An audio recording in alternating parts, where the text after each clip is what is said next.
A boat was soaring through the clouds and the mist, heading straight towards Stillwater City. Ji Ning lay there within the boat, leaning against the stern of the boat. From this position, he could stare down at the boundless land beneath him. Uncle, father, mother, they must be avenged.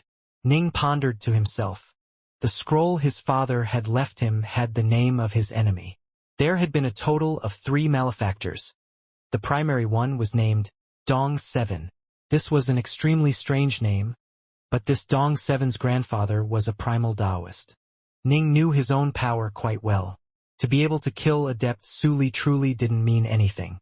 After all, there were exceptionally powerful, talented Wanxiang adepts such as that Xuehongyi, who Ning didn't feel confident in being able to defeat. As for those lofty, exalted primal Taoists, most likely, a single breath of primal flame from them could incinerate Ning and shatter his soul. Primal fire. This was a sort of ability someone only had upon becoming a primal Taoist. No one who was not a primal Taoist was capable of it, much like how the myriad manifestations could only be unleashed by someone who was at least at the Wanxiang adept level. A total of 3 culprits, with Dong 7 being the primary one.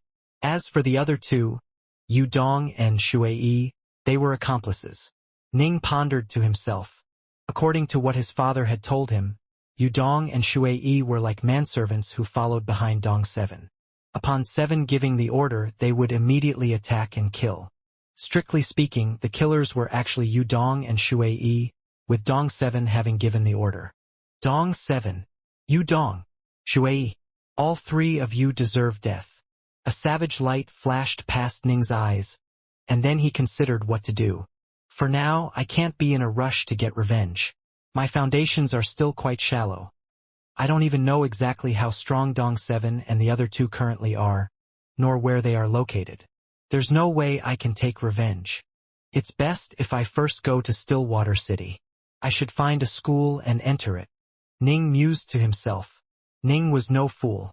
His parents had previously told him as well that after he went out into the world, he should find a major power to take shelter under. After all, it was extremely dangerous for a single, solitary person to go wandering the world by himself.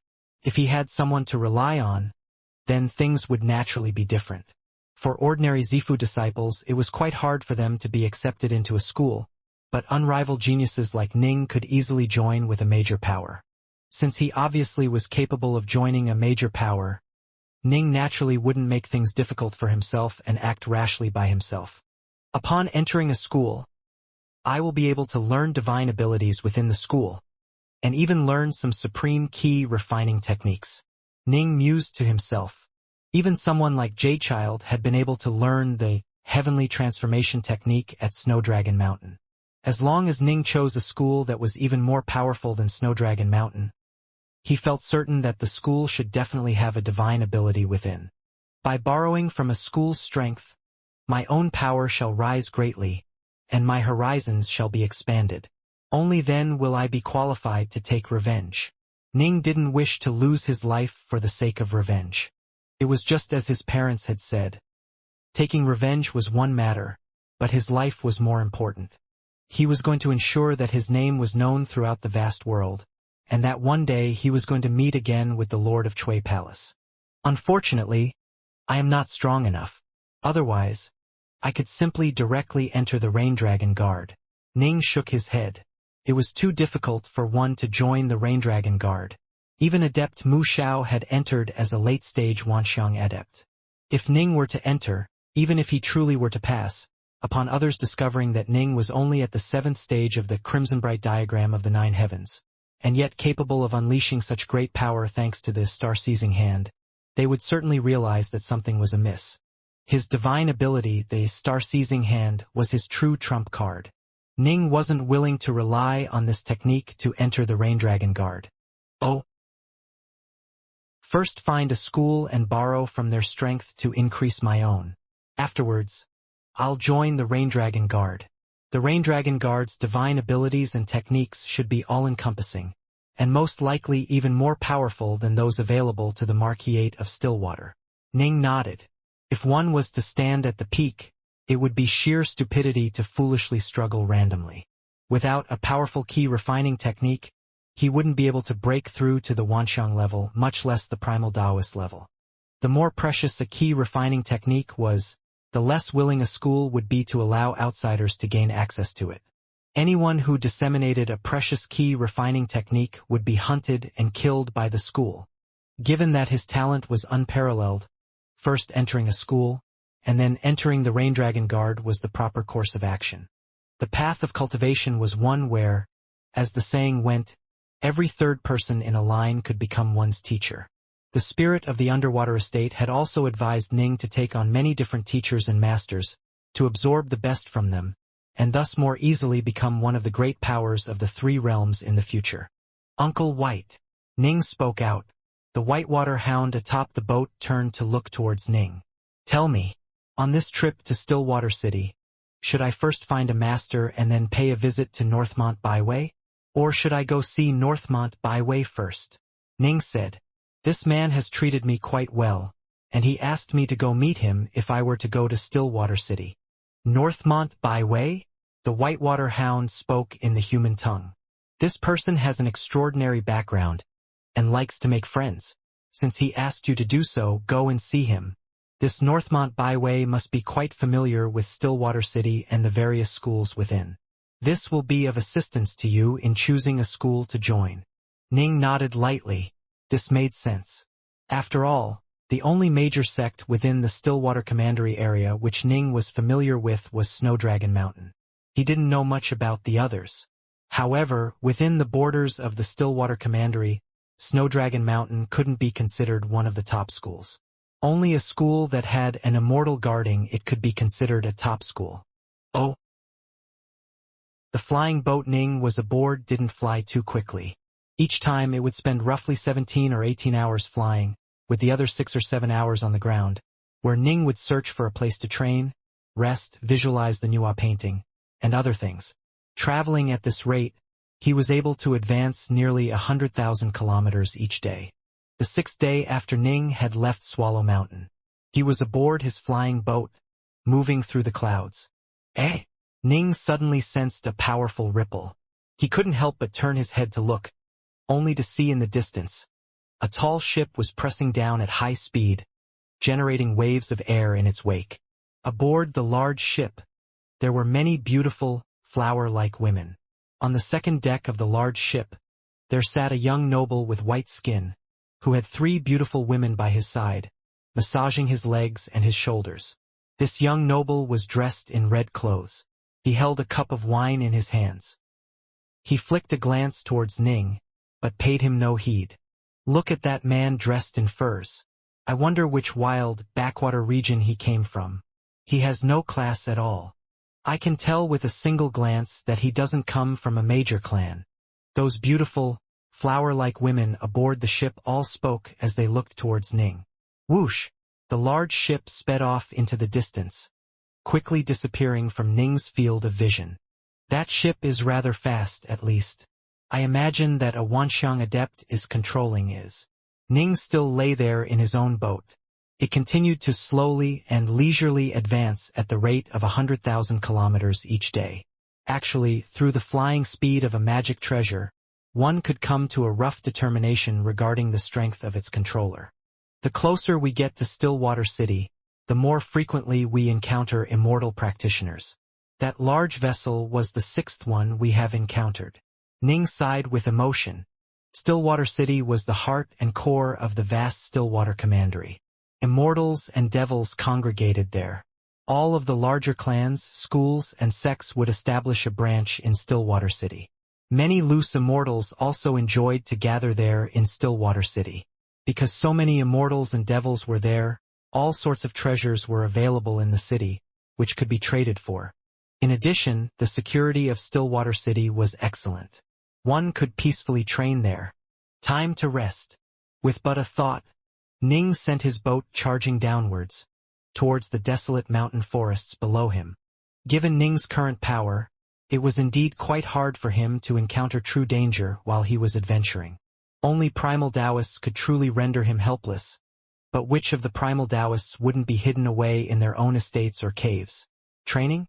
Even if they occasionally came out and wandered, They either traveled about in grand fashion or moved about tracelessly. Whoosh!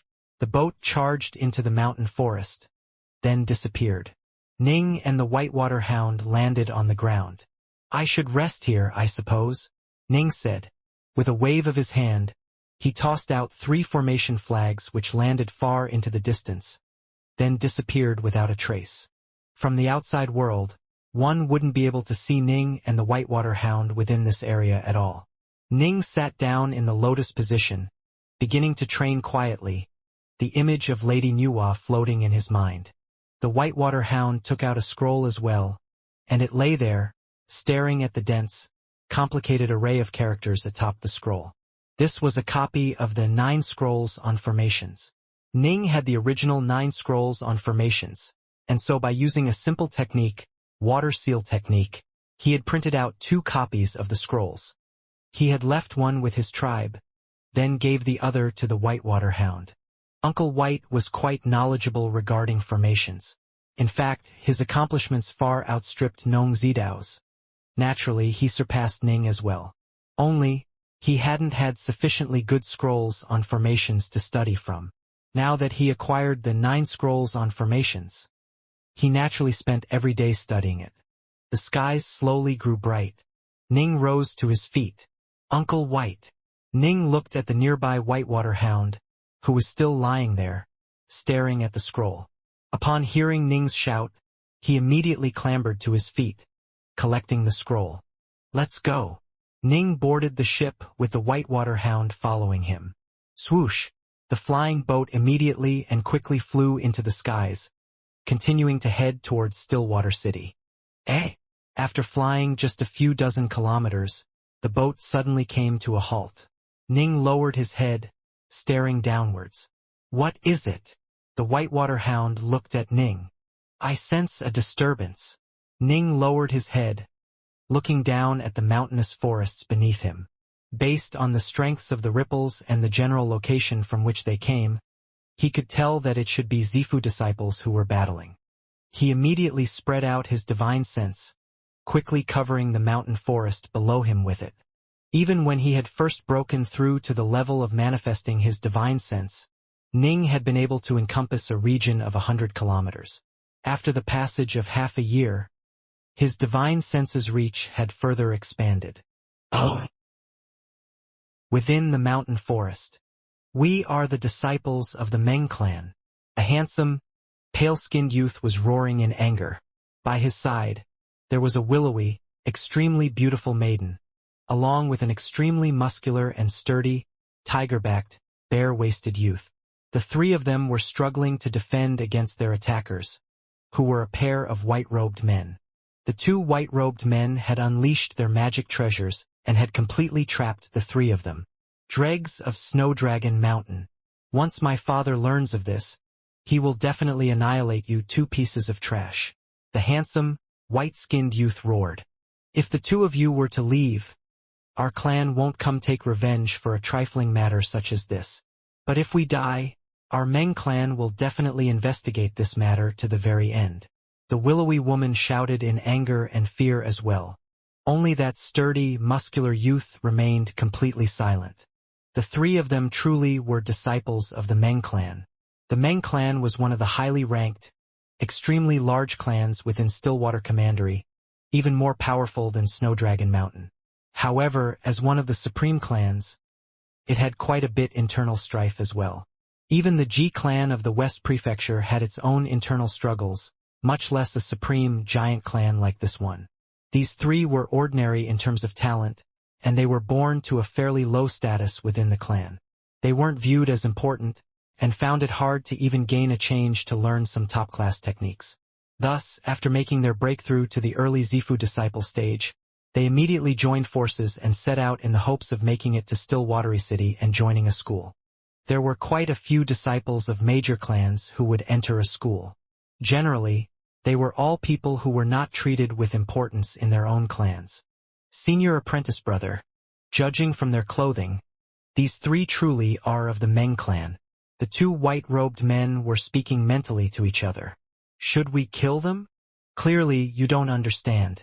A truly high-level member of the Meng clan, When setting out on a trip, we'll have an entire entourage of maids, servants, and guards. These three in front of us might truly be of the Meng clan, but even so, they definitely don't have any important status within the clan. Kill him. All right. The two white-robed men came to their decision, then immediately began to launch killing blows. Originally, the combined forces of the three members of the Meng clan had been enough to just barely hold on. But when the two disciples of Snowdragon Mountain stopped holding back, the three Meng clan members instantly found fighting back much more taxing. If I had known this would happen, I would have listened to what Rocky said.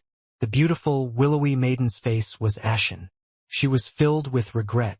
These three hadn't dared to continue with their training after becoming Zifu disciples.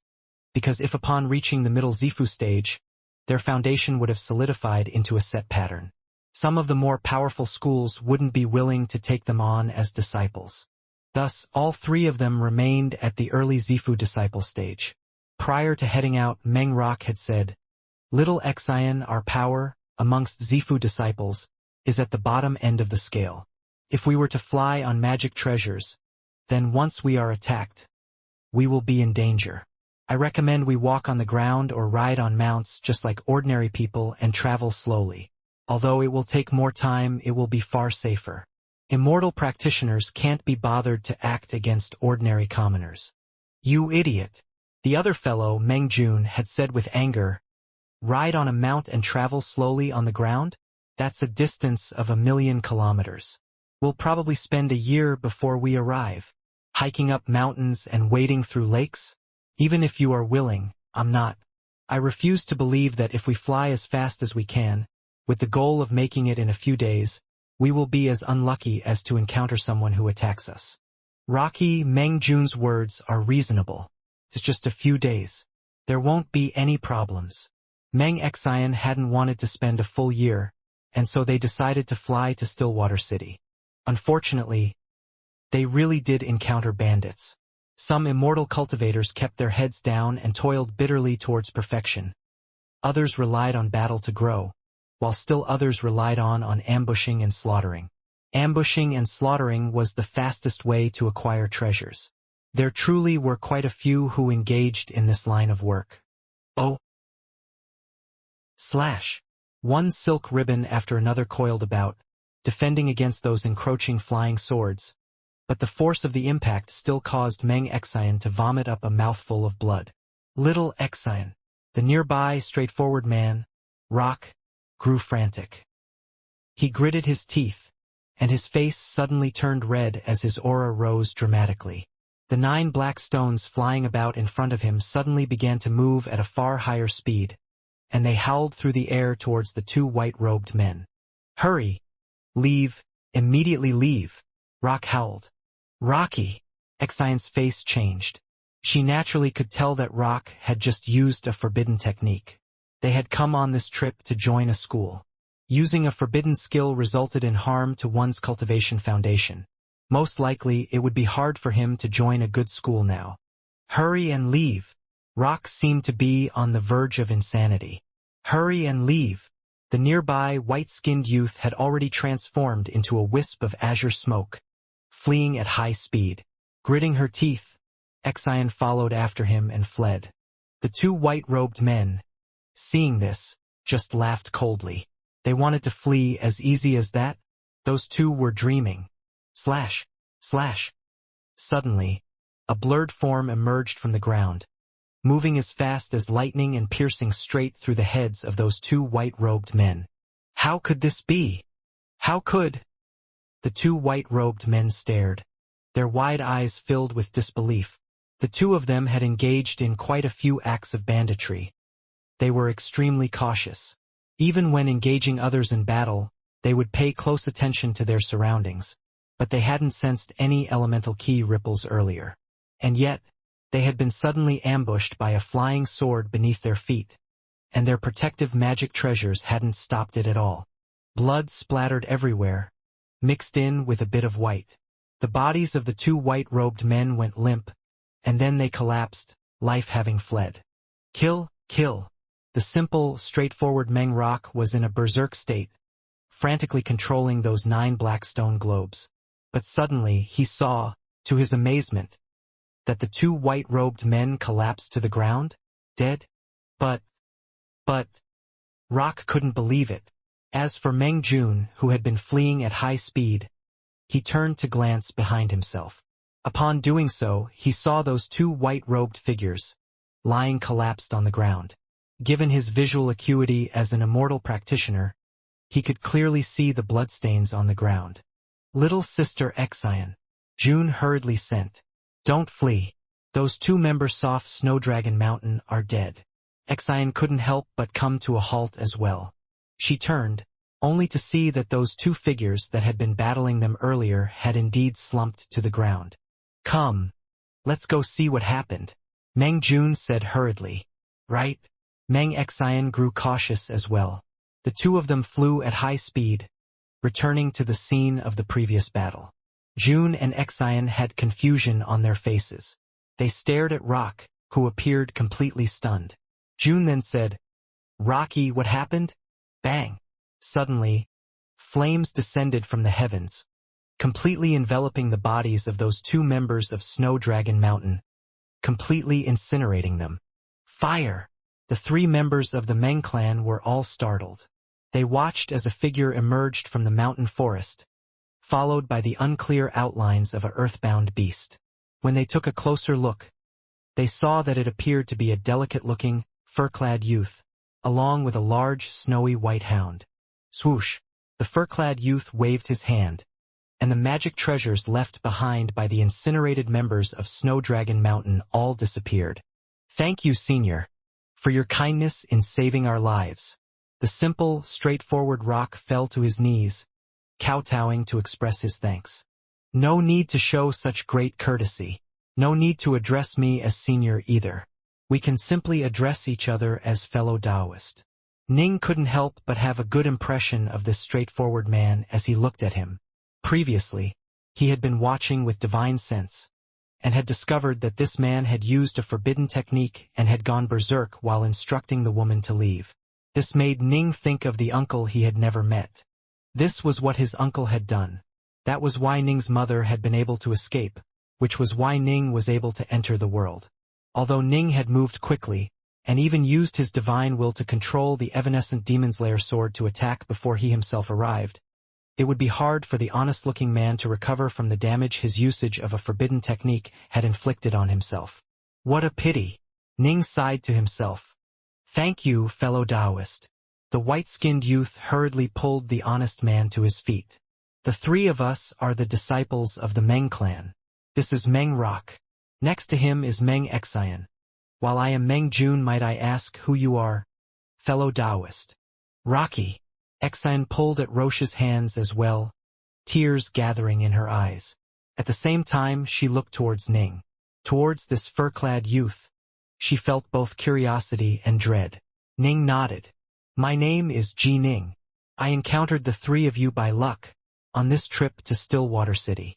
Brother Ji Ning, you are headed to Stillwater City as well? The handsome, slender youth said with joy. The three of us are headed to Stillwater City as well. Brother Ji Ning, would you be willing to travel along with us? Rock and that maiden, Xian, revealed expectant looks on their faces. Ning nodded slightly. All right. Earlier, when he had stretched out his divine sense, Rock had just executed that forbidden technique. Thus, Ning didn't know who these three were. Judging from their names, however, he could tell that they were from the same clan, and it seemed to be that they definitely weren't that old. A single clan actually sent out 3 Zifu disciples, all of the same age. Ning mused to himself. And all of the same surname, Meng. The map I have showing the various supreme powers include a clan named Meng. Oh! One of the reasons he elected to travel alongside these three was that Ning wanted to learn more about the outside world from them. After all, the Ji clan's information regarding the outside world was far too sparse. Come, my friend Ji Ning, taste this wine. This was brewed within our Meng clan. My friend Ji Ning, come taste this fruit. A large boat was sailing through the cloudy skies.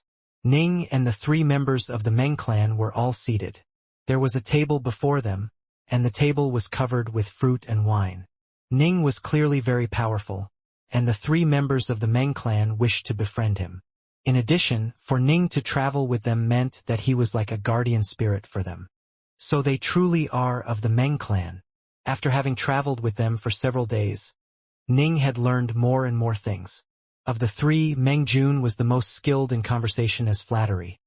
However, his flattery was too obvious, making Ning feel rather irritated by him.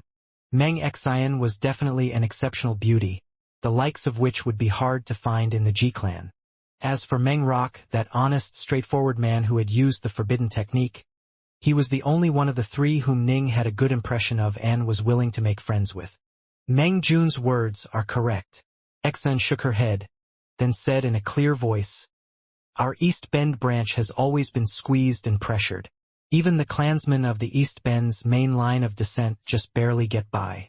As for those of us from secondary lineages, our lives are even worse off. We are already lucky to have been able to reach the Zifu level in training. To acquire top-tier key refining techniques? Completely impossible. The other Bends will all squeeze us and prevent our East Bend branch from growing." Thus, the 3 of us, after reaching the early Zifu stage, agreed to head out together to Stillwater City and settle within a major school in the city. We could go visit many schools and test them one by one, but unfortunately Rocky is already. Rock chuckled. "It's fine. It's enough that we are alive. I only used a forbidden technique once. The impact won't be great. No matter what, we are almost at Stillwater City. We'll have the opportunity to walk farther on the path of immortals. Right? We've left the clan." Jun gritted his teeth. "When, in the future, we become primal Taoists, ahumph. All of those old fellows of the clan will come out and welcome us nervously. Move forward stably, step by step." Rock glanced at him. Jun immediately raised his head and sighed. "Unfortunately, the 3 of us are in an incomparably bad situation. We come from the exalted Meng clan, but our magic treasures were inferior to those 2 members of Snowdragon Mountain." Jun suddenly glanced towards Ning. "My friend, Ji Ning, your power is incredible. You killed those 2 members of Snowdragon Mountain as easily as killing chickens. I imagine that their magic treasures, my friend Ji Ning, are completely meaningless. My friend Ji Ning, how about bestowing me with 1 or 2 of the magic treasures, so as to allow our strength to rise? That way we won't be slowing you down. Just 1 or 2. I don't ask for too many." Jun stared at Ning, his eyes filled with eagerness. Ning frowned slightly. This Meng Jun, engaging in excessive flattery was one thing, but this? Ning realized that Meng Jun had a good point. His tongue was completely shameless. No one feels irritated over having too many magic treasures. Ning glanced at Jun. "I am preparing to go to Stillwater City to trade for some magic treasures, but I have too few on me. I'm afraid that I won't have enough. Fellow Taoist Meng Jun, how about loaning me 1 or 2? Meng Jun's face turned white. He tittered nervously, but in his heart, he cursed. "How stingy. Last time, when I flattered young Master Ruxu gifted me with a magic treasure. I've spent so much time flattering this Ji Ning and took out fine wine for him to drink, but I didn't gain anything from it. I saw how powerful he was and the fact that he had a Zifu-level spirit beast, and thought that he must be quite incredible. But he's still stingy." Ning couldn't be bothered to even look at this Meng Jun. He had traveled with the 3, primarily because he wanted to learn more about the outside world, and also because he felt kindly disposed towards Rock. "Brother Ji Ning." Meng Xian suddenly pointed downwards and shouted, "Look! Isn't that Stillwater City?" "Stillwater City?" Ning hurriedly turned to look as well. Far in the distance, on the vast earth below them, there was an enormous, gigantic city. One couldn't see to the end of the city with the naked eye. Even though they were 1,000 kilometers away, Ning could vaguely sense that a series of ripples was emanating from that vast, towering city. Although the ripples were seemingly weak, the power hidden within them was endless. Ning, just staring at the city, felt an indescribable pressure emanating from it. "We made it. Stillwater City." Ning's eyes were filled with anticipation. Stillwater City. Jun, Rock, and Xian all had eagerness in their eyes as well. Eagerness towards the future. I heard that it is forbidden to fly in the air above Stillwater City. If anyone dares to fly past its airspace, they will be in trouble, Meng Jun said, while the others landed on the ground. Ji Ning stared at the distant city of Stillwater. This was an unfathomably ancient city that had existed since the Fiendgod era. They were currently only a few dozen kilometers away, but Ning could already sense the boundless torrent of elemental energy that was constantly coalescing within the city grounds. At the same time, a terrifying presence emanated out from it. The entire Stillwater City is like a gigantic formation. I imagine that there should be an immortal rank formation there, Ning mused to himself. Ning and the other 3 members of the Meng clan hurried towards Stillwater City's eastern gate. The eastern gate was 3,000 meters wide and 300 meters tall. From this, one could imagine how vast Stillwater City's walls were. Your trading caravan has a total of 321 members. Pay 300 kilograms of thunder gold. In front of Ning, there was an awe-inspiring merchant caravan, with almost all members being at the Xianxia level. The caravan handed over 300 pieces of thunder gold, and then received around 300 black embossed books as they entered the city. The city entrance fee is 2 kilograms of thunder gold. A soldier dressed in Dao armor barked towards Ning. Ning was leading the Whitewater Hound with him. Naturally, they had to pay for 2. Ning waved his hand, retrieving 2 pieces of a golden metal that flashed with an azure light. This was thunder gold. Its density vastly surpassed that of normal yellow golds. In the past, when Ning had purchased his Dark North swords, he had used just a small piece of thunder gold. But to a Xiantian life form, 2 kilograms of thunder gold wasn't that valuable. To Ning, it was even less noteworthy. All right, accepting the thunder gold, the soldier handed out 2 black embossed books. Oh. Soon, the 3 members of the Meng clan and Ji Ning entered the city of Stillwater. The 4 of them flipped through the black embossed books in their heads, which had 3 characters on the cover. Still-Water City. Upon taking a closer look, they discovered that it actually was a guide to the entire Stillwater City. The East City, the South City, the North City. Battle was forbidden in these regions, and they were safe places to live in.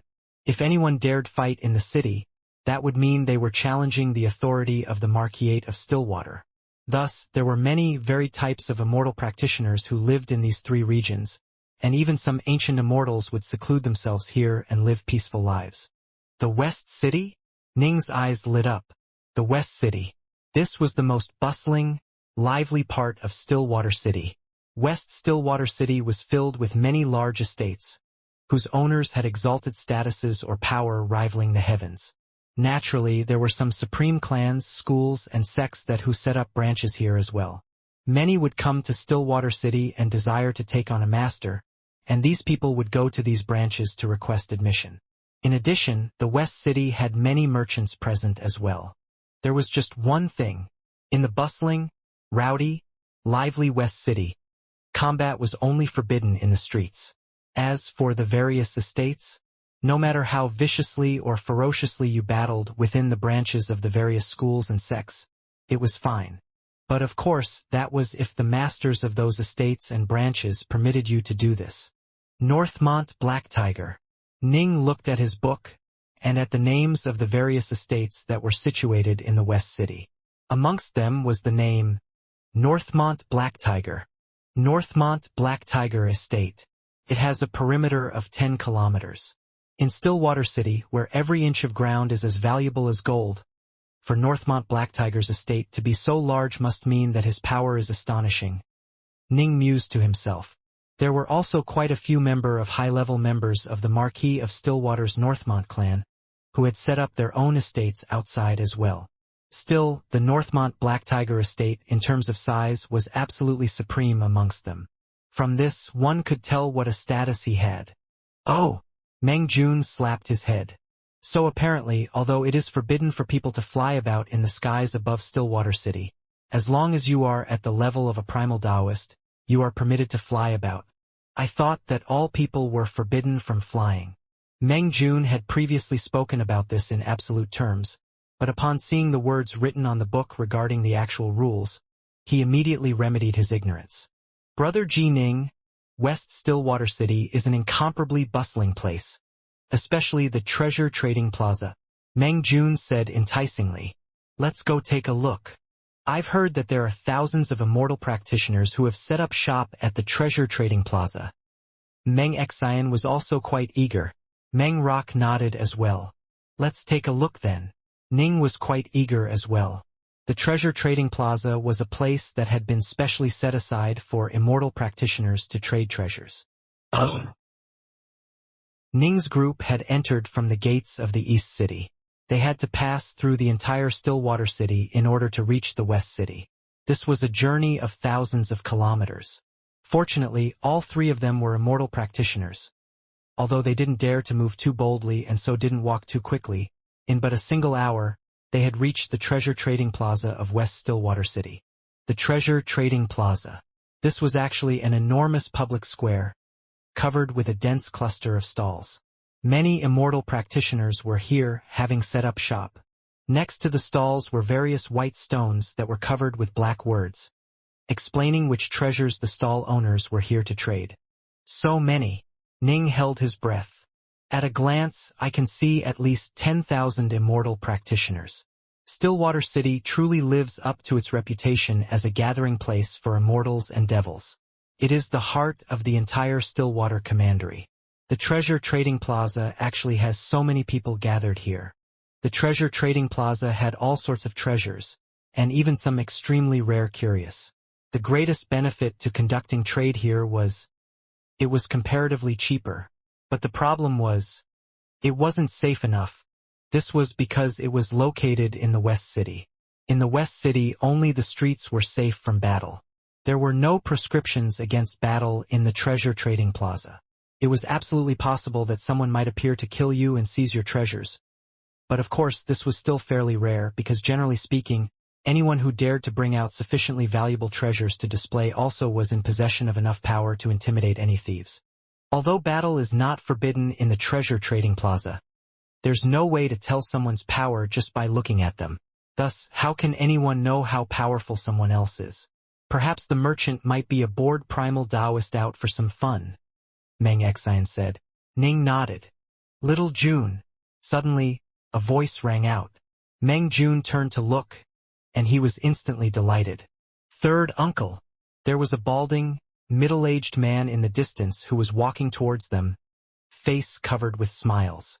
Meng Xian and Meng Rock turned to look, immediately recognizing this man as well. They, too, hurriedly called out, Uncle Ming! Ha! All three of you left your clan? The balding, middle-aged man laughed. It's good that you came out. In the clan, every day you'd have to swallow your temper and suffer indignities. It's better to come out. Did the three of you just arrive in Stillwater City? Meng Jun hurriedly said, We just arrived at Stillwater City. This time we have come with the intention of finding a master. However, we were curious, and so we first came to pay a visit to the Treasure Trading Plaza. There's nothing special about the Treasure Trading Pavilion. It just has many different types of treasures, some of which might be valuable. The balding man shook his head. However, one gets bored after spending too much time browsing. This is your first time visiting Stillwater City. In the future, after you enter a school, you won't have much free time to wander about. I've spent a century in Stillwater City. I'm very familiar with it. I'll take you around to tour it and see some truly excellent areas. Meng Jun, Meng Xian, and Meng Rock were all overjoyed. And this person is? The balding man had noticed Ning and the Whitewater Hound following behind Ning. Meng Jun glanced back at Ning, but didn't say anything. At first, he had constantly fawned over Ning, but after having received no benefits after so long, he had begun to look down on Ning. Now, after he saw his third uncle, he had naturally mentally discarded Ning already. In the future, he was going to join a school. Why would he need to pay attention to this Ji Ning? This is Brother Ji Ning, Meng Xian said in a clear voice. He saved the lives of us three. Oh, the balding, middle-aged man immediately said. Then I truly must thank you, fellow Taoist Ji Ning. Fellow Taoist Ji Ning, why don't you come along with us? This will allow me to take better care of you, fellow Taoist. and show you proper thanks for your assistance. No need. Ning shook his head. Meng Xian and Meng Rock both looked at Ning, wanting to urge him to come. But Ning laughed and said, "Let's part here. For us to have met was a form of karma. In the future, if karma wills it, we will meet again." "All right." Rock nodded. As for the nearby Meng Jun, he quirked his lips. He just smiled towards Ning, not saying anything. However, his smile was clearly quite superficial. What a shallow person. Ning, seeing the way by which Meng Jun was acting, couldn't help but muse to himself. After watching the three members of the Meng clan depart behind their third uncle, and especially the way in which Meng Jun continuously chattered with and flattered the old man, causing his face to be wreathed in smiles, Ning couldn't help but shake his head. By the time the golden crow was about to set beneath the western mountains, Ji Ning, who had strolled about for quite some time, finally arrived at the Northmont Black Tiger estate. What a dominating estate! Ning stared at the distant estate. Before the gates of this towering estate were rows of heroic-looking soldiers. The enormous stone sculpture of a black tiger which stood next to the gate was especially intimidating. The head of the black tiger stared down at the passerbys, appearing quite tyrannical. All the pedestrians walking through the nearby streets couldn't help but unconsciously move a bit farther away, not daring to go too close. As for Ji Ning, he walked straight towards it. "Who goes there?" One of the soldiers standing at the gate to the Northmont Black Tiger estate shouted. Ning understood. Once one reached a distance of 30 meters of the estate without permission, the Northmont Black Tiger estate's forces could simply kill the oncomer. Ning waved his hand, and the Northmont Black Tiger insignia which Northmont Byway had given him appeared within it. Upon seeing the insignia, a smile immediately appeared on the soldier's face, and he said with tremendous respect, "Might I ask who you have come to meet, my lord? I will make the report." "I am Ji Ning. I have come to meet young Master Northmont Byway." Ning laughed. "I'll have to trouble you to make the report." "All right, please wait a moment." The soldier quickly charged into the estate. As for the other estate guards, the look in their eyes as they glanced towards Ji Ning had become markedly more friendly. Still, they continued to stare icily towards the other pedestrians on the street. "Ha ha ha!" Suddenly, loud, clear laughter rang out. A youth strode out quickly, dressed in a black uniform and with a crown on his head. Upon seeing Ning, his face became filled with excitement and joy. "Brother Ji Ning, I've waited so impatiently for you. You originally told me that you would come quite quickly, but in the blink of an eye half a year has passed. You've truly broken my heart. Ha ha ha. Your arrival in the city of Stillwater means that you've arrived in my home. There's no need for you to worry yourself over anything. Leave everything to me." As he spoke, he walked forward, pulling Ning by the arm in a very friendly manner. "Come, let's enter the carriage." By his side, a carriage that seemed to be bathed in flames suddenly moved forward at high speed before coming to a halt outside the gates. In front of the carriage there was a woman. The woman left the carriage, then said respectfully towards Northmont Byway, "Young master, come aboard the carriage." Northmont Byway pulled Ning up onto the carriage. The carriage was roughly 15 or 16 meters long. Naturally, the insides of the carriage were extremely comfortable and spacious. Byway and Ning entered. Then Byway hurriedly said, "Sit, sit. This carriage is quite comfortable." Ning couldn't help but sigh as he spoke. There were 12 seats within the carriage, and the seats were all covered with incomparably soft furs, making sitting on them very comfortable. Young Master Byway, the flames that cover this carriage? Just now, he hadn't sensed any particular power or presence from the flames. It's just an appearance generated by an emanation of elemental energy. Byway smiled as he spoke, then gave instructions to the outside. "Go to the Carefree Caverns." "Yes, young master." The woman outside immediately replied respectfully. Whoosh! The flaming carriage immediately began to move forward at high speed. "Have you noticed? This female servant of mine, along with the carriage, both of them are constructs." Byway smiled delightedly. "Ah!" Ning was surprised. Constructs. He really hadn't noticed. After all, they were in the Northmont clan's territory. Ning hadn't dared to casually release his divine sense to investigate anything in depth. Right? Bai Wei said delightedly. That female servant is a golem which my father bestowed upon me. It can explode forth with the combat power of a peak Wanxiang adept. And it is completely fearless. It is the best guard one can ask for. Ning nodded. As for this carriage, the carriage is named the 9-star Immortal carriage. Bai Wei's face was covered with smugness.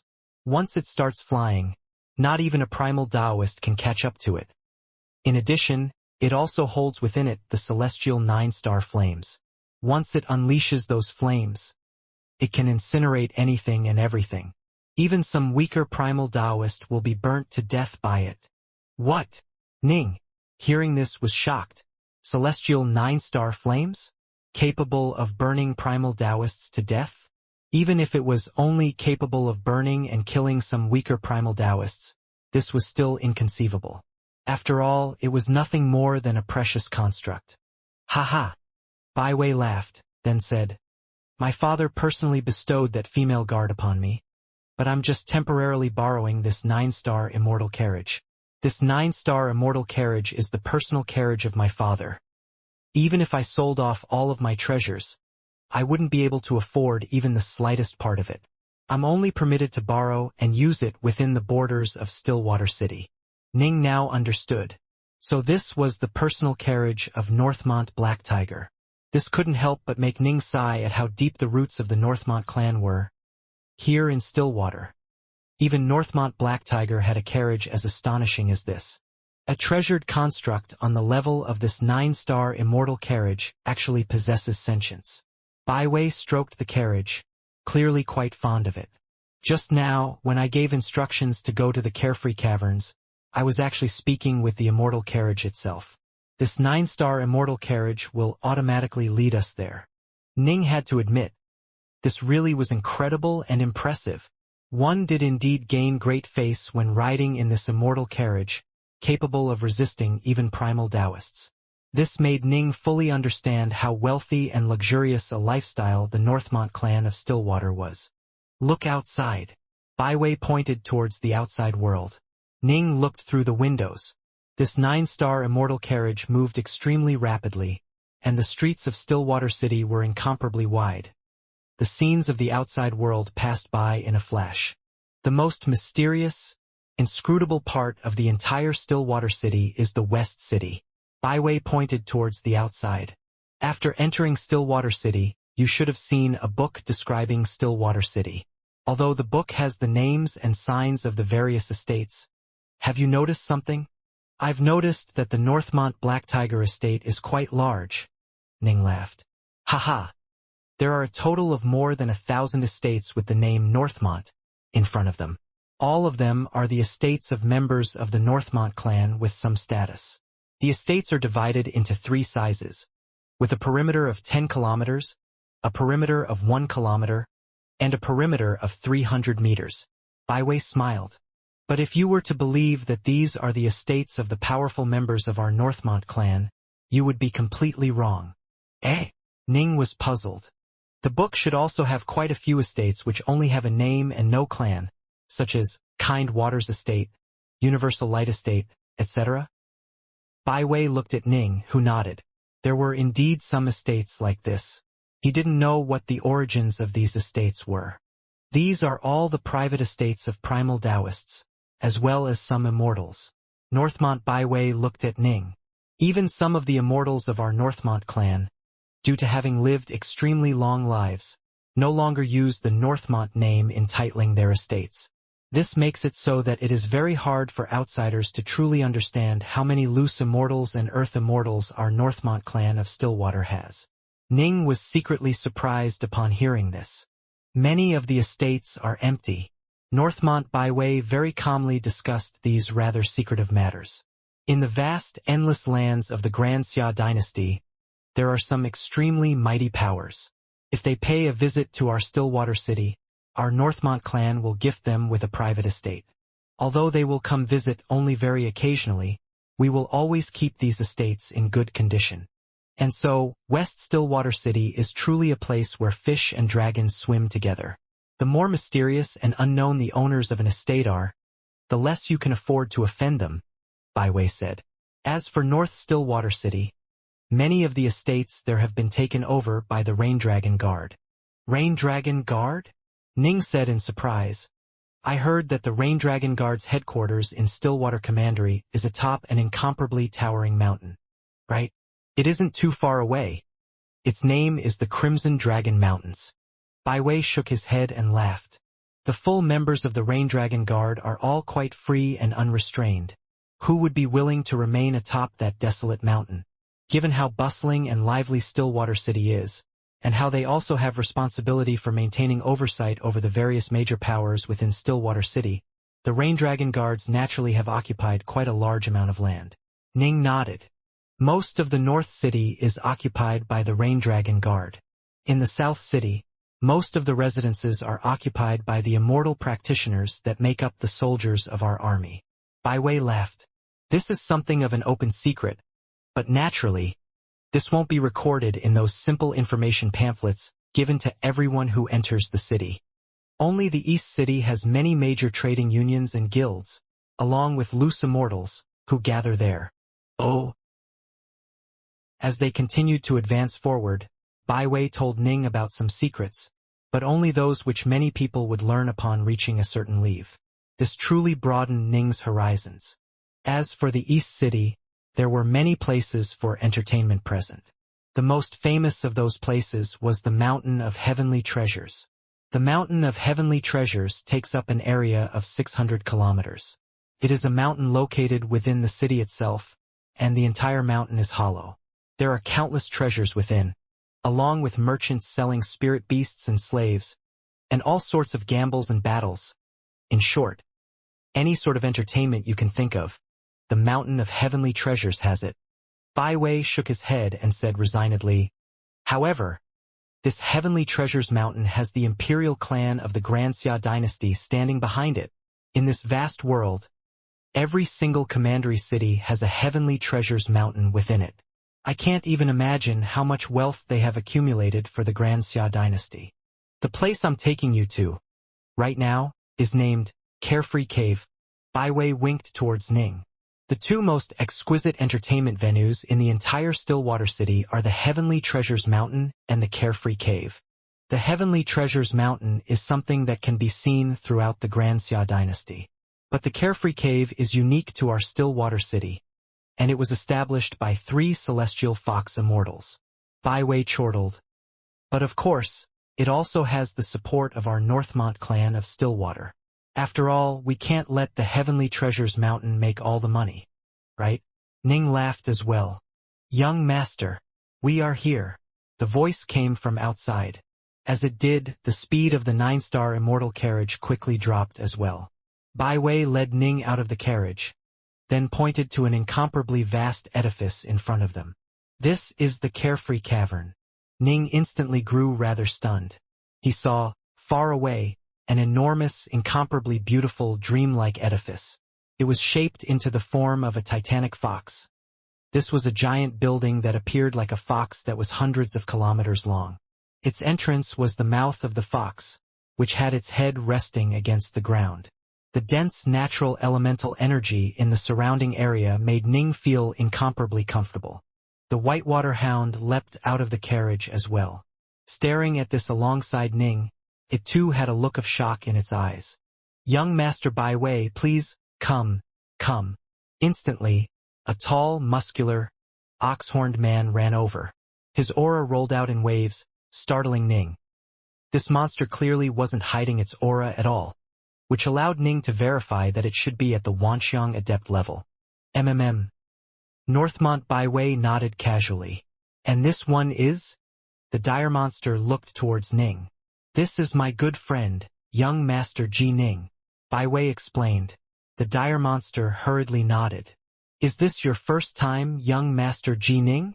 Appearing quite courteously, he led the way forward. Ning swept his gaze forward. He quickly discovered that there were many people who had entered the Carefree Caverns to enjoy themselves. However, most didn't have any attendants come welcome them. Although some occasionally did, most of the attendants were at the Xiantian lifeform level, or at most at the Zifu disciple level. Only Northmont Byway had a Wanxiang-level dire monster welcome him. Ning and the Whitewater Hound followed Northmont Byway forward. The wide, spacious corridor was beautiful and almost dreamlike. Soon, they exited it and arrived at an enormous hall.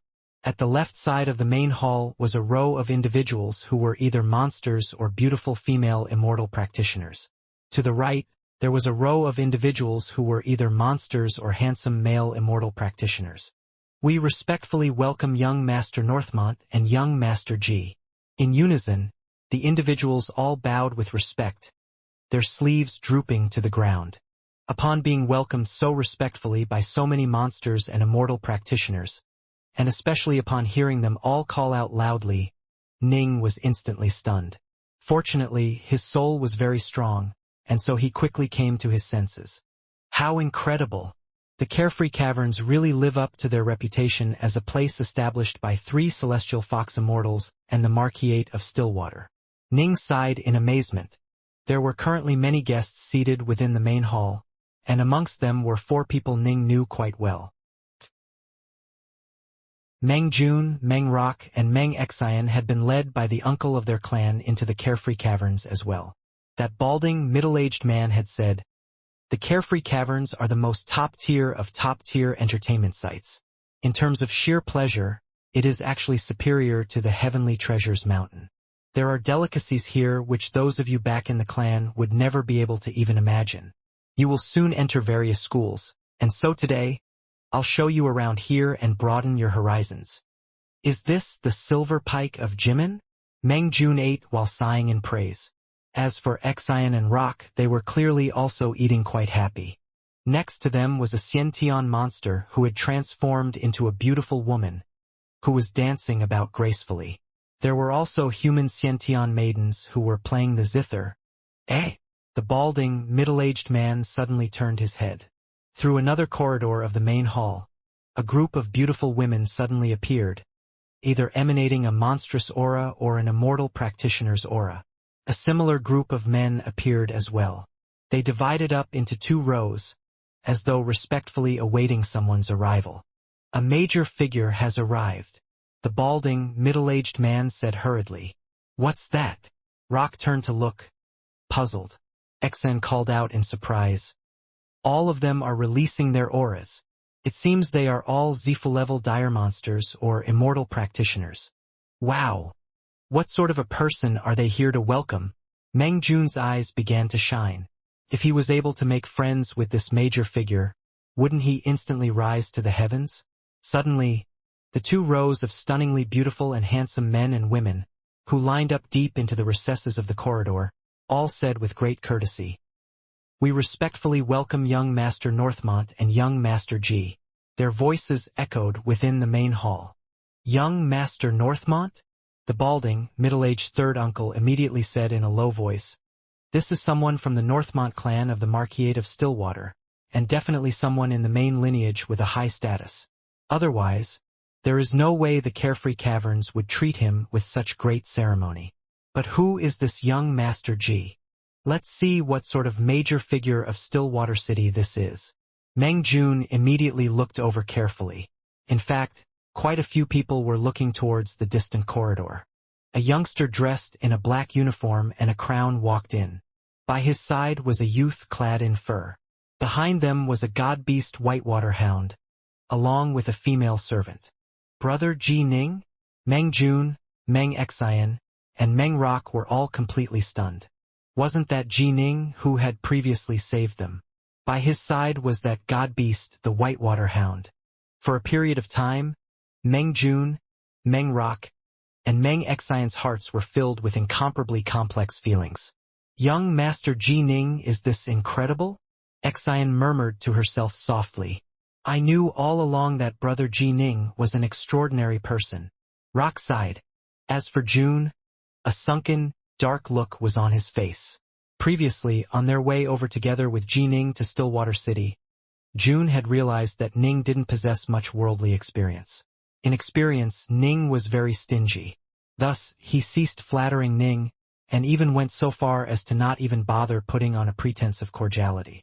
He knew that Ning had opinions about him, but in the past he hadn't cared about that. Now, however, he understood that it was probably too late for him to repair the relationship between himself and Ning. Is it so very glorious and amusing for an honorable, exalted young master to pretend to be a bumpkin? Meng Jun felt hidden resentment in his heart. And you dressed in those furs. You really know how to put on an act. Now look at how arrogantly you are acting today. I refuse to believe that in the future, I won't surpass you. Each of the 3 members of the Meng clan were sighing for different reasons. By their side, their third uncle spoke out. The Ji Ning we previously met at the treasure trading plaza? Young Master Ji. The bald third uncle was shocked. He then said regretfully, Alas, I didn't expect that young Master Ji had such an incredible status. I actually missed the chance to befriend a person like him. What a pity! What a pity! Meng Jun's face became all the uglier to behold. Just you wait, he told himself. He would show them all. Oh!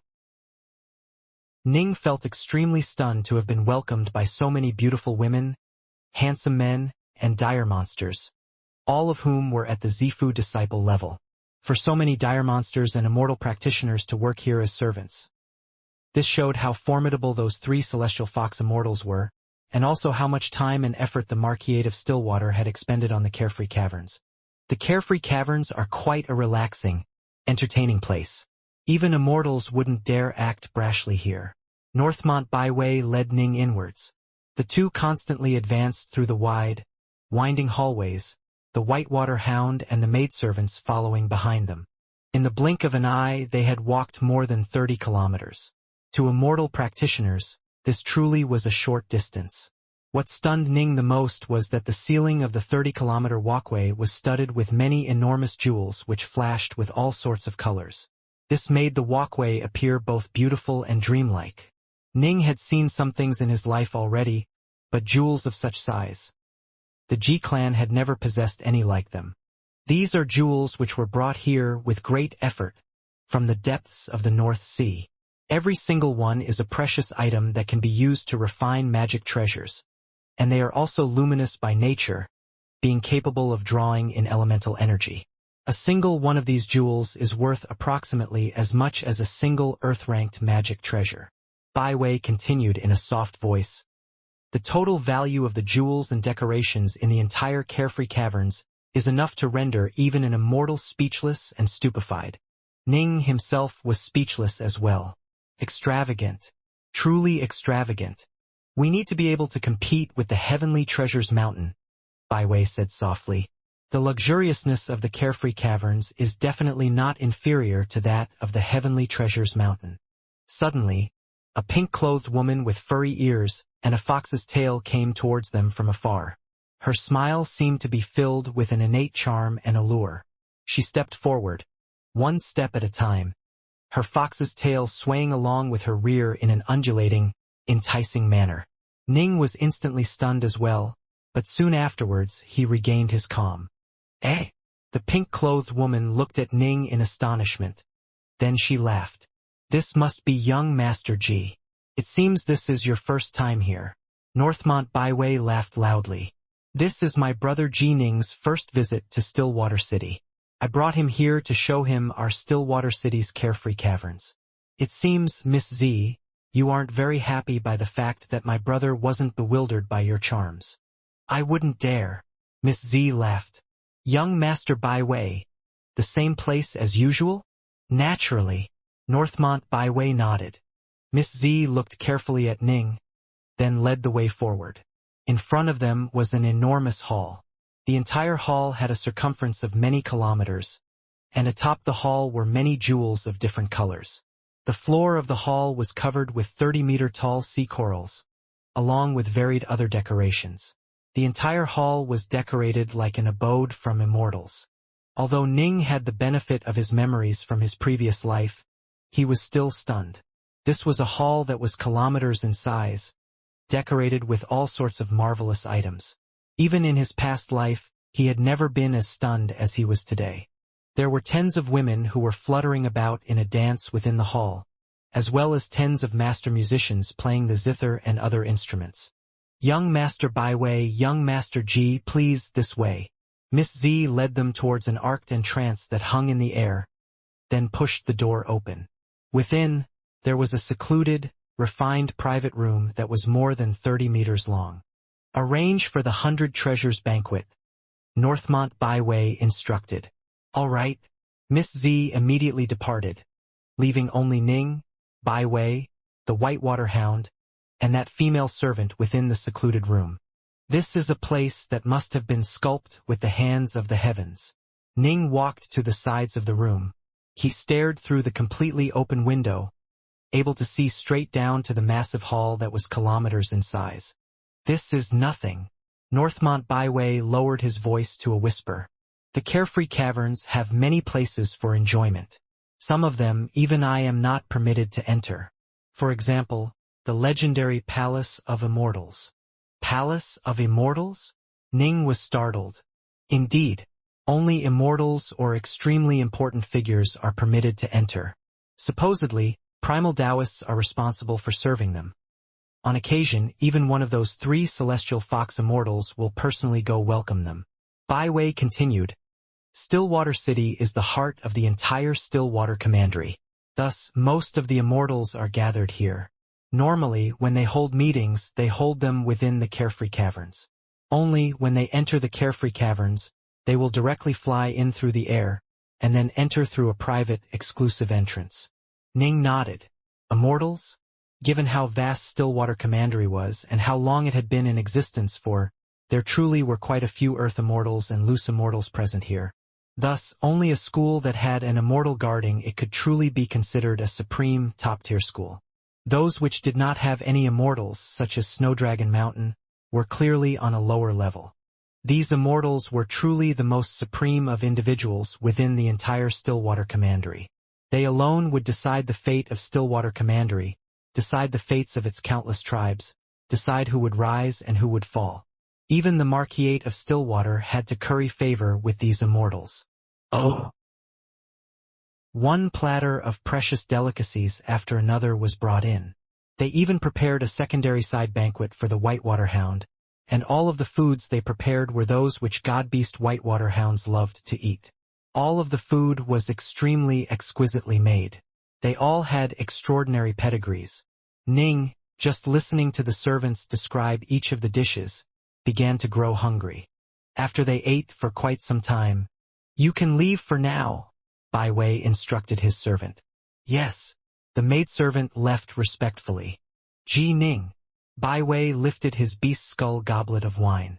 Previously, you mentioned to me that you are going to enter a school. Have you made your choice? Not yet. Ning shook his head. Brother Baiwei, can you introduce me to some? Baiwei immediately asked, what are your requirements? I hope that my school will have divine abilities, top-tier key refining techniques, and ideally specialize in sword techniques, Ning said. Divine abilities and key refining techniques. These would be for establishing his training foundations. However, the Tao he had gained insight into and the Tao he had embarked upon was the Tao of the sword. On the path of immortals, one's insights into the Tao was one's truest foundation. Oh! Baiwei pondered momentarily, then laughed. You want a school that has divine abilities, top-tier key refining techniques, and which specializes in sword techniques. I do, in fact, have a school to recommend. Ning's eyes lit up. This school is named the Skysplitter Sword Sect.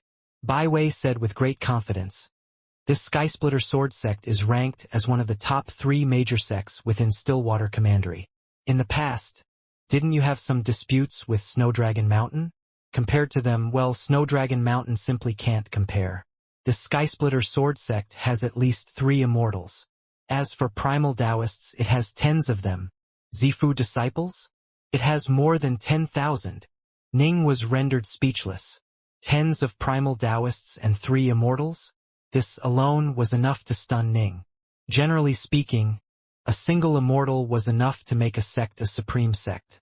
But at least 3 immortals? No wonder it was ranked amongst the top 3 major sects within Stillwater Commandery. The Skysplitter Sword Sect is famous for its sword techniques. Bai Wei continued quickly, just from the name, Sky Splitter Sword Sect. You should realize that they are celebrated for their swordplay. More than 80 million years has passed since the founder of the Sky Splitter Sword Sect established the sect. The founder of the Sky Splitter Sword Sect was a loose immortal who had lived for hundreds of thousands of years. He truly was an incredible figure.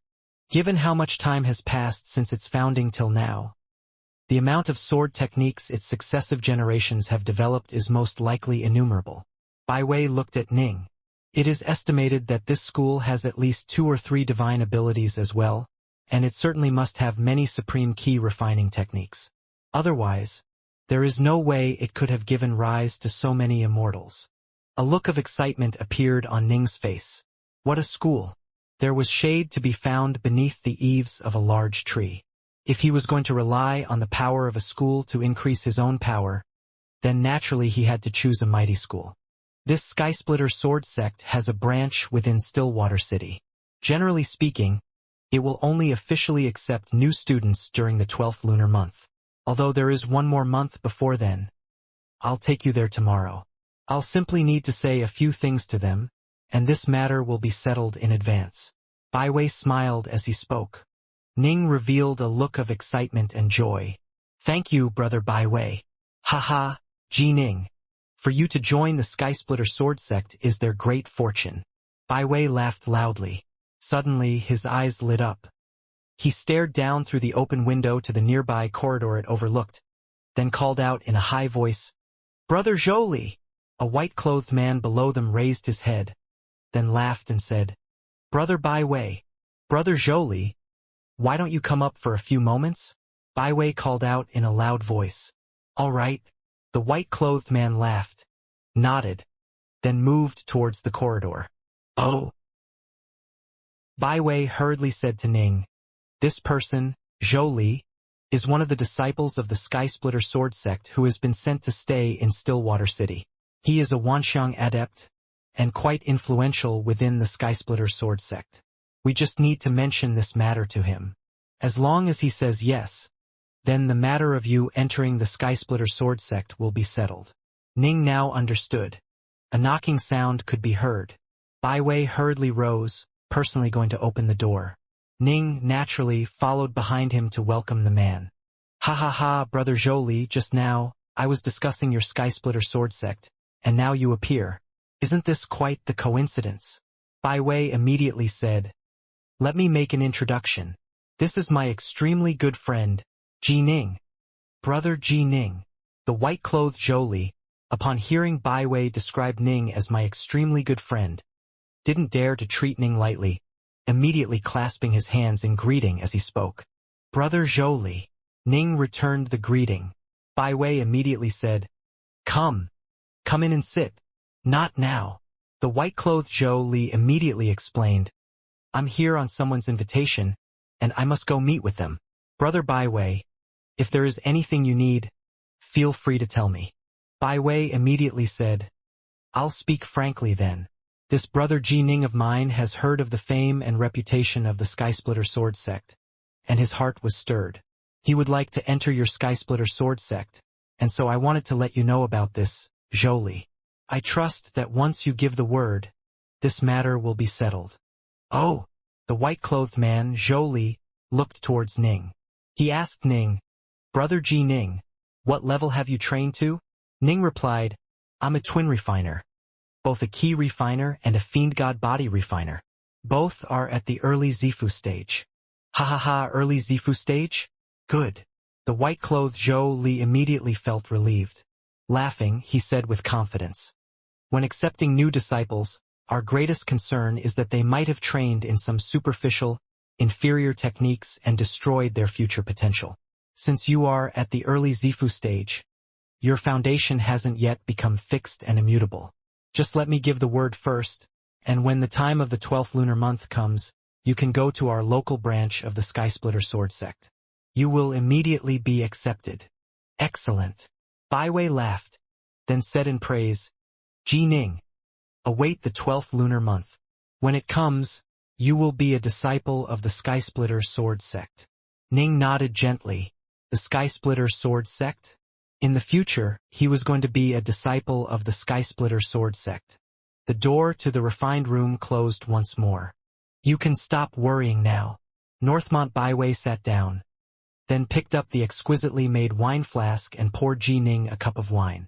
With Zhou Li's assistance, after you enter the Skysplitter sword sect, you won't suffer much. Suffer much? Ning raised an eyebrow. Baiwei shook his head. It's a major sect, after all, with more than 10,000 Zifu disciples. Given how many disciples it holds, I imagine you can guess for yourself how frenetic its internal struggles can be. The disciples are all divided into various levels.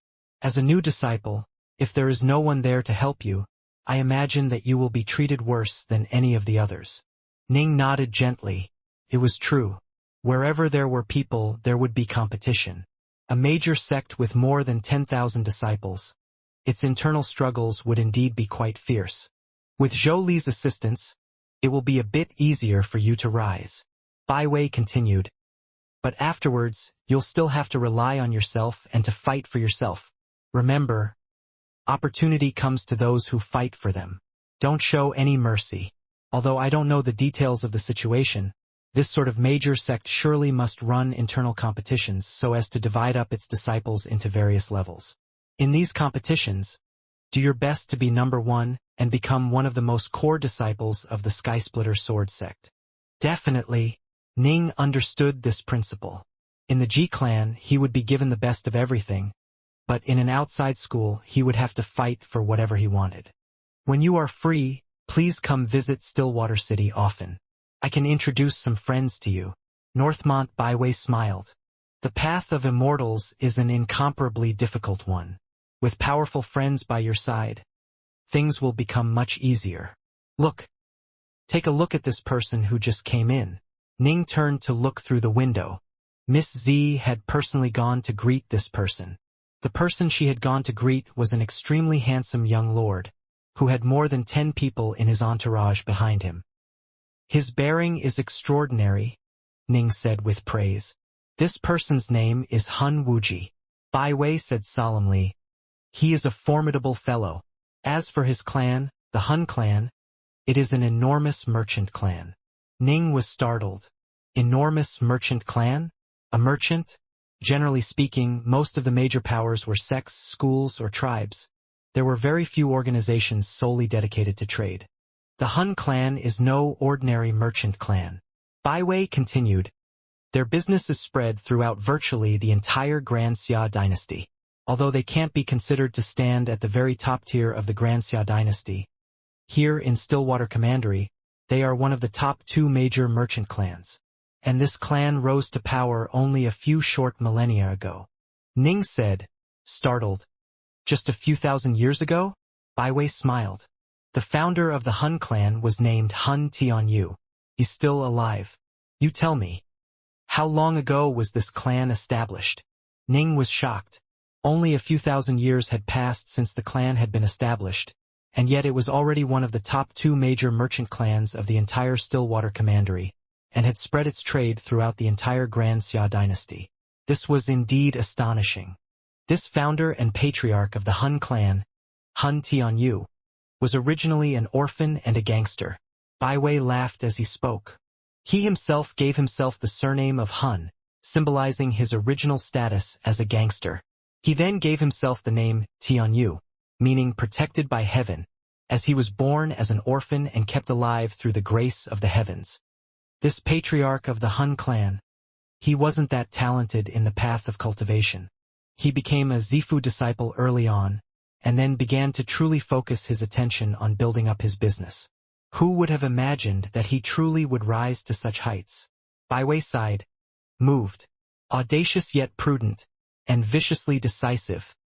This person truly is a towering, heroic figure. In fact, when he was merely a Wanxiang adept, he managed to employ 3 immortals to have them kill his enemies. He employed 3 immortals? Ning was speechless. Baiwei continued. This patriarch of the Hun clan relied on his tremendous wealth to forcibly increase his power to his current level, that of a primal Taoist. Don't be fooled by the fact that the entire Hun clan only has a total of 2 primal Taoists. The amount of wealth they possess, Compared to your enemy, Snow Dragon Mountain, they are unfathomably more powerful. Ning nodded. For someone at the Wanxiang adept level to be able to employ 3 immortals, one could imagine how wealthy he now was. The Hun clan is one of the most supreme clans within our Stillwater commandery. Bai Wei continued. For them to reach such a level in just 1,000 years. How formidable. As for that Hun Wuji who just entered, he's the most prominent person in the younger generation of the Hun clan. He is viewed with great favor by the patriarch of the Hun clan. Naturally, we need to be friends with people like this. Within the borders of our Stillwater commandery, the Hun clan is like the embodiment of the god of wealth. Bai Wei continued, on the path of immortals, wealth is very important as well. Ning nodded. He understood. Magic treasures, unique items, and even spirit pills were all important. Borrow from the strengths of those around you, Bai Wei continued, and make the strengths of others your own strengths. Only then will you be able to walk further along the path of immortals. Ning nodded. Ji Ning, I trust that in the future, you will definitely become a towering figure somewhere. Bai Wei seemed to speak with great confidence. Ning replied, Brother Bai Wei, you treat me so well that I truly don't know how to repay you. Bai Wei immediately waved his hand. This is what my father taught me. When you encounter someone you view as worth making friends with, you must treat them with sincerity. As for those not worthy of being your friends, I, Northmont Bai Wei, wouldn't even glance at them. Ning laughed. You must be sincere to your friends.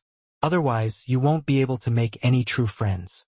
Then, when a critical time comes, none of those friends will help you, Bai Wei said. Well spoken, Ning concurred. Only when you treated others with sincerity would they treat you with sincerity. If you make friends everywhere, you will naturally build up your own strength. Ji Ning, make some powerful friends. Within, you will rely on your own power. Without, you will have your friends to assist you. In the end, you might end up becoming the leader of the Skysplitter Sword sect. Bai Wei laughed.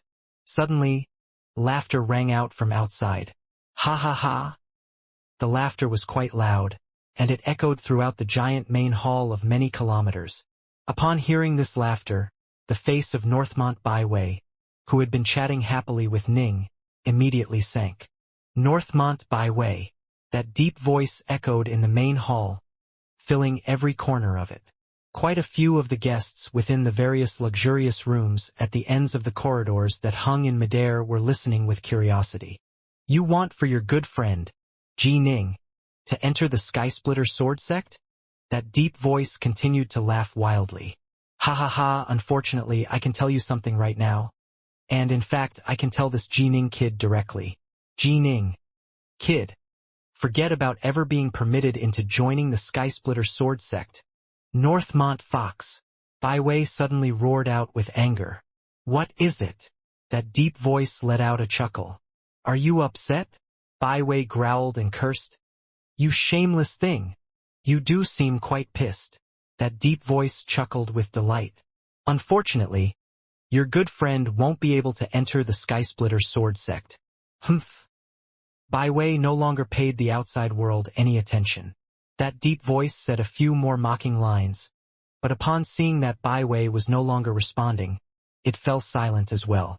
Ning frowned, then said in a soft voice, Brother Bai Wei, who was that? Bai Wei's face was exceedingly ugly to behold right now. He hurriedly said, Ji Ning, I truly apologize. I didn't expect that your affairs would be disrupted because of me. That person is named Northmont Fox. He, too, is a member of our Northmont clan. Ning nodded. My father is Northmont Black Tiger. His father is Northmont Een. Bai Wei shook his head. His father and my father are competing to become the next Marquis of Stillwater. Ning sucked in a cold breath of air. The next Marquis of Stillwater? It seemed Northmont Black Tiger's status was incredibly high.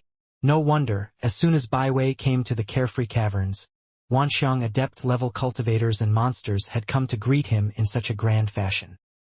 His father and mine have always been opposing each other. Thus, this kid always is struggling against me as well. Bai Wei let out a snicker. His father, Northmont, truly is a heroic, towering figure, as crafty as a fox. Northmont gave his son the name Fox, but all his son is capable of is petty scheming. I truly do have to apologize.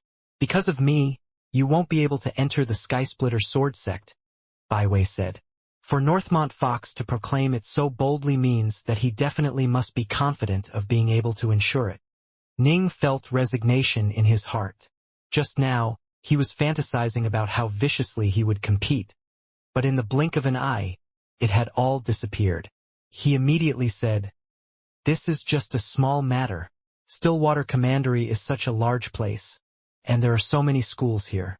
There are many different places I can choose from. Right?"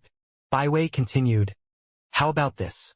Later, I'll arrange for information regarding the various schools of Stillwater Commandery to be brought over. You can choose for yourself. When the 12th lunar month comes, the various schools will all be accepting new disciples. You can go by yourself. If I don't go with you, I can't cause any problems. Given your abilities, it will be very easy for you to join a school. To be honest, my actions just now were unnecessary to begin with." Ning laughed. "We were just a bit unlucky to have encountered this Northmont Fox. So what if he didn't enter the Skysplitter Sword Sect?" Even the ancient spirit of the underwater estate, after seeing that Ning had mastered the Rainwater Sword domain, had treated him in a markedly different way. Ning felt certain that it would definitely be simple for him to choose any other schools. Knock, knock, knock. A knocking sound at the door. "Brother Baiwei, I am Hun Wuji." A voice rang out from outside. "Wuji, please come in." "Why even knock?" Baiwei hurriedly called out. The door opened. A handsome, refined young man entered. This Hun Wuji had a smile which made anyone who saw him instantly feel well-disposed towards him. He immediately said, "If you were the only one here, Baiwei, of course I would have just entered. But Brother Ji Ning is here as well. I didn't wish to be discourteous." "Ji Ning, come. This is my good friend, Hun Wuji," Baiwei said. "Young Master Wuji." Ning clasped his hands in salute. "Brother Ji Ning, I heard your name just now." Hun Wuji clasped his hands in response. "Then you heard me being made a fool out of." Baiwei felt resigned.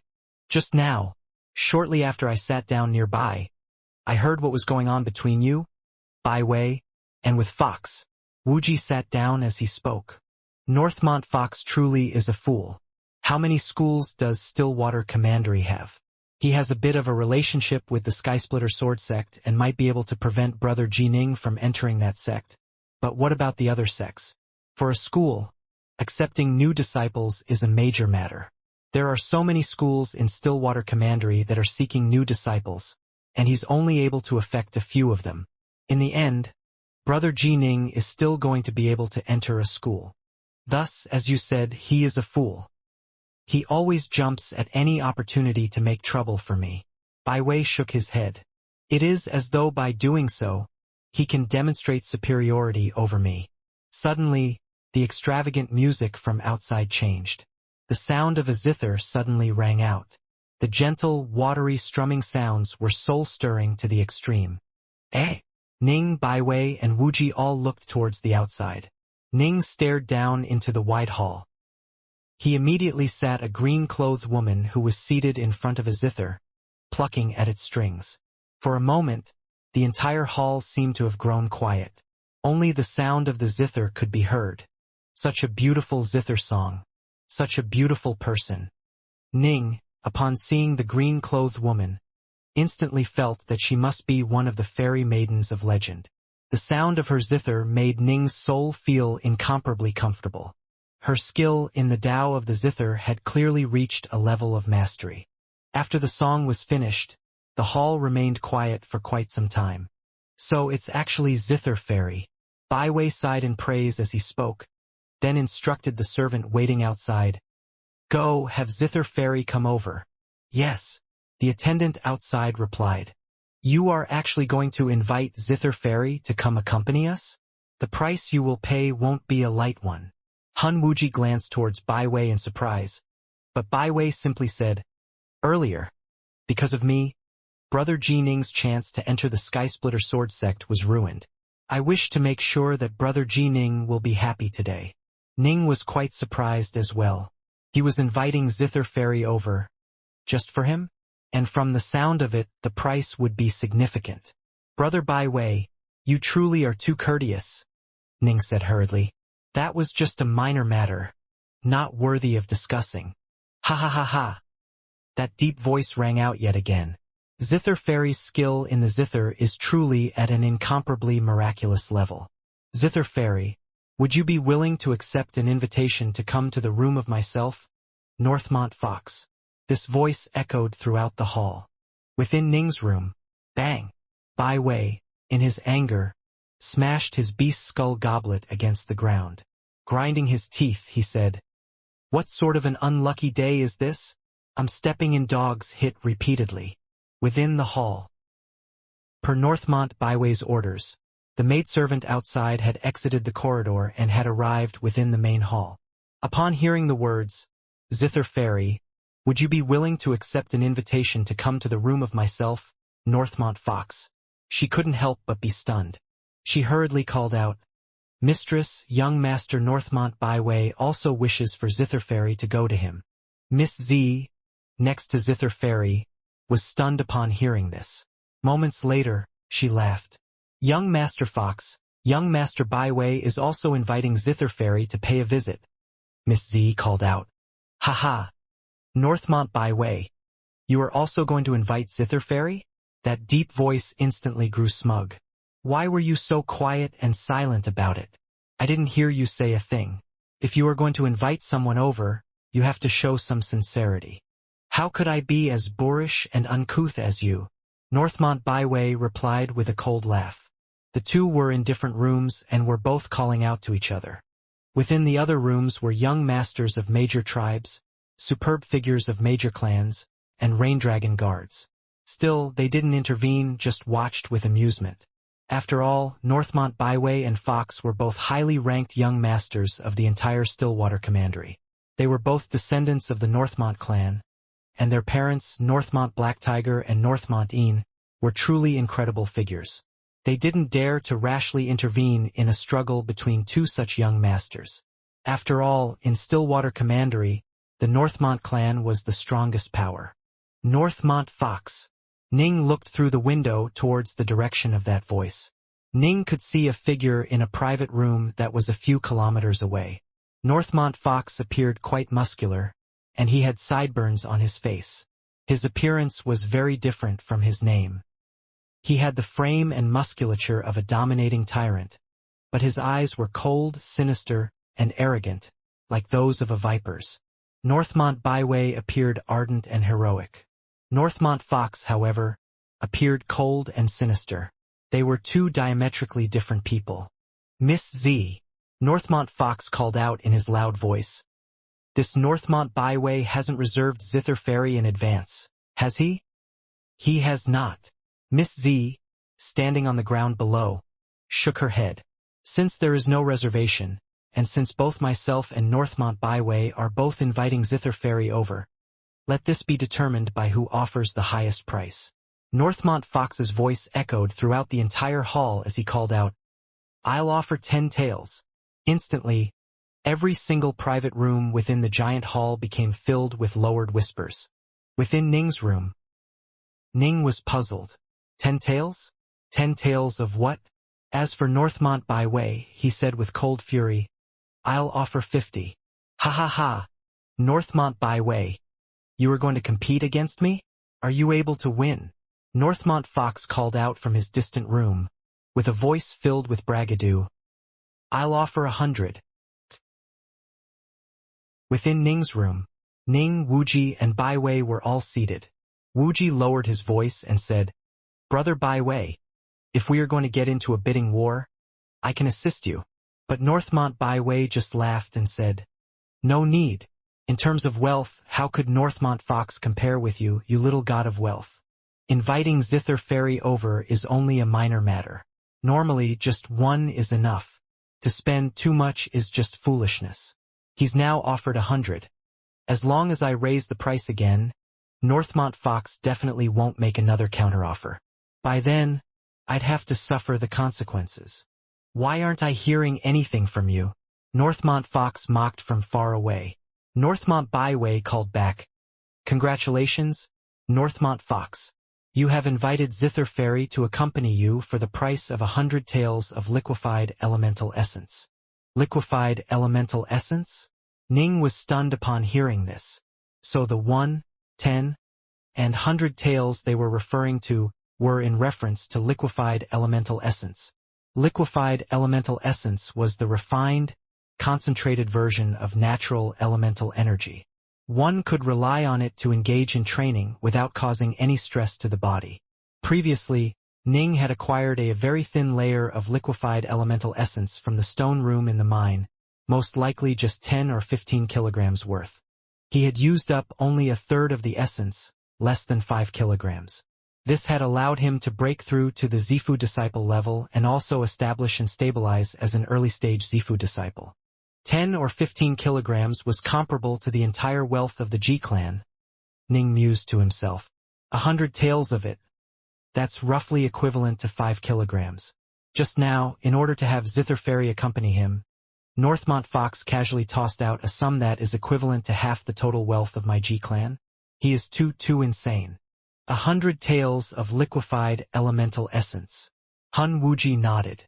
That's roughly equivalent to an Earth-ranked magic treasure. Given Northmont Fox's temperament, for him to throw away an Earth-ranked magic treasure for the sake of making trouble for you is his limit. Ning, hearing this, was speechless. Well then, after killing Adept Suli, he had only acquired 3 Earth-ranked magic treasures.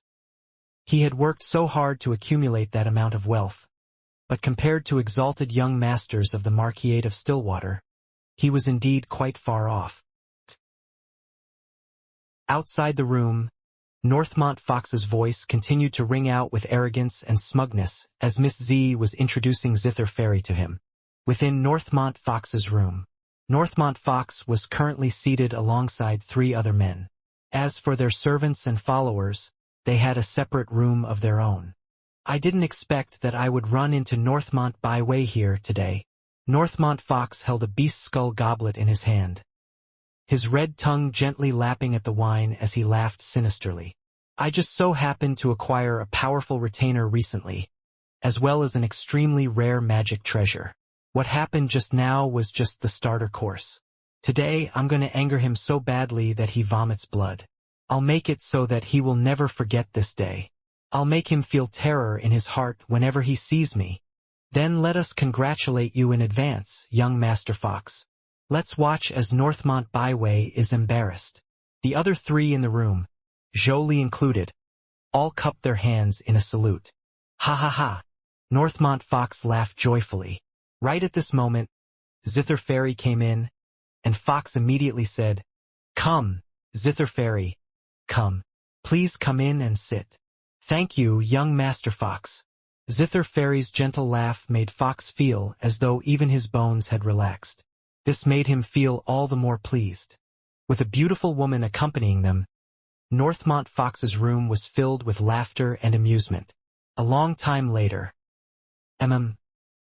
Northmont Fox looked down at the main hall, and at the dais that was beginning to be set up. It should almost be time for the treasure auction. Fox waved his hand, and a grand seal suddenly appeared within it. He handed it to the Nebi Zither Fairy and said, "Zither Fairy, this grand seal is a top-grade mortal-ranked magic treasure, Grand Mountain Seal. It was forged from an actual mountain, the Grand Mountain, which was refined into this seal. Its true value comes from the fact that it is merely a mortal-ranked magic treasure, but in terms of power, it isn't inferior to any ordinary Earth-ranked magic treasures. Thus, this Grand Mountain Seal is absolutely a top-grade mortal-ranked magic treasure." Top-grade mortal-ranked? It is extremely rare to find a top-grade magic treasure. Young Master Fox actually has a treasure like this. Everyone nearby, Jolie included, was surprised. Zifu disciples were capable of using mortal-ranked magic treasures, while Wanxiang adepts were able to use Earth-ranked magic treasures. But generally speaking, they only used low-grade or middle-grade treasures. It was extremely rare for someone to be in possession of a high-grade Earth-ranked magic treasure. As for top-grade, that was incomparably rare. I'll deliver it over now. Zither Fairy rose to her feet. Ugh. The dais rose up within the main hall below. Miss Z's voice echoed throughout the entire hall. It is now time for the treasure auction. Today, our Carefree Caverns has prepared 18 treasures, each with extraordinary attributes. Anyone willing to purchase them can buy them. The high bidder wins the auction. Within Ning's room, Ning, upon hearing this, couldn't help but feel startled. Wasn't this identical to auctions on Earth? So a place like this where immortals and devils gathered also had so-called treasure auctions. In addition, honored guests, if you have any precious treasures which you are willing to sell, you can bring them out as well and allow everyone to bid on them as well, Miss Z said with a laugh. Just now, young Master Northmont Fox has brought out a top-grade mortal-ranked magic treasure, Grand Mountain Seal, and has made it the 19th magic treasure up for bidding in our treasure auction. Northmont Byway, I wonder what sort of treasures you might have for sale. That deep voice echoed out once more. This was a slap in the face. He was directly striking Byway on the face. Within his room, Byway had an extremely ugly look on his face. Hun Wuji was frowning as well. This Northmont Fox actually managed to procure a top-grade mortal-ranked magic treasure. Things are now a bit troublesome. I can bring out quite a few Earth-ranked magic treasures, but in terms of rarity, they can't compare with this Grand Mountain Seal. Ning could tell what was going on. For these young masters, when they competed in treasures, what they cared the most about was rarity. Although Earth-ranked magic treasures were much more expensive, in terms of rarity and uniqueness, they were far inferior. Dog's hit luck. I truly stepped into dog's hit today. Byway gritted his teeth. I didn't expect that not only would I run into this fellow, he actually came prepared. I'll have to endure. Next time I will get him back. Brother Byway, Ning said. I also happen to have a top-grade mortal-ranked magic treasure. Oh! Byway and Wuji both looked towards Ning in surprise. A top-grade mortal-ranked treasure wasn't something you could simply buy with money. The reason why they were ranked top-grade was because they were truly few in number. Please take a look. Ning waved his hand, and the dragon pearl appeared within it, along with 4 dragon scales. The dragon pearl had the illusory dragon swimming about in the middle of it. A dragon pearl! Byway and Wuji were all startled. Wuji then cried out in astonishment. A 4-sided formations that matches with a dragon pearl? Judging from how complex the formation is, this is inconceivable. What formation is this? Netherworm Heavenlock Formation. Ning gave his response. Netherworm Heavenlock Formation? Northmont Byway said in astonishment. Our Northmont clan has a grand formation called the Netherworm Heavenlock Formation, but that is a heaven-ranked grand formation, and an extremely powerful heaven-ranked grand formation at that. So there is actually a mortal-ranked version of the Netherworm Heavenlock Formation as well? It was actually simplified? This truly is unbelievable. Wuji quickly said, such a grand formation. This is far rarer than what Fox has brought out. In addition, Fox just brought a single grand seal. What you have here, Brother Jining, is a formation. It is far more valuable. The value of a formation was, indeed, higher than that of other magic treasures of the same level. The way in which Hun Wuji looked at Ning had changed. Top-grade mortal-ranked magic treasures weren't so easily procured. It seemed as though this friend of Byway's, Jining, was quite extraordinary as well. Jining, are you truly willing to sell it? A treasure like this. After selling it, it will be hard for you to regain it, Byway said. Yes, sell it. Ning laughed. The G-clan now had the protection of the Marquis of Stillwater.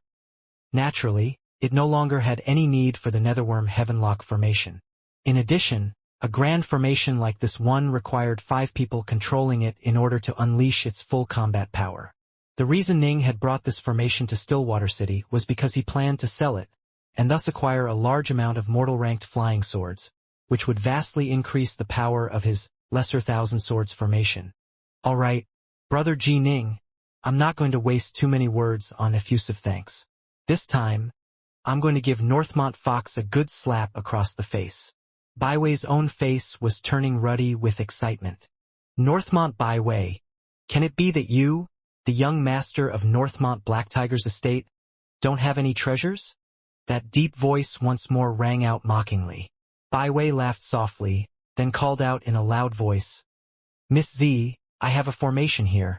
Although it is quite ordinary, it is still naturally far superior to what Northmont Fox produced.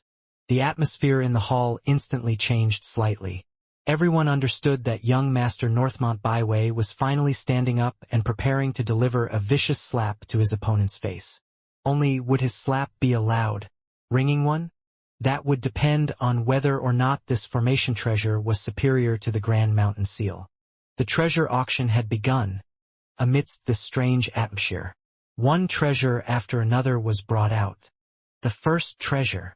Miss Z held up a tricolored stone, which then levitated into the air. 14.5 kilograms of flame flint, which can be used to forge magic treasures. The lowest bid must be at least 130 taels of liquefied elemental essence. 150 taels of liquefied elemental essence. Wuji was the first to speak out. The other guests in the various rooms looked towards Wuji, and all of them called out warmly, "Oh, young Master Wuji is present as well? Young Master Wuji." They all addressed him in a clearly warm and familiar manner. 160 taels. A clear voice rang out from a distant room. It was a rainbow-clothed maiden. 180 taels.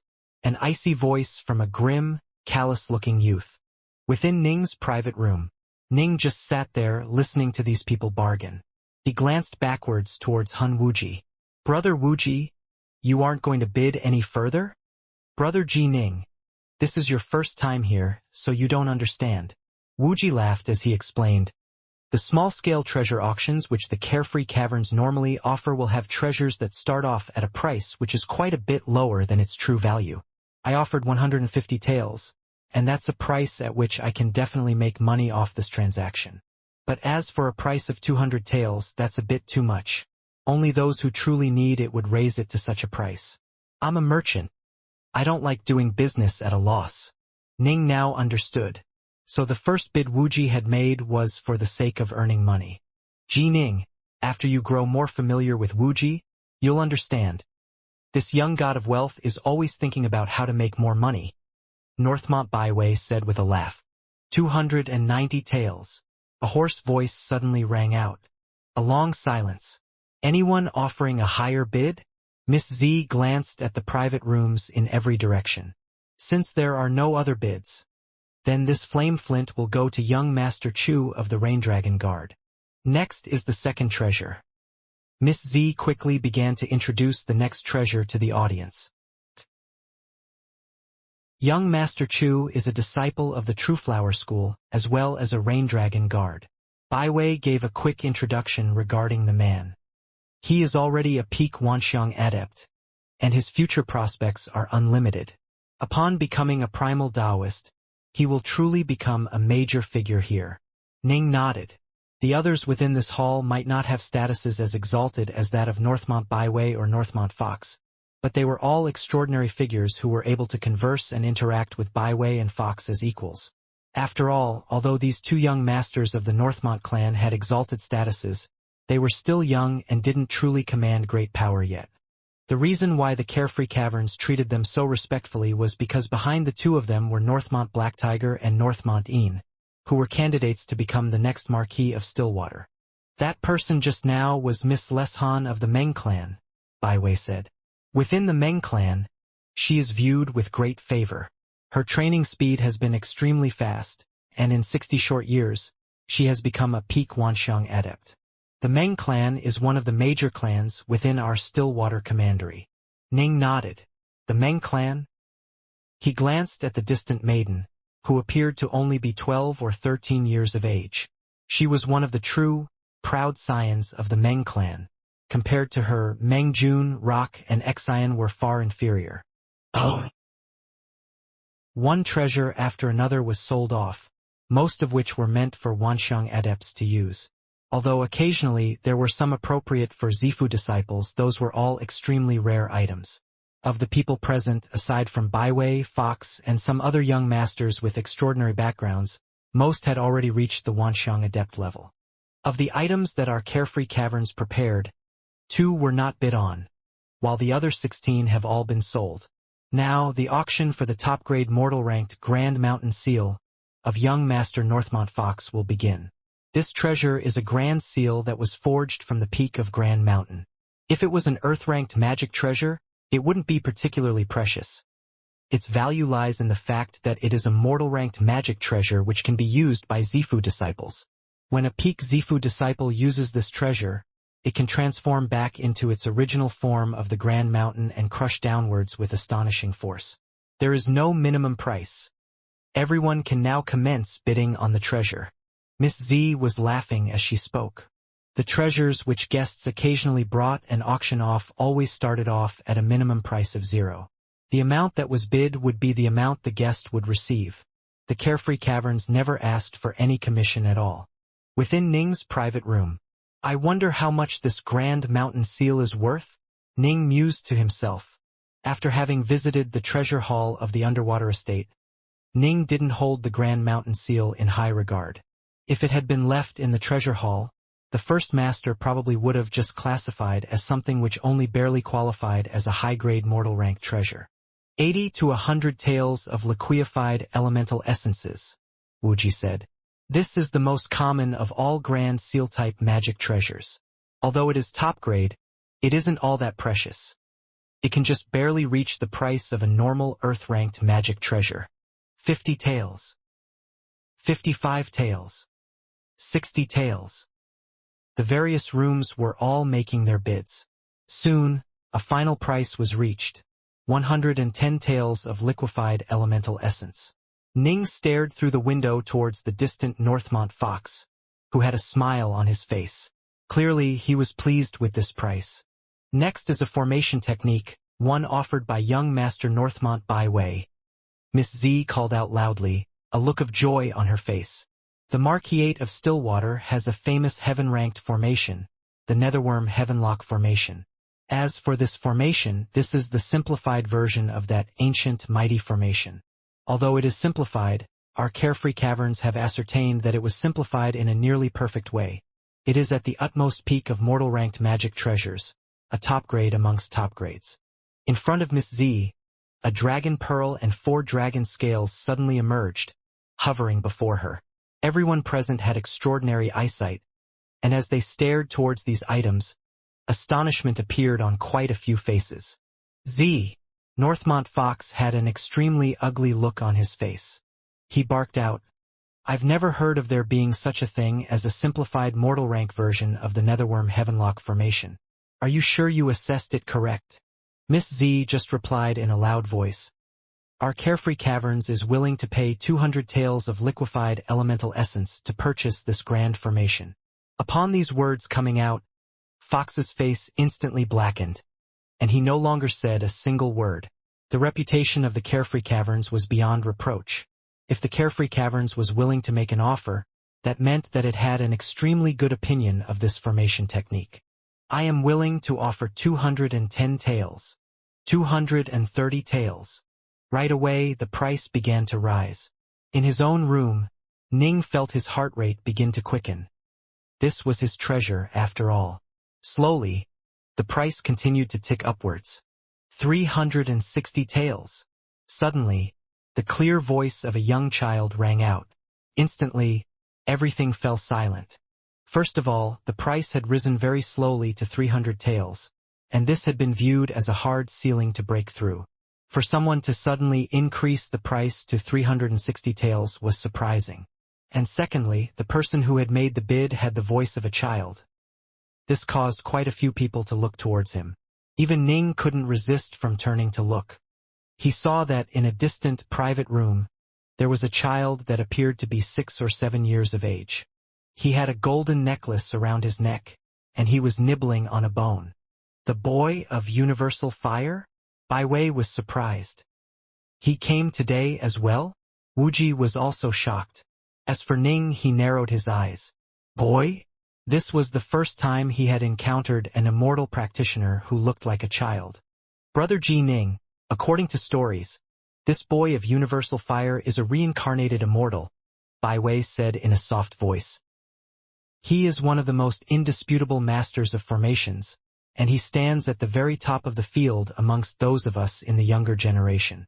He has trained for less than 30 years, but he is already a peak Wanxiang adept.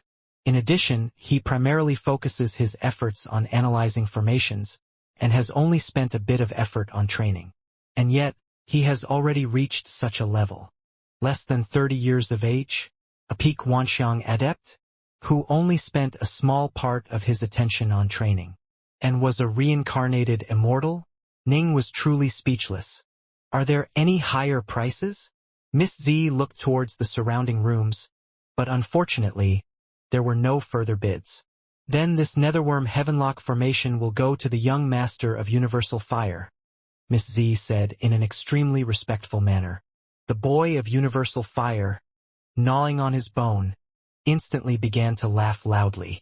To condense such a complicated grand formation in such a manner, yet maintain so much of its essence. It has been a long time since I've seen something like this. I truly am curious as to which formation's master carried this out. I bought it for just a bit over 300 taels. What a bargain, what a bargain! The boy of universal fire waved his hand, and the dragon pearl, along with the 4 dragon scales, flew straight towards him. At the same time, he also tossed out some black marks, sending them flying towards Miss Z. As soon as the dragon pearl and the dragon scales entered his grasp, the boy of universal fire instantly began to peruse them. The distant Ning, upon seeing this, sighed to himself. Even though this person was a reincarnated immortal, he was also insanely dedicated to what he did. If he wasn't, could he have reached his current level of accomplishments? Humph! In the other room, Northmont Fox had an increasingly ugly look on his face. He had lost. His Grand Mountain Seal had only sold for 110 taels, while the Netherworm Heavenlock Formation had sold for 360 taels. Within Ning's room, an attendant brought in a stack of black marks, placing them on the table. The attendant then bowed respectfully and left, closing the door as he did. This is 360 taels, Bai Wei said, delivering the stack of black marks to Ning. Ning saw that there were 3 slightly larger marks and 6 slightly smaller marks. On the large marks, there were the words, Heavenly Treasures Mountain of the Grand Xia Dynasty, and exchangeable for 100 taels.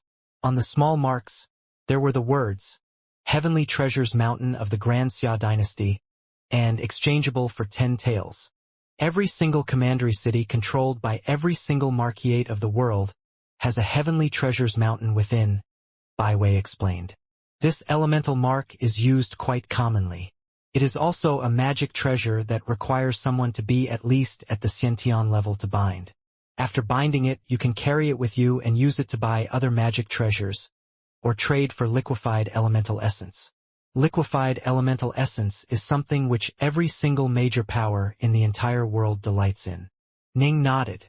At Earth, one of the trillion lesser worlds, it could be said that gold was a common commodity used for trade. In this vast world, however, the refined extract of the natural elemental energy of the world was what was used as a common currency. By relying on them, one could avoid having to waste precious amounts of time in slowly, bitterly gathering in energy. However, not even immortals could be wealthy enough to use liquefied elemental essence non-stop. At most, they would use them to help in making breakthroughs. I've caused you, Brother Ji Ning, to lose a grand formation. I truly feel ashamed, Bai Wei said quickly. But I acquired this liquefied elemental essence, Ning replied hurriedly. As for the grand formation, it was of no use to me. Bai Wei shook his head. It's not the same. Such a rare formation can easily be exchanged for liquefied elemental essence, but it will be very hard for you to use elemental essence to buy another such formation. Still, I have to admit, this feels excellent. Today, Northmont Fox wanted to cause trouble for me. He first ruined our plans of having you, Brother Ji Ning, enter the Skysplitter Sword Sect, and then he insisted on taking away Zither Fairy. At last, I've given vent to my anger. Given Northmont Fox's temperament, I imagine that he's going wild with rage by now, Wuji said with a laugh. Right?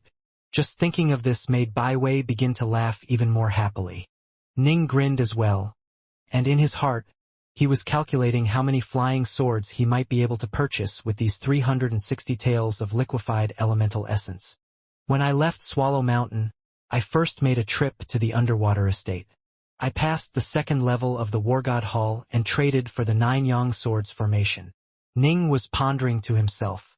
The 9 Yang Swords formation was an extremely good match for the Lesser Thousand Swords formation. Although Daoist Three Lives had individually ranked those 9 swords as only being high grade in the modern era, they would all definitely be considered top grade. In addition, all 9 swords came from the same source, and they just so happened to form a formation base for the Lesser Thousand Swords formation, and so the power of the Lesser Thousand Swords formation had naturally increased significantly. I need to acquire some more high-quality flying swords that come from the same source. I can't hope for top-grade mortal-ranked flying swords like these 9 Yang swords, but I have to try and procure high-grade or at least middle-grade swords.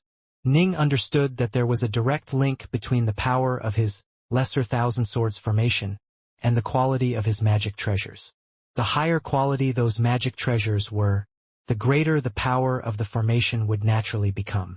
Given the current power of his divine sense, his Lesser Thousand Swords formation would be capable of unleashing tremendous combat power. His true killer attack, the Star-Seizing Hand, was something he would only use at the most critical moments. Under ordinary circumstances, he would rely on the Lesser Thousand Swords formation to make his way through the world. After having vented their anger through the treasure auction, Northmont Baiwei, Han Wuji, and Ji Ning were now chatting and laughing amongst themselves.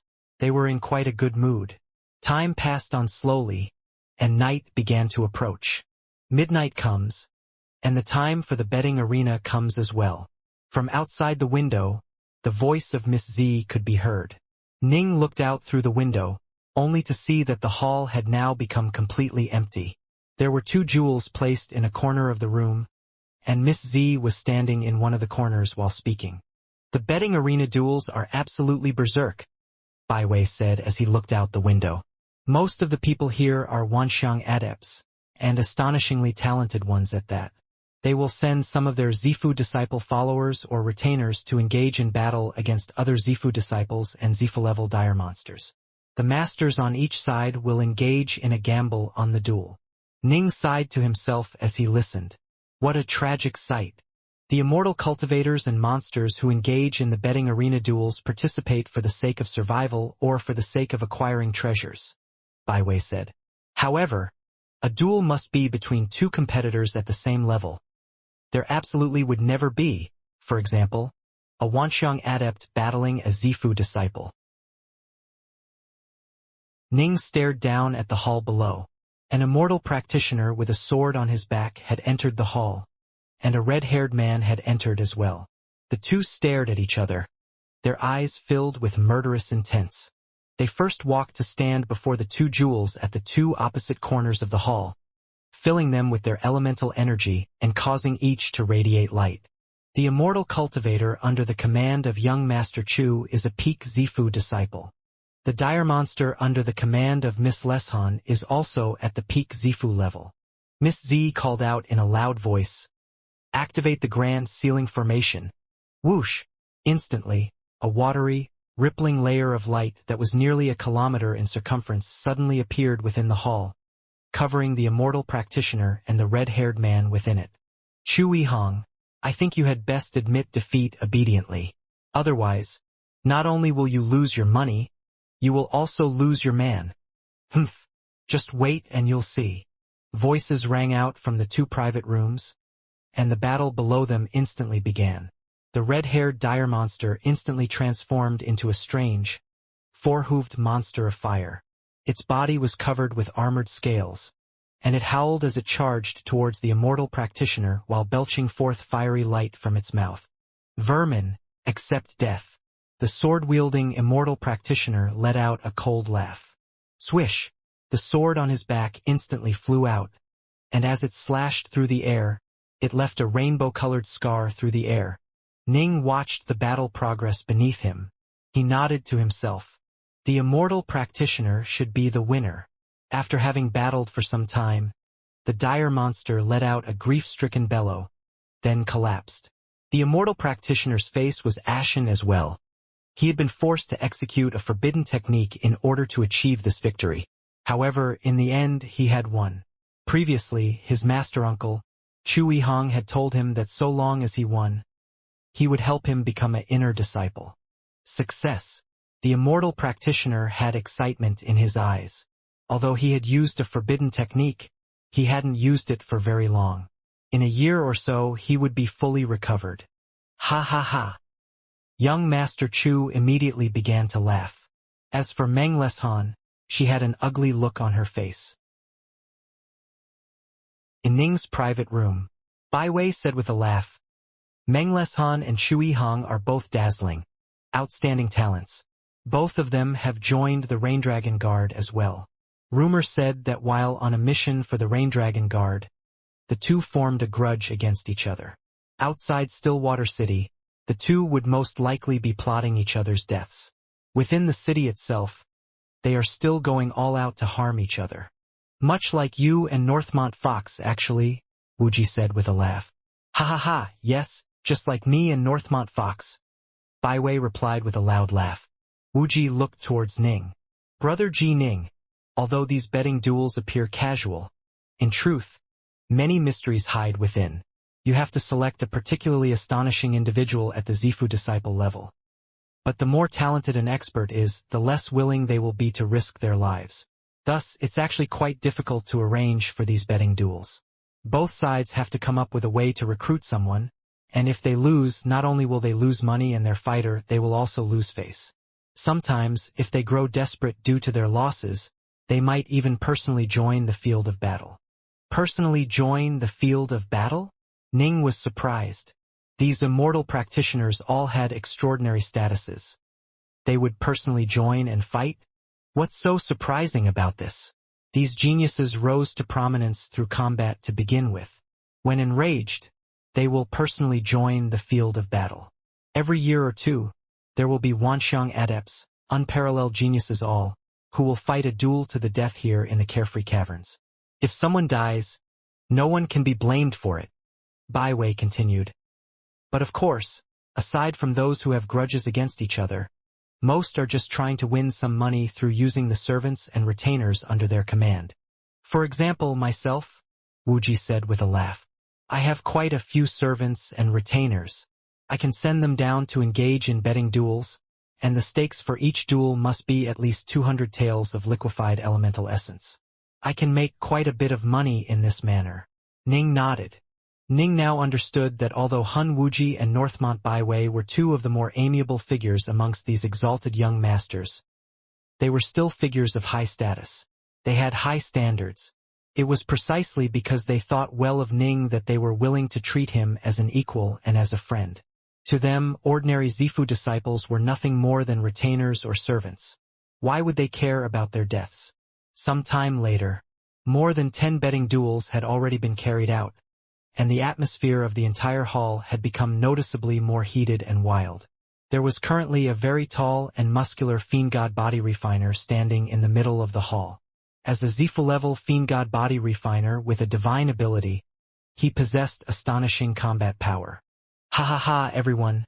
I've won 6 rounds in a row. It seems that the spirit fruit wine for today's betting duels will be mine for the drinking. A chubby-faced, big-eared youth in a private room was laughing merrily. Is there anyone else? As long as you can beat my subordinate, you will gain 300 taels. Su, you've won enough. Have your man go down. A deep voice rang out. Instantly, Ning turned to look. The speaker was Northmont Fox. Fox flashed a fierce glance towards Ning, giving him a long stare, then grinning with a clearly wicked idea in mind. Ning laughed as well. He had overheard quite a few things today, and now understood that these young masters couldn't quite be considered the movers and shakers of the commandery. The truly top-tier figures of Stillwater Commandery were the likes of Northmont Black Tiger. Northmont Fox? Ning didn't fear him at all. Bang! The hall suddenly trembled. A 2-meter-tall horned man with massive muscles and azure skin strode into the hall, his every footstep causing it to shake. His eyes radiated with azure light as well. Upon seeing him, every single person understood that this was a dire monster. Normal people could rarely reach the height of 6 meters, much less be horned. The giant, muscular, horned dire monster strode to the 2 jewels in the corner, then filled them with his elemental key and his divine power. Fiendgod body refiner, key refiner. A dual refiner. Miss Z, standing in the corner, immediately made this report. Both are at the peak Zifu level. A dire monster under the control of young Master Fox. Whoosh!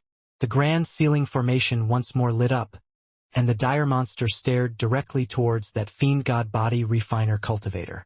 Die then! The azure-skinned, horned dire monster let out a loud roar, transforming into a rhinoceros with a single horn that was more than 30 meters tall. Its entire body then radiated with light, and the body of the rhinoceros once more swelled, transforming to 60 meters in height. The enormous rhinoceros. It stared at its opponent as though he were an ant. Bang! The rhinoceros moved as fast as lightning, intending to trample its opponent. Whap! Whap! Whap! After 3 exchanges of blows, the Fiendgod cultivator had been trampled to the point of having only half his body left. He immediately called out in a high voice, "I admit defeat!" Only then did the azure-skinned rhinoceros come to a halt. If one side perished or admitted defeat, that represented the end of the battle. If one insisted on forcibly killing someone who had surrendered, one would be punished with a fine equal to 10 times the stakes of the bet. Grr! The rhinoceros raised its head, letting out a growl, then transformed into mist before recondensing into that azure-skinned, horned man who was 6 meters tall. Northmont Byway, 300 taels. Dare you engage in a betting duel with me? The distant Northmont Fox pointed from his window towards Byway. I know that you are as cowardly as a mouse, and won't possibly dare to engage in a betting duel. Ha ha ha! As cowardly as a rat. The sound of his laughter was so repugnant and vile. Ning now finally understood why some people would personally go enter the arena.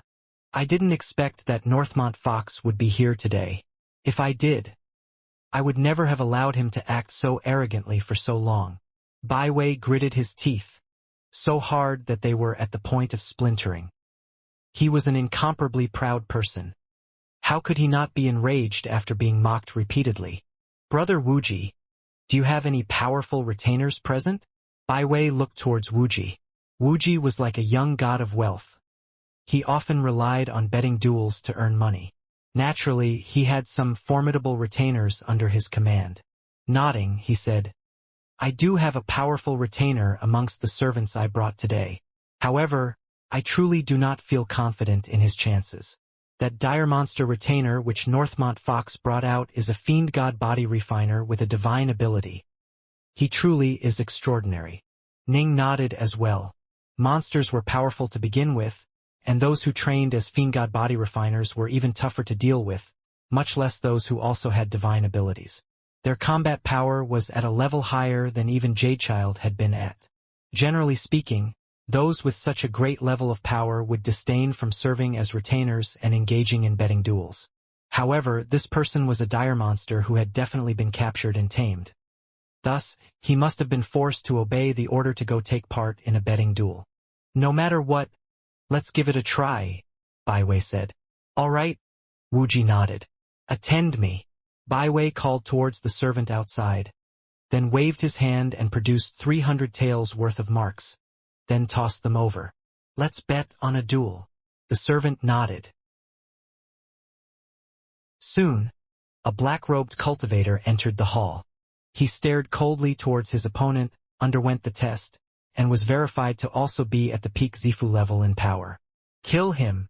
From far away, Northmont Fox let out a roar. That 6-meter-tall, azure-skinned and horned man stared at the black-robed cultivator, then roared, You are dead! And then, it once more transformed into a towering, massive rhinoceros, then executed its heavenly transformation divine ability and increased in size yet again, to 60 meters in height. Its entire body filled the area with a savage aura, causing the corners of the eyes of the black-robed cultivator to crease. A stupid cow. The black-robed cultivator let out a cold laugh. Whoosh! A black fog appeared out of nowhere in the area around them, filling the entire area, including that rhinoceros. The only thing that could be seen within the black fog was an enormous, rainbow-colored serpentine phantom. Die! Die! Die! The enormous rhinoceros wildly charged and trampled about. The black fog swirled around it, and the massive phantom serpent also coiled around the rhinoceros, causing its body to crackle and pop. Its body was beginning to rot, and its bones quickly became visible. Bang bang bang. The rhinoceros rampaged about, its power seemingly great enough to shatter the skies and overturn the mountains. No, I... Suddenly, a miserable scream rang out. Bang! An explosive sound, and the black fog dispersed, along with the illusion of a serpent. The enormous rhinoceros stood there in the hall, vestiges of blood and gore visible beneath its feet. Its body was completely rotted away, and thick white bones could be seen on its back. Still, quite soon, in just a few breaths, its body completely healed. Northmont Byway, is that all you have to show? Northmont Fox arrogantly mocked him yet again. I'm so very sorry, but your 300 taels of liquefied essence is now mine. I would now like to propose a challenge of 600 taels of liquefied essence. Dare you accept? Silence. Complete silence. The entire hall had fallen silent, and nobody said a thing. Although they weren't afraid of Northmont Fox, they truly didn't have any Zifu-level experts who were capable of battling that rhinoceros monster. Everyone was waiting to see how Byway would respond. Within Ning's private room, Byway stared towards the outside, his gaze narrowing. 900 taels. I'll wager 900 taels on a bet with you. Dare you accept it? Northmont Fox was continuing to shout provocatively. He wanted to seize this opportunity to deeply humiliate his old foe. His father, Northmont Een, strongly encouraged him to suppress Northmont Byway whenever Fox had the chance. Silence. Wuxia didn't say anything. He didn't have any retainers who were more powerful than the monster. Byway's veins began to protrude from his face, and he muttered to himself, "Endure, endure, endure. Let me go." Ning suddenly rose to his feet. "I will go kill that rhinoceros monster." You? Wuxia and Byway both stared towards Ning in astonishment. "No way. Ji Ning, if you train for a few more years, it will be simple for you to kill him, but you've only trained for 10 or so years to date," Byway said, shaking his head hurriedly. "You can't take this risk." But in his heart, he couldn't help but feel slightly moved.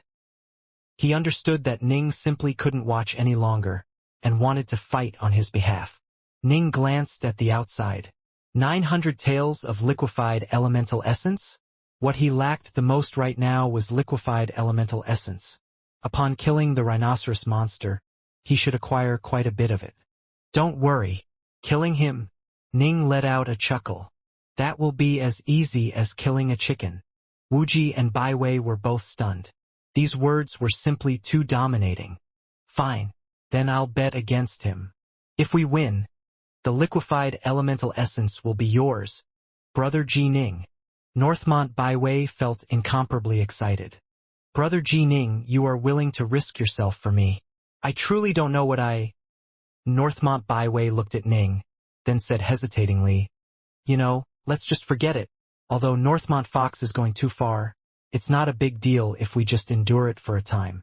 In the future, I'll just seek out an opportunity to avenge myself." When he recollected how savage that rhinoceros dire monster was, Byway was worried for Ning. "No need to say anything further. The liquefied essence will go to me upon winning, right? That's enough," Ning said with a laugh. Byway opened his mouth, wanting to say something, but nothing came out. "Don't worry. I'm completely confident." Ning cracked his lips into a wide grin. "Excellent." The nearby Hun Wuxia looked at Ning. "Brother Ji Ning, we will wait here for you to drink with us when you return." Ning nodded, a fierce light flashing through his eyes. This time would be the first time he would reveal his power in Stillwater City. Since he had come to Stillwater City, then it was time for him to truly show off what a monstrous talent he was. Since he had already decided to join a school, and since there were so many elite members from many schools present, Ning had come to his decision. He was no longer going to hide himself and conceal his power. He had trained in seclusion in the Swallow Mountain region for 10+ years. He had concealed enough. In Stillwater City, what he needed was reveal as much of his prowess and talent as he could. He needed for the various schools to view him as a priceless treasure, to make the various powers all view him as someone tremendously important. Only then would he be able to ascend beyond the clouds in the azure sky. If he was to embark on this path, then he would embark on this path as a genius. The path of a monstrous genius. A rhinoceros monster? Ning looked through the window towards that savage, massive rhinoceros dire monster. Nothing more than a stepping stone for me. Attend me. Bai Wei once more summoned the servant, then handed over 900 taels. At the same time, he instructed her to take Ning to engage that rhinoceros in a duel. The maid looked in astonishment towards Ning. Within the hallway outside the room, she had seen for herself how savage and mighty that rhinoceros monster was. This delicate, handsome youth in front of her was going to battle against that rhinoceros monster? Yes. The maidservant didn't dare say anything. She immediately led Ning towards the outside. Brother Ji Ning, we shall wait here for your victorious return. Bai Wei and Wuji both rose to their feet, watching as Ning left. Be careful. The whitewater hound, resting on the ground, rose to his feet as well as he looked at Ning. Still, the whitewater hound knew very well that Ning had killed Adept Su Li with but a single stroke. Kill this rhinoceros monster? Ning shouldn't have any problems at all. Ning turned his head, glancing back towards him, then nodded. And then Ning departed. Ning headed out through the hallway, following after the maidservant. There were some other attendants in the hallway as well. They all looked towards Ning, a mixture of curiosity, grief, sympathy, and pity in their eyes. As they saw it, this handsome, delicate youth was probably a retainer who was being sent to his certain death. Bai Wei, are you quivering in fear? That deep voice once more called out mockingly. Northmont Fox, have that dire monster under your command prepare for death. Another voice, a clear one, rang out from the other room. In addition, Northmont Fox, let me tell you something. Even if you occasionally acquire a powerful retainer, you should be modest. The more arrogant you are, the more miserable your defeat will be. Bullshit. Northmont Fox instantly grew enraged. Northmont Bai Wei just snickered. Shortly afterwards, you'll have to swallow your own pile of crap. The voices of the two young masters of the Northmont clan echoed in the air. As for Ning, he had already departed his corridor and arrived within the main hall.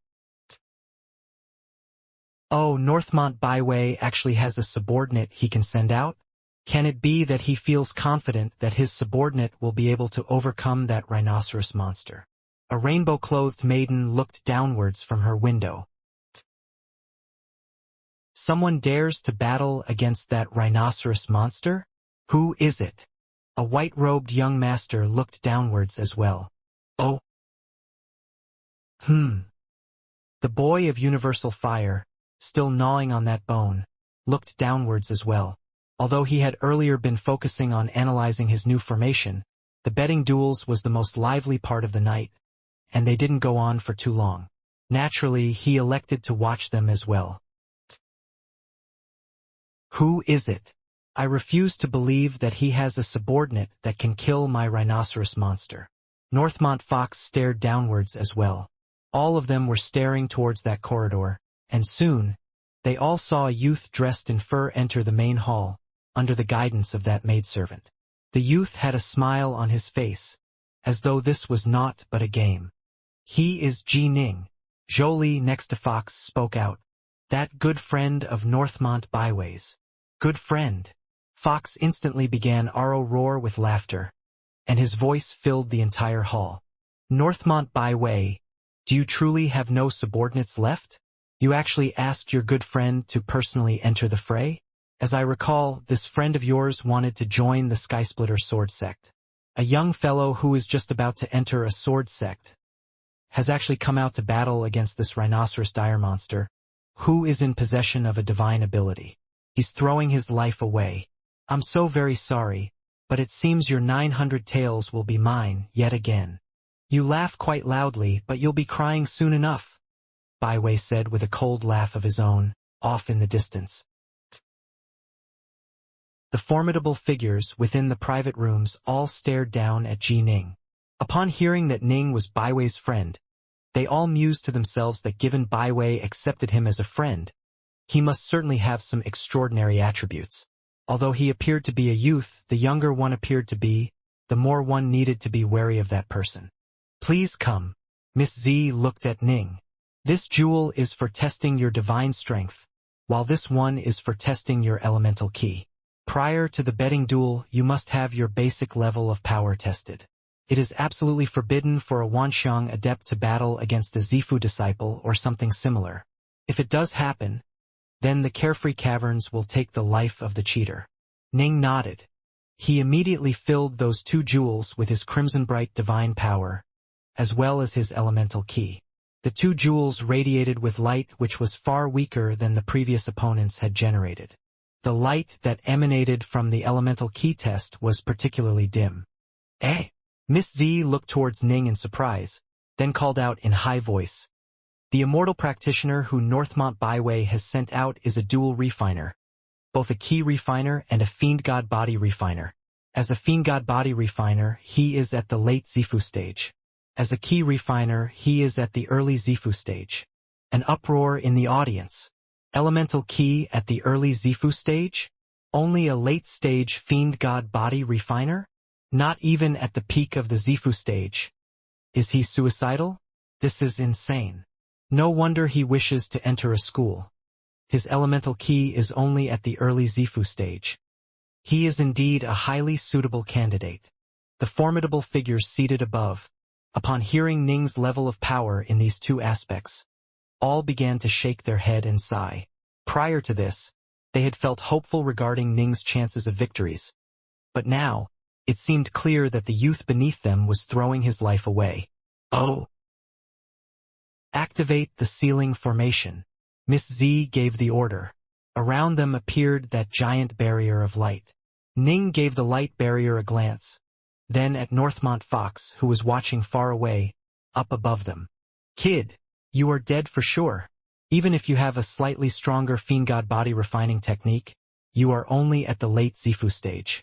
You actually want to compete against the rhinoceros monster I command? You are committing suicide. You probably won't even have the chance to beg for mercy. Fox was incomparably brash right now. Just prepare your second opponent for me, Ning said with a laugh. Northmont Fox was startled momentarily, but then he bellowed with rage. Such audacity. Rhinoceros, go and kill this punk. The atmosphere instantly grew tense. In the private rooms above them, Wuji and Baiwei were feeling concern for Ning, while Fox was hoping for Ning's death. Others were all watching this play out with amusement. Still, in their hearts, they felt that Ning's chances for survival were simply too slim. Bang! The 6-meter-tall, azure-skinned, horned man instantly transformed into an enormous rhinoceros. Immediately afterwards, its entire body began to emit a blurry light as it once more transformed, this time into a 60-meter-tall colossus. It had already completely executed its heavenly transformation technique to the utmost. Its current level of power and speed could be described as incomparably astonishing. Prepare to die. The rhinoceros monster galloped forward, its enormous legs causing the hall to tremble with each step. As for Ning, 2 Dark North swords appeared out of nowhere into his hands. Bang! The giant rhinoceros monster instantly charged towards Ning, its enormous hooves slamming and crushing down towards Ning, but missing each time. Whoosh! The Dark North swords in Ning's hands transformed into lines of rainwater, slashing past one of the giant hooves. Instantly, blood splattered out, falling down like the rain. One of the rear hooves of the rhinoceros had been completely severed. It had been charging at high speed forward, and it instantly collapsed to the ground, its momentum carrying it to roll forward and slam directly against the Grand Ceiling Formation. Rumble. Colossal, mountain-shaking collision. Even the Grand Ceiling Formation trembled. A few ripples appear as it blocked the Monoceros monster which had lost a leg. The female attendants outside the Grand Ceiling Formation, along with Miss Z, had been badly startled upon seeing the Monoceros charge towards them. They knew rationally that it couldn't touch them, but they still took a few steps back. The rear hoof of the Monoceros flew straight towards it, once more connecting with the trunk. Growl! The Monoceros rose to its feet, staring at Ning, a hint of dread and nervousness in its eyes. Silence. All of the private rooms above them had fallen silent. Fox's eyes were wide as he stared downwards. Everyone could easily tell who held the advantage. Given how massive the Monoceros monster was, its hooves were enormous, yet tremendously quick. It was actually extremely hard to dodge its trampling attacks. But Ning had done so easily.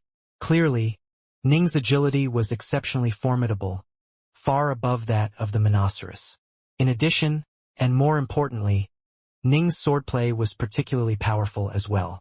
In addition to the magic treasure protecting the body of the Monoceros, after using the heavenly transformation technique, the body of the Monoceros was incomparably tough. And yet, its rear hoof had been chopped out with one blow? The power of this sword technique was absolutely... What no one realized was that Ning's divine will was controlling his Dark North sword.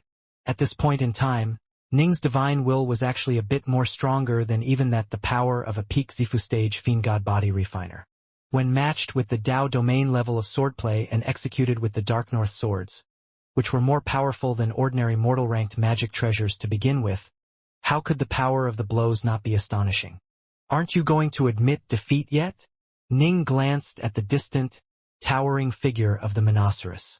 There was a huge difference in size between the two, but at this point in time, the Monoceros aura was clearly far feebler.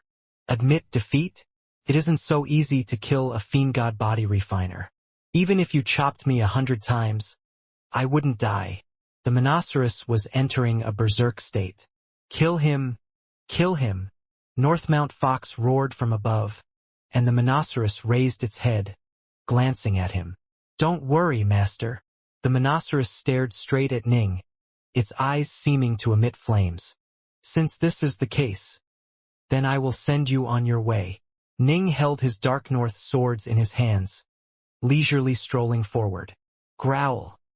The Monoceros bellowed, once more charging towards Ning, its savage aura filling the heavens and seeming to contain the power to topple the mountains. As long as he could step on, strike, or even brush against Ning, Ning's body would probably explode. Unfortunately, in terms of technique and comprehension, the difference between the two was simply too great. Die, Ning said. His entire body transformed into a line of rainwater and slashed outwards. Whoosh! The thick neck of the Monoceros monster was slashed through. Ning flew upwards past him as blood sprayed wildly everywhere. The body and the head of the Monoceros had been completely cut into two pieces. Water flame lotuses. Ning willed it. Boom! After having reached a new level of power as a Fiendgod refiner, the amount of fire and water Ning could control had clearly increased significantly.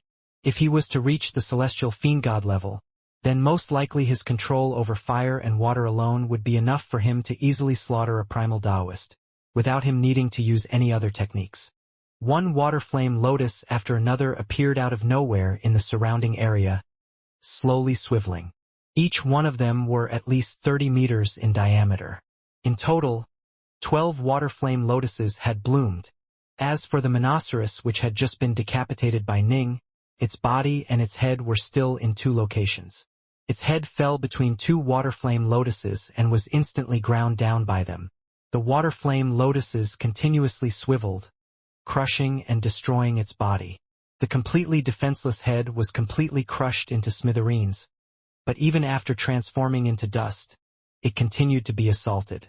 As for the other 10 lodi, they surrounded the entire enormous body of the Monoceros. Although there were parts of it that weren't completely surrounded, There was no way for the remaining parts of it to reform into a whole in this situation. Grind! Ning stood there within the enormous hall. His 12 giant water-flame lotuses bloomed, and the petals of the lotuses swiveled, wildly grinding down the enormous body of the Monoceros, slaughtering it and preventing it from reforming. Naturally, this meant it didn't have a chance to admit defeat either. This scene, both bloody and beautiful, caused the entire hall to fall silent. Ning just stood there, and then he raised his head to look towards Northmont Fox. I told you to prepare a second subordinate. Ning laughed calmly, as casual and as relaxed as he had been when he first entered the hall. Excellent. Back in the private room, Northmont Baiwei's face was red from excitement. By his side was Hun Wuji, and his eyes were also filled with shock and delight. I truly didn't expect that Brother Ji Ning would be able to execute that rhinoceros monster with such ease, Wuji said. Those movements, that swordplay, he is truly inconceivable. Baiwei nodded hurriedly. Formidable. Baiwei was grinning so widely that his face threatened to split apart. He immediately shouted loudly, Northmont Fox, I told you earlier that you were spouting crap. Now, you'll have to swallow your crap back down. Oh. Northmont Fox's face was ashen. Both the actions of the seemingly ordinary youth below him as well as the words of Baiwei caused his heart to clench. He felt extremely miserable. Oh. How formidable. What formidable swordplay. Young Master Chu stared downwards. Oh. He was able to effortlessly execute that rhinoceros monster? Was that a divine ability? Or pure swordplay? A black-robed youth frowned as he stared down towards the hall. Oh. The boy of universal fire, that child who appeared 6 or 7 years old and who had a golden necklace around his neck, had a look of deep contemplation on his face. He stared downwards at Ning, in the hall beneath him. That sword technique, such power. It shouldn't be a divine ability, given how miraculous his swordcraft is. Can it be that he has already reached the Dao domain realm? That seems unlikely. He's merely a Zifu disciple. It's rather unlikely that he could have reached such a high level of comprehension. But that sword? Can it be that I was seeing things? Oh. Although there were quite a few formidable figures present, Ning had executed his sword technique too quickly. Only the boy of universal fire had been able to just get a vague sense that perhaps Ning had reached the Dao domain level in swordplay. But even he didn't dare to feel confident about it. The grand ceiling formation vanished. The immortal practitioner which Northmont Baiwei sent out was victorious. Miss Z called out in a clear voice, and then she looked towards Baiwei. Are you willing to continue accepting further betting duels? Yes. Ning, standing near her, spoke out instead of Baiwei. Baiwei, within his private room up above, was startled. He hurriedly sent to Ning, Brother Ji Ning, you wish to continue? Ning sent back, as long as Northmont Fox is willing to send someone out, then we'll keep betting against him. Don't worry. It's already quite incredible that he was able to send out a rhinoceros monster. I imagine it will be quite hard for him to send out anything more powerful. And even if he does, I am confident in being able to kill it. As for the stakes, you can add the 900 taels of liquefied elemental essence I won on top of the stakes as well. Ning's mentally transmitted voice was filled with absolute confidence. He himself had already actively told Fox to prepare a second person. How could he choose to retreat now? Fine. Baiwei's eyes lit up. Northmont Fox, my good brother, Ji Ning, is down there awaiting your challenge. Weren't you bragging quite fiercely earlier? As for the stakes, I'm willing to accept 900 taels, or even 1800 taels. I'm just afraid that you aren't. Baiwei snickered as he spoke, his eyes filled with disdain and contempt. The words Baiwei had said, as well as the manner in which he had said them, when matched with that look in his eyes. These things instantly caused the distant Fox to be utterly enraged. His face turned red and swollen. Northmont Fox's face looked ghastly. He glanced at several of his nearby friends, then said in a low growl, I've suffered such humiliation.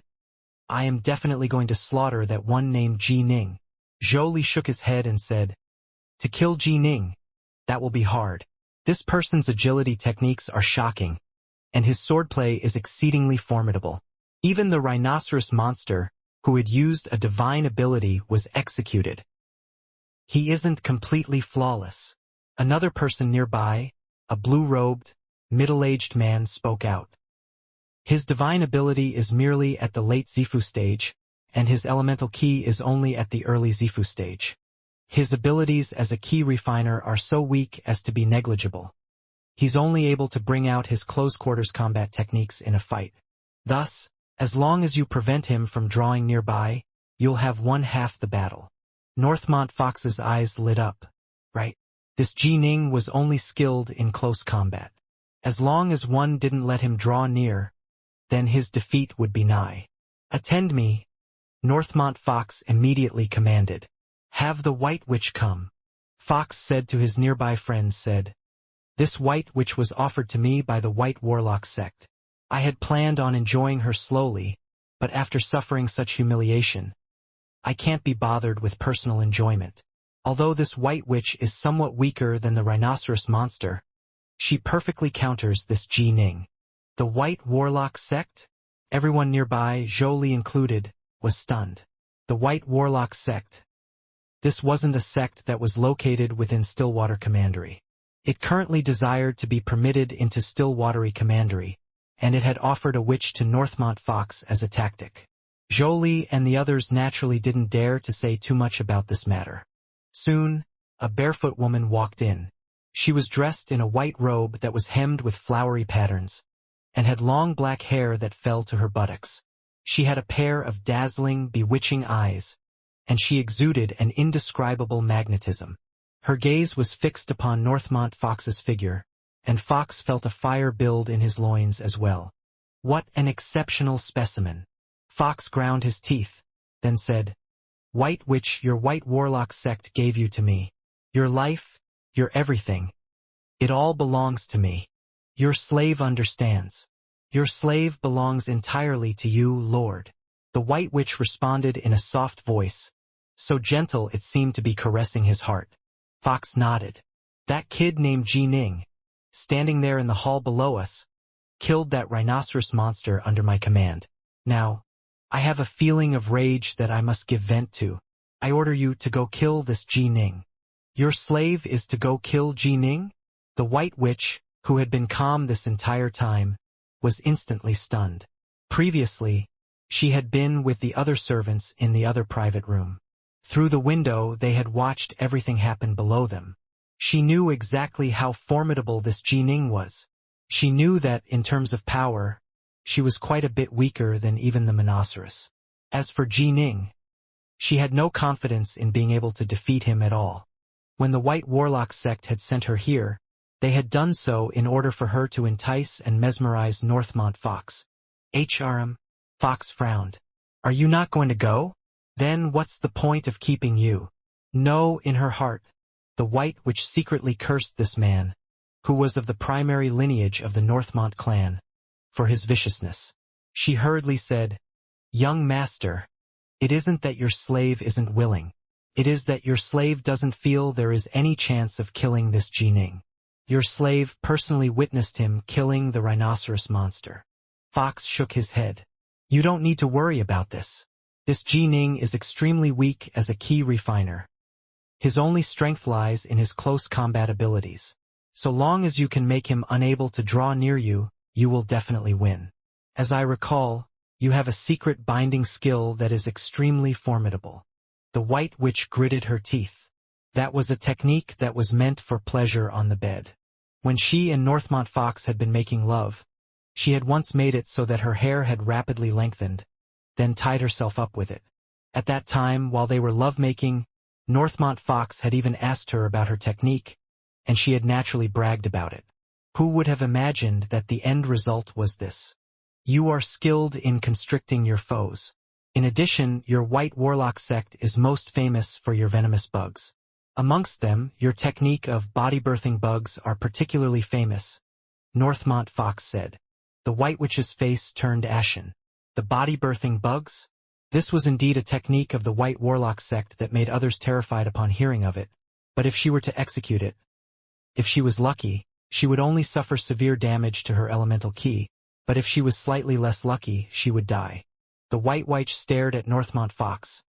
She understood that this Northmont Fox fully intended to have her fight to her death, if that was what was needed to kill Ji Ning. You can choose to go, or you can choose death. Northmont Fox's voice was cold. The White Witch gritted her teeth. Your slave shall go. Good. Fox nodded. The skills of your White Warlock sect perfectly counter him. You still have a chance at surviving. Go to the hall and kill Ji Ning. All right. The White Witch immediately turned and left, her body swaying. As Northmont Fox watched her depart, a lecherous light flashed through his eyes. He let out a low sigh. What a waste of a beauty. Still, there are plenty of beauties in the world. This Ji Ning, however, must die. I have to give vent to my rage. He turned to stare through the window towards Ning, his eyes filled with savagery now. Northmont Byway. You just won 900 taels, but now you are going to give them back to me? Fine. I'll bet against you again and have you send me those 900 taels back to me. Within the hall, Ning stood there by himself, a hint of a faint smile on his face. He was calm and unflappable, since he had already decided to reveal his fierceness. How could a single battle be enough? Eh? Ning looked forward. From a staircase up ahead, a barefoot, white-robed woman came striding down, her long black hair falling to her buttocks. Her swaying motion as she walked was filled with allure. She has come to fight me? Ning frowned, puzzled. This woman seems to be more suited for seduction. The White Witch walked to the jewels in the corner, filling them with her elemental ki. Miss Z called out in a high voice. The Immortal practitioner which young Master Fox has sent out is a peak Zephyr-level key refiner. Just a key refiner? A key refiner is at a disadvantage to begin with when facing a Fiendgod body refiner. She actually dares to come. Ning pondered for a moment. She must have a special technique. Although he was merely at the 7th stage of the Crimson Bright diagram of the 9 heavens as a key refiner, the jewels served as a test for the purity and density of the divine power within his body, then determined his level. Since ancient times to the present day, the Crimson Bright diagram of the 9 heavens had always been the number 1 Fiendgod body refining technique. Although Ning was only at the 7th stage, the purity of his divine power truly was comparable to a late Fiendgod refiner. Boom! The grand ceiling formation once more lit up. Within the enormous barrier of light, only Ning and the White Witch remained. A lady of a sect of warlocks, filled with allure. A handsome, delicate-looking fur-clad youth. I was forced to come. Please show mercy. The White Witch bowed slightly. Ning just smiled. He didn't say anything. Whoosh!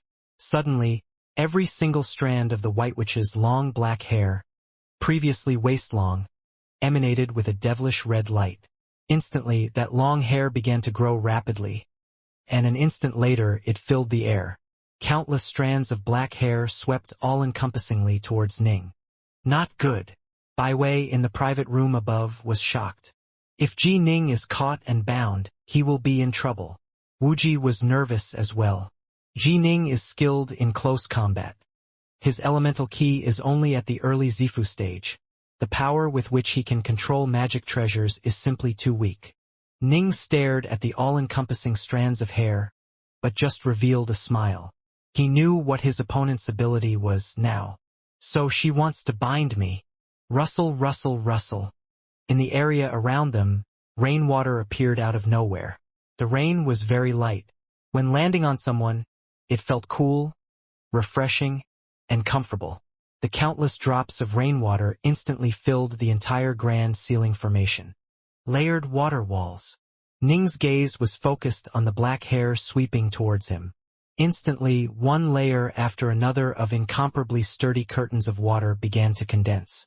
In the past half-year, Ning had developed the Rainwater Sutra, and he had indeed risen quite a bit in terms of comprehension and insight. The power of the rainwater of his rainwater sword domain had risen the most, and Ning had furthermore spent a great deal of time focusing on these curtains of water. In fact, he had focused on developing this layered watered walls technique, and in terms of intricacy it was nearly comparable to the rain line technique, except it was meant to pressure and bind his foes. Slash slash slash. The countless strands of black hair strove to draw close to Ning, but the layers of watery curtains were incomparably durable and entangling. This technique of the White Witches was meant to be used for pleasure on the bed. While it was exceptionally strong in terms of binding power, in terms of the innate penetrating power of those strands of hair, it was very weak. There was no way it could pass through the layered water walls. Those countless strands of hair flailed in midair, effortlessly blocked by the layered water walls. Oh!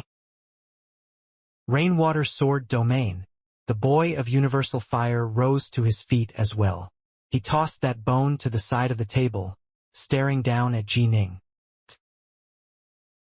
Dao Domain. Rainwater. Rainwater Sword Domain. A Zifu disciple who has a Dao domain. All of the formidable figures who had been calmly watching this battle were now shocked. For someone who was merely at the Zifu disciple level to have reached the Dao domain level, this was something out of the legends. None of them had been this powerful at the Zifu disciple level. A Zifu disciple capable of comprehending a Dao domain? Oh no, oh no. So many people are watching here today. When word of this spreads, if the sect learns that a monstrous genius such as him was refused entrance because of me, I will be in trouble. Jolie, next to Northmont Fox, had an ugly look on his face. The emergence of the Rainwater Sword domain had shocked everyone. As for Ning, he stood in the hall, as calm as ever. Admit defeat. I'll give you a path to survival. Ning stood there, surrounded by rainwater. He glanced at the distant White Witch. The White Witch, upon seeing Ji Ning display the might of his Rainwater Sword domain, felt her heart instantly turn icy cold. A path to survival? What path to survival do I have? She immediately began to activate the secret technique of her sect within her body. All of the elemental ki in her blood, flesh, and essence began to condense, and her entire body began to emit a bloody glow. Deep within her Zifu, 12 goo-bugs that were hidden there began to move about. The bugs within the bug nest she kept on her also began to move. Alas! The distant Ning shook his head. It seemed as though this woman was being forced by Northmont Fox to fight to the death. Ning immediately prepared to execute his Waterflame Lotus, planning to send this woman directly to the Yellow Springs. But suddenly, "We admit defeat," a deep voice rang out. "Eh?" Ning raised his head, glancing over in astonishment. Northmont Fox, up in his private room, appeared very calm. He even grinned towards Ning. "I didn't expect that today I would have the chance to see a genius such as young Master Ji Ning. You are merely an early-stage Zifu disciple, and yet you've already comprehended a Dao domain. Admirable, admirable. I, Northmont Fox, am wholeheartedly convinced by my defeat at the hands of young Master Ji Ning." The White Witch stared in astonishment towards Northmont Fox as well. She knew exactly how savage and wild Fox had been previously. He had insisted on her going all out to kill Ji Ning. But now, in the blink of an eye, before she had even lost, Fox had admitted defeat. In this battle, she represented Fox, and Fox was the one doing the betting. Thus, upon his admission of defeat, the battle ended. Whoosh! The long black hair of the White Witch quickly retracted, changing from 300 meters to its normal waist-high length. Young Master Ji Ning was victorious. Miss Z instantly called out in a high voice. The way in which she had referred to Ning had changed. Previously, she had referred to him as the immortal practitioner who Northmont Byway sent out. But now, she directly referred to him as young Master Ji Ning. This was because she knew very well what it meant for a Zifu disciple to gain insight into a Dao domain. The Dao domain was a level which only primal Taoists were generally able to reach. For a Zifu disciple to be able to comprehend a Dao domain, anyone capable of this was a truly monstrous talent, or perhaps even a major power who had reincarnated. Based on what she had heard regarding people like this, so long as they survived, they would train in the finest of key refining techniques, and there was no question that they would become primal Taoists. If it was said that she treated Northmont Byway and Northmont Fox with care, due to their family background, she now treated this Ji Ning with the same care due to his innate, terrifying talent. It must be understood. Primal Taoists were truly influential figures. If one then ascended to become an immortal, even the Marquis of Stillwater would actively reach out to befriend that person. Such a person would be capable of influencing the major powers of Stillwater Commandery. A monstrous talent like Ning. So long as he survived, he would have a 100% chance of becoming a primal Taoist. As for becoming an immortal, the chances for that were extremely high as well. Young Master Ji Ning, are you going to continue with another betting duel? Miss Z smiled towards Ning, and as a fox spirit, her smile was dazzlingly bewitching. Ha ha ha! After young Master Ji Ning revealed his Dao domain, who would dare battle him? There's no way for us to find another Zifu disciple who has comprehended a Dao domain. Anyone we send would definitely lose. Let the betting duels come to an end. The spirit fruit wine for this series of betting duels shall go to young Master Byway and young Master Ji Ning. Laughter rang out from each of the private rooms. Since they didn't have any grudge against Ning, why would they wish to offend a monstrous talent like him? Although these people were elites amongst their various sects, and although many were Wanxiang adepts, it was still quite hard for Wanxiang adepts to leap to the primal Taoist level. Actually, they still weren't even where that Ning's soul had already reached the divine sense level. If they did, they probably would be completely speechless. It must be understood that by relying on his Rainwater Sword domain and divine sense, Ning had passed even the divine abilities trial left behind by Taoist Three Lives, once of the most ancient of individuals who had been born when the cosmos were first created. Thus, he had acquired the star-seizing hand. But of course, Ning knew that the amount of talent he had displayed today was enough. The divine ability, star-seizing hand. He definitely couldn't reveal it to anyone. If he did, he would be courting death. Of course, he could still use it. After all, given the monstrous talent he had already revealed, even if he unleashed an attack that exceeded the expectations of others, onlookers would come up with their own explanations, such as Ning having learnt some sort of a special divine ability, or being in possession of a very unique magic treasure, or that his level of comprehension was very high. In short, it was normal for a monstrous talent like him to reveal monstrous levels of power. Young Master Ji Ning. Northmont Fox was in his distant room, a smile on his face. He called out in high voice, "Northmont Byway and I have always been at loggerheads. Previously I offended you, but it wasn't because of you, young Master Ji Ning. What I did to take aim at Northmont Byway. Still, I did offend you, and I hope you will pardon me for that. At the same time, I would like to warn you, young Master Ji Ning, that Northmont Byway is a two-faced tiger. He's quite the faker. Don't be fooled by him." Ning raised his head, giving him a glance. What a Northmont Fox. Formidable. Previously, he had acted with such red-eyed bravado and arrogance. But now, after seeing Ning display his Rainwater Sword domain, it was as though a bucket of ice water had been poured over his head, waking him up. He thus immediately stated that his earlier actions were directed towards Northmont Byway, so as to ease the tensions between him and Ning. At the same time, he also tried to disrupt the relationship between Ning and Byway. And, young Master Ji Ning, if you wish to enter the Skysplitter Sword Sect, there will be absolutely no problems at all. Fox laughed as he spoke. Just moments ago, he had arrogantly stated that Ning could forget about ever joining the Skysplitter Sword Sect. But in the blink of an eye, he had changed his tune. Ning mused to himself that one truly couldn't underestimate any of the young masters of the Marquis. Northmont Fox, you truly are shamelessly thick-faced. As for entering a school, given the talents of my brother, Ji Ning, he can enter any school he wishes. Byway immediately began to laugh. As for you trying to stir up strife between us, everyone in Stillwater City knows of your reputation, and everyone also knows what sort of a person I, Northmont Byway, am. Only after spending much time with a person will you understand their heart. You two-faced tiger, do you think I can't see straight through your facade? Fox let out a cold laugh. Byway shook his head. Oh? Then I'll just wait for you to see through. Oh? Suddenly, A figure shot out from one of the private rooms through the window, moving as fast as a streak of light. The grand ceiling formation had already been dispersed, and the figure flew directly towards Ning. Eh? Ning glanced at this woman. She seemed to be roughly 10 years old, and was innately endowed with a noble grace. Young Master Ji Ning, my name is Hu Shui. My grandfather is the leader of the Thousand Rivers School. Given your talent, young Master Ji Ning, as long as you are willing to enter our Thousand Rivers School, I imagine that even the immortal ancestor of our Thousand Rivers School would be willing to accept you as a disciple. The beautiful, lithe maiden with hairpins in her hair laughed as she spoke, and her voice was so pleasant to the ear.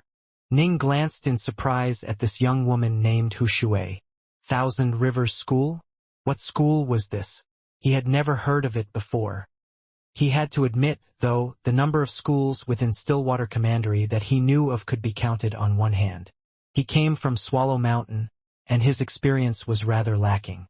Miss Hu Shui, your Thousand Rivers School, in our Stillwater Commandery, isn't even ranked in the top 10. You wish for young Master Ji Ning to join your Thousand Rivers School? Haha! Aren't you being a bit presumptuous? A black-robed man flew down as well. Swoosh! Swoosh! Swoosh! One figure after another immediately flew down, and even Northmont Baiwei and Hun Wuji flew down as well. Baiwei hurriedly said to Ning, Ji Ning, for now, don't agree to enter any of these schools. All right. Ning also understood the principle of not acting impetuously or with haste. Stillwater Commandery had many schools, and the relationships between the various alliances and schools could be very complex. Choosing a school, for him, was a major affair. Naturally, he had to be cautious. Ning immediately looked at all of the powerful figures. Only some of them were from branches of major schools. Others included members of tribes and sections. Some just wanted to make friends with Ning, a heroic figure like him. Why wouldn't they want to befriend him? As for being jealous, perhaps in their hearts, they felt a hint of jealousy towards him. But they all understand that Stillwater Commandery was filled with countless geniuses. If they kept on feeling jealous of this one or that one, then they might as well not bother training to becoming immortals at all. Everyone, Ning said hurriedly. I've just arrived at Stillwater Commandery a short time ago. Joining a school is a major affair, and I must consider it carefully. I'm unable to come to a clear decision in such a short period of time. Ah, true. One cannot be rash with regards to such a major affair. Young Master Ji Ning, I am Meng Shan of the Meng clan. Young Master Ji Ning. All of them began to chat conversationally. Immortal practitioners had astonishingly good memories, and so Ning quickly learned and memorized everyone's names. In truth, there were many figures who hadn't revealed themselves prior to this. Ning now met them one by one, and only now did he truly understand that Stillwater Commandery was a place of crouching tigers and hidden dragons. Ji Ning? Swordplay. The boy of Universal Fire said a few words with Ning as well, then departed. While leading his servant to leave the carefree caverns, he furrowed his brows, pondering to himself about Ning. Since he chose to reincarnate in Stillwater Commandery, if he is the reincarnation of a major power, then in his previous life, he should have been living within Stillwater Commandery as well. But in the past few decades, I haven't heard of any major powers who were skilled in swordplay who entered the cycle of reincarnation. Even if they reincarnated, their immortal friends should be here to welcome them. Why would they voluntarily wish to join a school?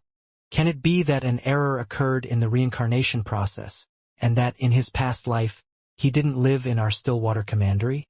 Or is there some other reason? The boy of Universal Fire continued to ponder this question. As a reincarnated immortal, he hadn't been living for particularly long in this life. His recollections of his previous life were still hazy and indistinct. Every so often, a memory would flash past his mind, or he might suddenly feel that something was very familiar to him, although his memories from his past life had yet to completely awaken. His ability to comprehend formations and understand the Tao had risen at an astonishing speed. Clearly, he was benefiting from the hidden memories from his past life. As his strength grew, his memories would become increasingly clear, until one day, he would completely regain his past memories. But of course, there were also some truly major powers who would directly awaken their memories, but that was extremely, extremely difficult. Northmont Fox also went up to say a few words to Ning. He verbally sparred with Baiwei as well, and then led his group of servants to depart. Within his carriage, Fox sat there by himself. He was frowning. He was thinking back to everything that had happened within the Carefree Caverns, starting from the very first words he exchanged with Baiwei. He thought very, very carefully. Fighting against Northmont Baiwei is one thing. How did this Ji Ning get involved? It seems as though this person has tremendous potential. In the future, he might be influential enough to affect the major powers of Stillwater Commandery, and even the question of whether or not my father will be able to become the Marquis of Stillwater. Fox frowned as he continued to ponder this matter. There were actually quite a few potential candidates within the Northmont clan for the position of the next Marquis. The more powerful one was, the more supporters one would have. Naturally, the greater one's chances would then be of becoming the next Marquis of Stillwater. Ugh! Northmont Baiwei actually encountered a monster like him. His luck is too damn good. Fox gritted his teeth, then shook his head. Oh! Ning bade Hun Wuji farewell, then followed Northmont Baiwei to the 9-star Immortal carriage once more. Within the carriage, the Whitewater Hound was lying to the side, while Baiwei and Ning were both seated.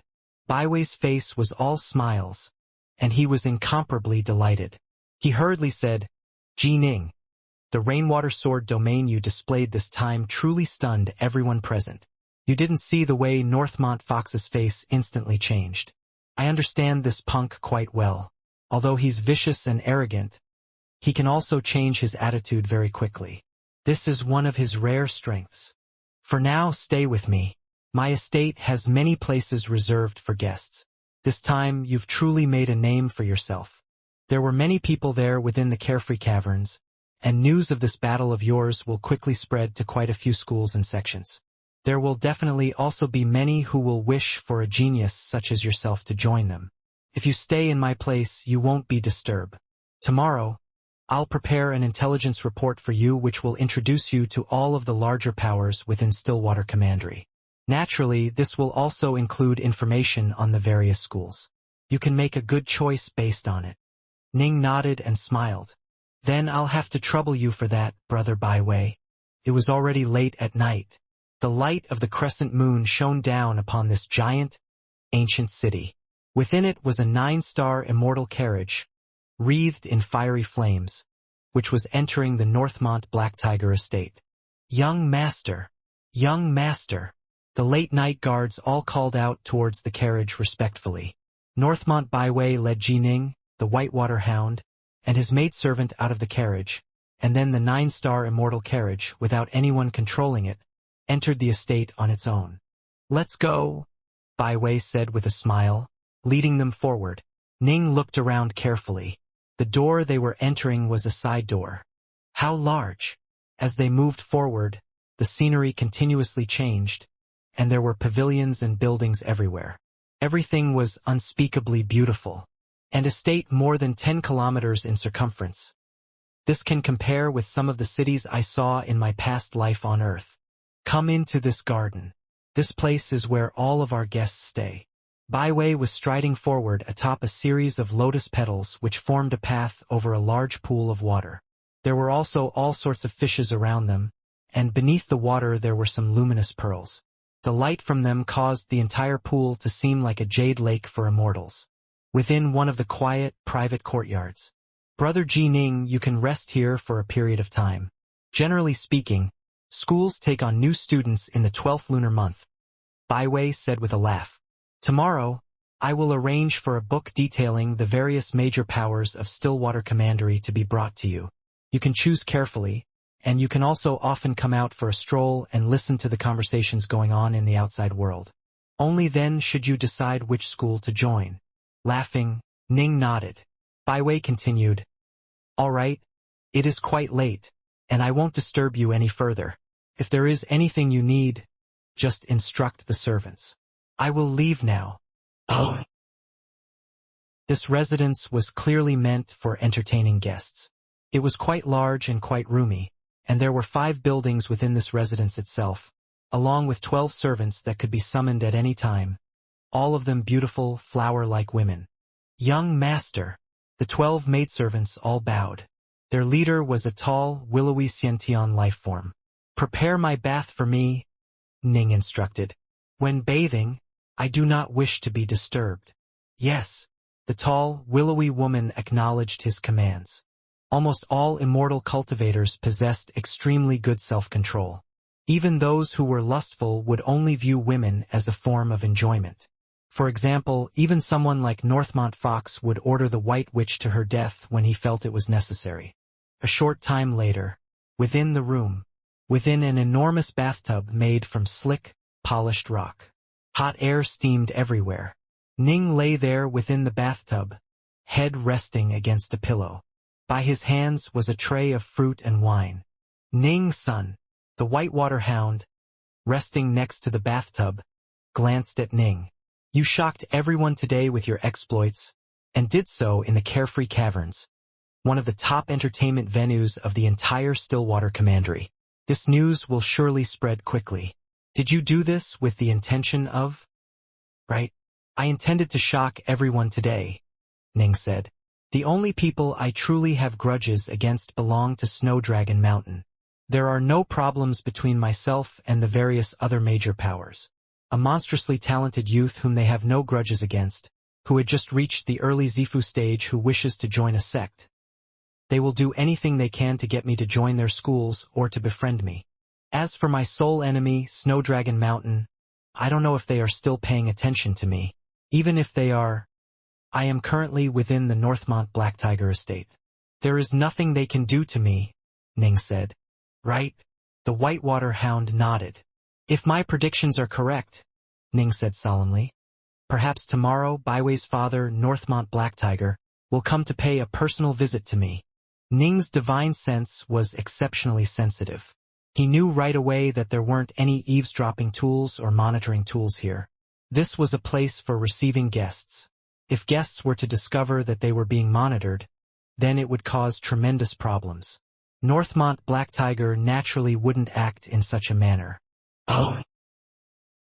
Within a dark space, a tall, muscular, bald man dressed in a black uniform was seated in the lotus position atop a fiery red boulder.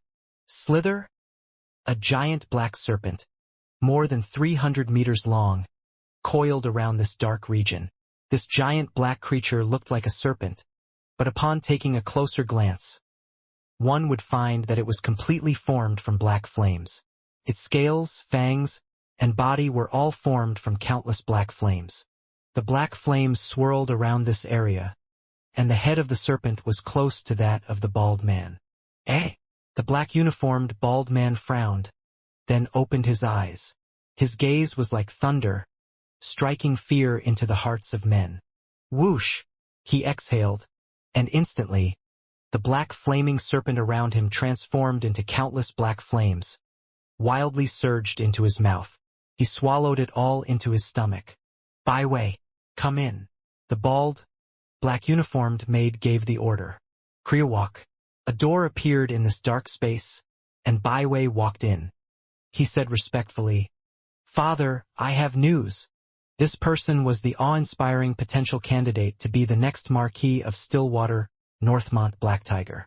Someone whose power was truly capable of shaking the heavens. "Speak." Northmont Black Tiger glanced disdainfully out of the corner of his eyes at his son. Baiwei instantly recounted with great clarity today's events at the Carefree Caverns. Black Tiger, hearing this, frowned. The reincarnation of a major power? Black Tiger mused to himself. If he is a reincarnated immortal, he should have been received by his friends from his former life long ago. Why would he choose to enter a school? Baiwei just waited to the side quietly. "Baiwei." Black Tiger nodded lightly. "It is good that you can make a friend like him. Tomorrow I will go visit him. It's late. Go get some rest." "Yes," Baiwei said, then immediately left this dark space. Within the darkness, Black Tiger continued to ponder, a considering look in his eyes. The various schools, clans, sects, and fiendgods. I haven't heard of anyone entering the cycle of reincarnation in the past 20 or so years. However, for this person to have reached such a level at such a young age, even if he isn't the reincarnation of a major figure, he must have encountered some sort of incredible stroke of karmic luck. Whoosh! Black Tiger no longer considered this matter. He opened his mouth, and countless flames charged out from it, quickly forming that enormous serpent of black flames around him once more. This giant serpent seemed to be quite comfortable within this dark region. Oh! The next morning, the golden crow hung high in the sky, its light covering the entire Stillwater City. Within Stillwater City's Northmont Black Tiger estate, within the residence where Ning was currently located, he was seated in front of a table which was covered with fruits and wine.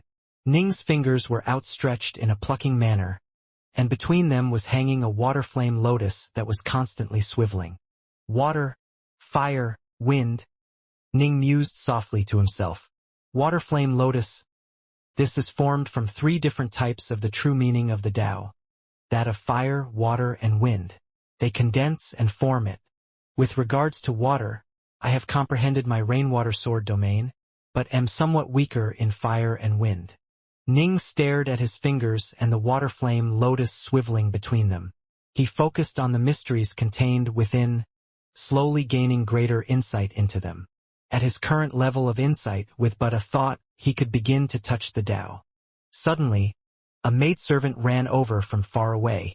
The water flame lotus between Ning's fingers disappeared into thin air.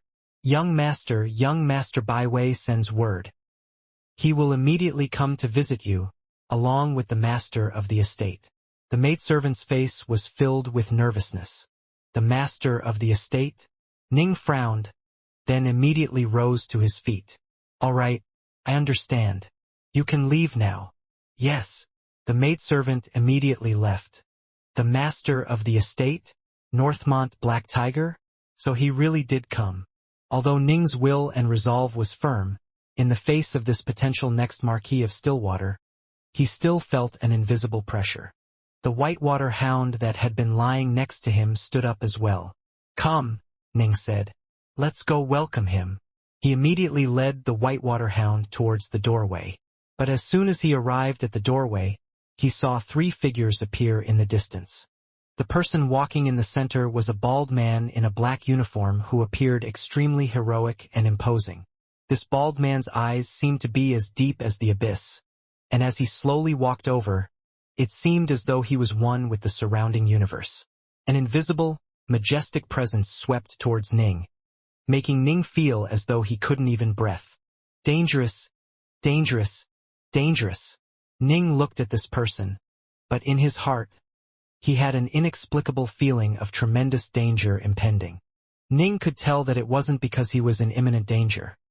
Rather, it was that the person before him simply posed far too great of a threat to him, and was most likely capable of instantly killing him without giving him the chance to resist at all. So he is Northmont Black Tiger? How could his aura be so powerful and so dominating? Ning was secretly shocked. Bai Wei was a graceful, handsome young master, but his father, Black Tiger, was like an ancient fiend god who had been lying hidden for countless ages, filled with inexhaustible savageness and dominance. The look in his eyes, the way he walked, it was all filled with savagery. As he walked over, it was as though an ancient, primordial beast was walking over. One's aura was built up over the course of many years. The fact that the two of them, father and son, had such completely different auras made Ning feel puzzled. The two by his side. Ning glanced at them. To one side of Black Tiger was his son, Bai Wei. To his other side was a pale-faced, beardless old man. This old man had a pair of triangular pupilled eyes. Even when smiling, he gave others a sinister, cold feeling. Upon noticing this old man, Ning immediately realized how terrifying he was as well. If Black Tiger could be described as an ancient, primordial beast, then this old man was like an icy, sinister viper. If one didn't focus on him, one might not even notice his presence, but upon focusing on him carefully, one would discover how frightening he was. Dangerous. Ning sensed how terrifying this old man was as well. Northmont Black Tiger. The triangular-pupiled old man. The sense of danger these two made Ning feel was incredibly strong. Even that Xuehongyi who he had encountered was like nothing more than a weak ant before these two. Such power. They are too strong, too powerful. No wonder he is someone capable of becoming the next Marquis of Stillwater, Ning said to himself. But of course, Ning's soul was extremely powerful, and so he was superficially able to maintain his calm. Ha ha ha! Black Tiger laughed loudly, and his heroic, noble laughter caused the surrounding space itself to tremble. I heard Bai Wei praise his friend endlessly, but I didn't believe him, now that I have had a chance to see him for myself. He truly is extraordinary.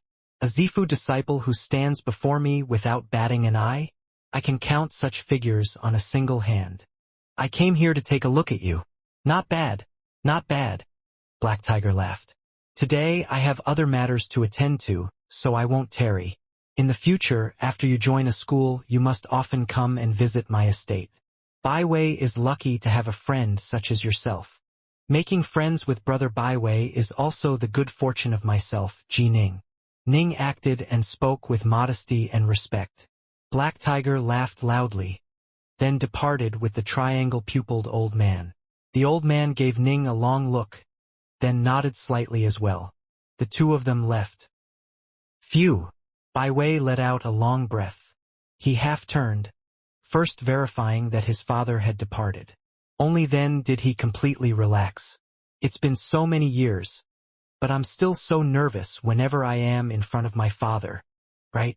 Ji Ning, this book holds records of all of the major powers that are located within Stillwater Commandery.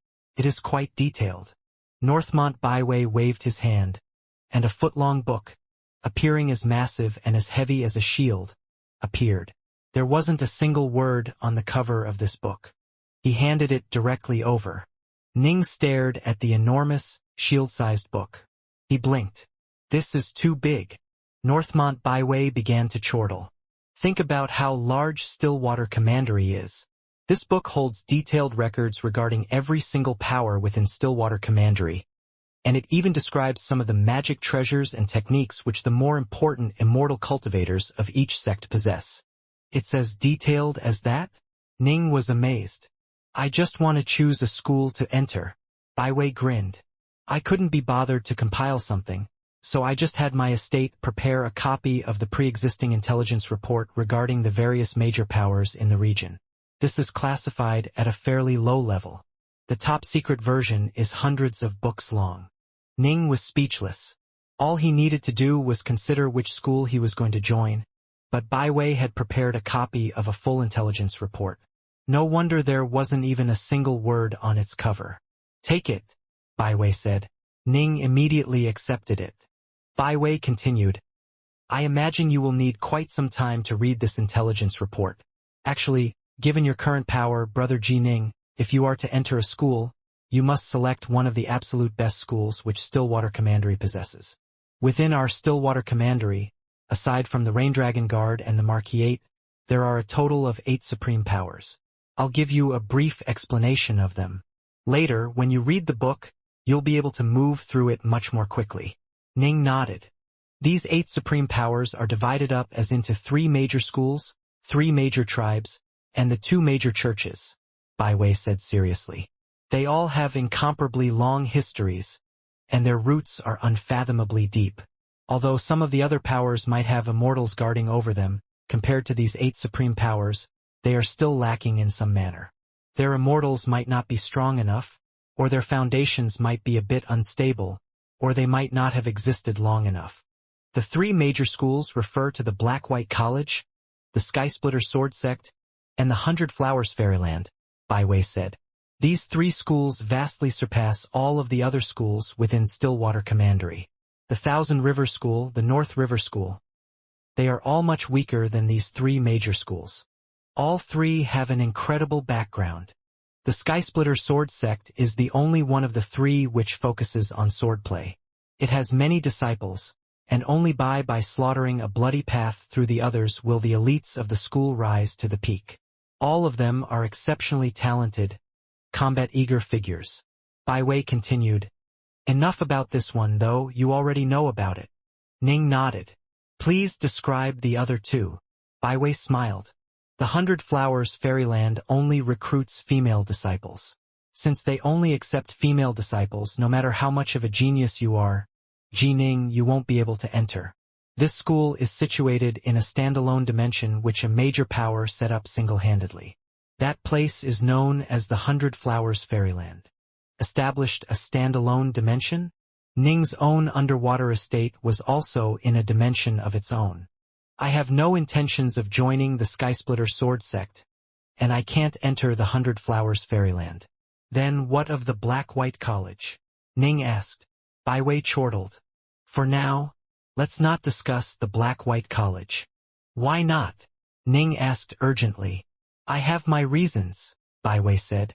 Let me now describe the 3 major tribes of the 8 great powers. They are the East River Clan, the Dragon Hunter Clan, and the Bluewood Clan. The Dragon Hunter Clan has a divine ability suited for archers that it does not teach to any outsiders, Bai Wei said.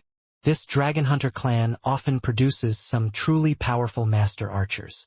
Master archers, especially extremely powerful top-tier ones. They can locate their enemies from far away with their divine sense, at a distance of 1,000 kilometers or even greater, then release their arrow and badly injure or even kill their foes from that distance. Even if they cannot kill their foes, they can immediately retreat. Ning's eyes lit up. He himself was in possession of a divine sense that could stretch to a distance of over 100 kilometers. In addition, his divine ability, the star-seizing hand, allowed the power of his hands to reach a terrifying level. He could use one hand to grip the bow, and the other to knock the arrow. The East River Clan. They are extremely skilled in commanding water. I'd strongly urge you not to fight against experts of the East River Clan in an aquatic environment. The Bluewood Clan is the oldest of these 3 major clans, comparable to our Northmont clan in age. This is a tribe that was established as far back as the Fiendgod era, Bai Wei said.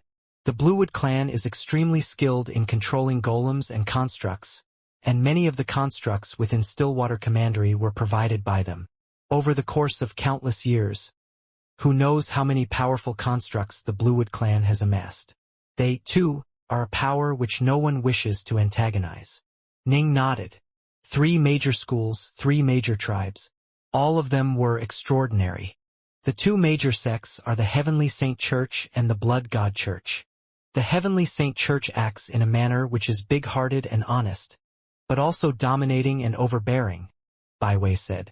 They have existed for an extremely long time, and they are also exceptionally mysterious. The Blood God Church was erected 60 million years ago. It is extremely evil and crazed.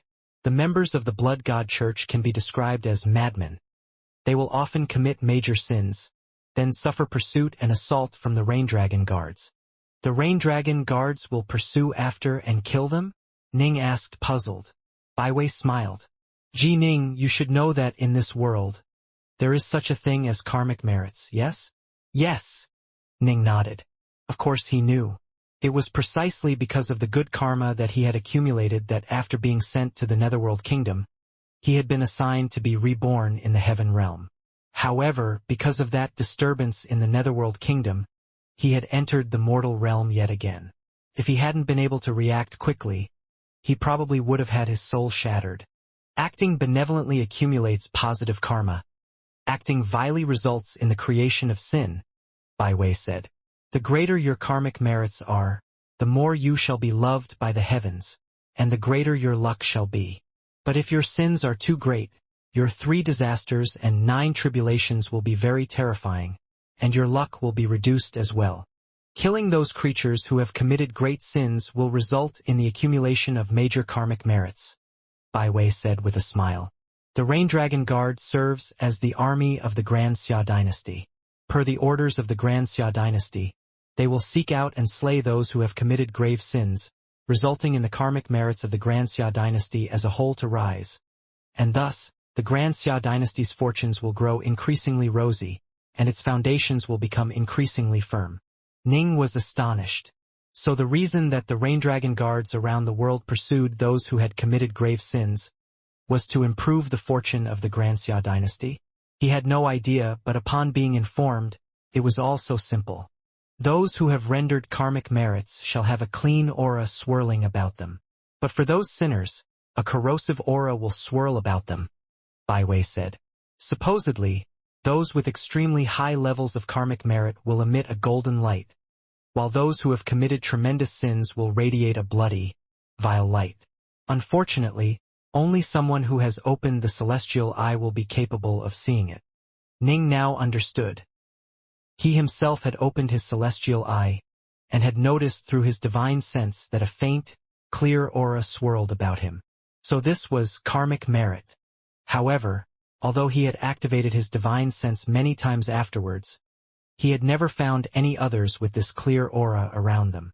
Clearly, it was quite difficult to reach this level of karmic merit, much less the level of emanating golden light. How can one accumulate sufficient karmic merits? Ning asked. Only by doing good deeds can one gain karmic merits, while carrying out vile deeds will result in sin. As for the details, I'm not too clear on them either, Baiwei said. Karmic merits and sins, all of these things are determined by the heavens. They are too complicated. However, no matter what, immortal practitioners must not wantonly slaughter ordinary mortals. It doesn't matter if an immortal practitioner kills another practitioner, but if he kills mortals, then his sins will definitely accumulate. This is something my father warned me of. Ning was startled.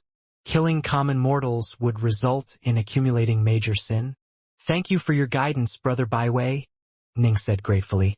After you join a school, you will quickly learn about the various taboos and prescriptions, Baiwei said.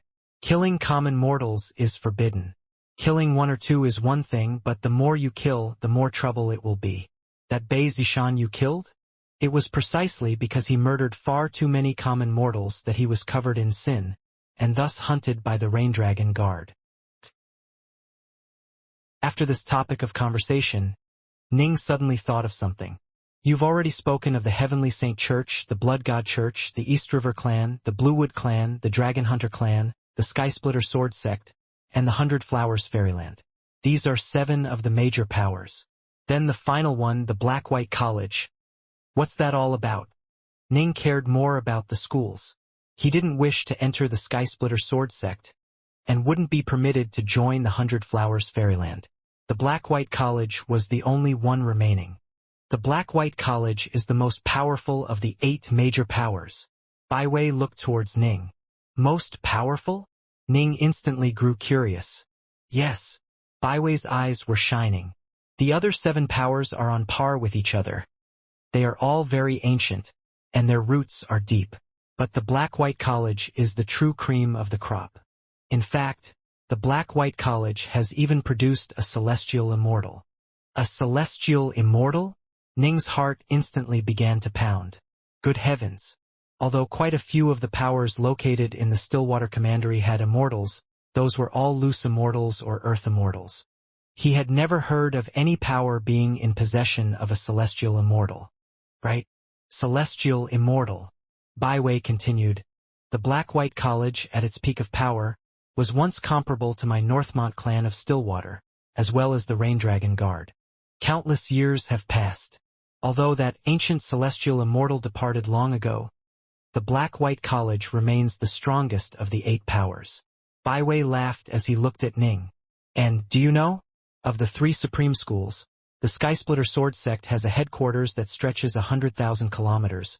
The 100 Flowers Fairyland has its own separate dimension. But the Black-White College, it is located right here in Stillwater City. Stillwater City? Ning couldn't believe it. Stillwater City is so small. How could a school be located here, and such a supreme school at that? Baiwei laughed. That's because this Black-White College's members range from immortals to Zifu disciples, and they only number in the hundreds. The entire Black-White College has, in total, 100 Zifu disciples, 200 Wanxiang adepts, 30+ primal Taoists, and a number of immortals who disappear and reappear randomly. Supposedly, they have at least 6 immortals. Ning blinked. What?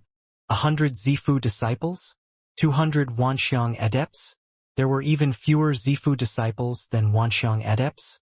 They had a ridiculous number of primal Taoists as well. And they had at least 6 immortals. That was even more than the Skysplitter sword sect had. Now do you understand? Bai Wei looked at Ning. The Black-White Palace has exceedingly few members. To enter it is also exceedingly difficult. Even though I think highly of you, all I can do is recommend you for entry into the Skysplitter sword sect. However, now that you have already reached the Dao domain level, you are qualified to enter the Black-White Palace. Only someone like me can enter it? Ning was curious. The Black-White College's name is known even in the royal capital of the Grand Xia dynasty. Bai Wei looked at Ning. Each year, it will accept at most 3 or 4 disciples. Sometimes it won't accept any at all.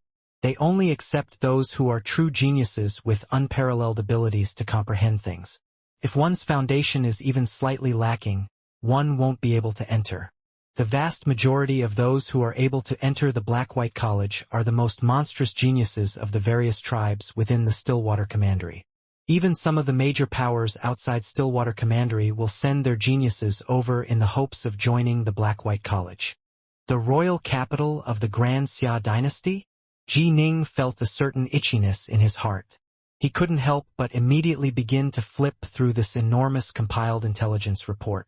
Northmont Bai Wei, seeing how eager Ning was, laughed then said, "Intrigued? Now do you know what I saved it for last?" Soon, Ning flipped to the relevant page regarding the Black-White College. So it's Ning, upon reading the information regarding the glorious history of the Black-White College, began to mumble to himself, his eyes shining. Black-White diagram? The Black-White bedstone diagram. Ning, after reading towards the end of the report, raised his head and looked towards Bai Wei. His eyes filled with curiosity. "Brother Bai Wei, is this Black-White bedstone diagram truly so incredible? How could it not be?" Bai Wei laughed. "After you join the Black-White College, you will personally see the Black-White bedstone diagram. By then, you'll understand how miraculous it is." Ning nodded lightly. The Black-White diagram was the most precious treasure of the entire Black-White College. It was an enormous sculpture that was carved into the diagram of a black and white bedstone. The black and white bedstone appeared ordinary, but in reality it was covered with complicated runes, with white and black lines crisscrossing it. It was so intricate and detailed that the simple crisscrossings of the black and white lines created incomparably profoundness which contained many different types of Tao. It was simply unfathomable. It allured many of the major figures from outside sects, who would come to stare at it and meditate. But of course, since this was the most sacred treasure of the Black-White College, the major figures of other powers who occasionally received a chance to view it would be given a time limit. Only the disciples of the Black-White College would be given unlimited amounts of time to meditate on it. "My father once said," Bai Wei explained, "that the Tao is even profounder than the profound. If one wishes to comprehend it, it is like seeking a flower in a fog." While the Black-White bedstone diagram seems to summarize the profundities and mysteries of the countless Taos in a very detailed, expert manner. Those countless crisscrossing black and white lines, by viewing them in a different way, you will gain different insights into different mysteries. Such a marvelous item must have been born from nature itself, which naturally formed this diagram. The Black-White diagram had been found by an immortal in one of the minor worlds, who had brought it back here. By relying on the Black-White diagram, the college had grown famous and powerful, and had even changed its name after it, becoming the Black-White College. "I want to go for a stroll," Ning said, rising to his feet. "Go where?" Bai Wei asked. "The Black-White College," Ning said. "Ha! You can't resist taking a look?" Bai Wei laughed. "Only when I see it with my own eyes will I have a better grasp of whether or not I will choose to join this Black-White College." Ning was indeed quite eager to see this Black-White College. After all, every single disciple of a school such as this could be described as an unparalleled genius. Ning was naturally quite eager to see what this place, a gathering spot for supreme geniuses, was like. "Come, I'll accompany you." Bai Wei rose to his feet as well. "Oh?" Ning, Baiwei, the Whitewater Hound, and that golem maidservant walked together within the estate, heading towards the outside. Eh? Baiwei suddenly noticed several distant figures from the corner of his eyes. It was his father, Northmont Black Tiger, and that triangle-pupiled old man, along with a third, tall, skinny man. Xianxia. Baiwei frowned, musing to himself. Why has Six returned to the estate? Can something major have occurred? As the only child of Black Tiger, Baiwei naturally knew many secrets. He instantly recognized that tall, skinny man. What is it? Ning asked. Nothing. Let's go to the Black-White College. Baiwei laughed. We're in no hurry today. Let's just walk. All right. Ning laughed, then followed Baiwei out. Oh. Black Tiger and the old triangle-pupiled servant just stood there, listening to the report from that tall, skinny man, Xianxia. The triangle-pupiled old man glanced sideways, noting the distant Baiwei and Ning. After discovering his whereabouts, we did everything we could to set down an all-encompassing net. In the end, we finally captured that primordial Fiendgod. We captured him alive. The tall, skinny man spoke with great respect. Our side lost a squad, a primal Taoist, and 12 Wanxiang adepts. Well done. Black Tiger nodded, his deep, abyssal eyes flashing faintly with lightning. And where has this Fiendgod been imprisoned? Black Tiger asked. In the second Kuan trigram character. The tall man replied respectfully. Black Tiger nodded gently. You can leave now. Yes. The tall, skinny Xianxia immediately, quietly slipped away. The nearby triangle-pupiled servant hurriedly whispered, Congratulations and felicitations, master. You caught a primordial Fiendgod alive. Black Tiger responded in a low voice. Let's first see what sort of Fiendgod it is, how strong it is, and what divine abilities it is skilled in. These primordial Fiendgods have been able to struggle at death's doorstep and survive to this era. None of them are easy to deal with. Even the weakest of them might have others of the same race in hiding. No matter what, we have to take a look. Come, let's leave the city. All right. The triangle-pupiled old servant replied with respect, and soon, whoosh, a wave of black energy appeared. 8 black divine dragons, pulling a carriage behind them, flew out from the Northmont Black Tiger estate, flying directly into the heavens, finally disappearing into the skies above Stillwater City. Ning and Baiwei, by contrast, were quite relaxed. The two strolled through the incomparably wide streets, moving a kilometer with each blink of the eye. The Whitewater Hound and the maidservant were able to effortlessly keep up. Here we are. The Black-White College is up ahead, Baiwei said, pointing towards the front. The two quickly came to a halt. Ning lifted his head, staring straight ahead. Up ahead was an enormous edifice, the main gates 300 meters tall and nearly 600 meters wide. The main gates had 3 characters inscribed onto it, Black-White College. In addition, in the center of these characters, there was a complicated black and white diagram of a bedstone. The black-white bedstone diagram? Ning took a look, and as he did, he could sense infinite mysteries contained within it. But when he took a closer inspection, he felt as though they were all blurred, and that he couldn't get a clear grasp on them. Those characters in front of the Black-White College, along with that bedstone diagram, were left behind by that celestial immortal to the Black-White College. Baiwei explained, it isn't the true black-white bedstone diagram. The true black-white bedstone diagram is far larger than this one, and far more complicated. So that's how it is. Ning nodded. On the second floor of the main gate of the Black-White College, there was an enormous inky jade stone sculpture of a lion, as well as the inky jade stone sculpture of a divine dragon. They stood at each side of the bedstone, with many soldiers in the nearby area as well. Those soldiers belong to my Marquisate of Stillwater, Baiwei said. They've been sent here to help guard this place.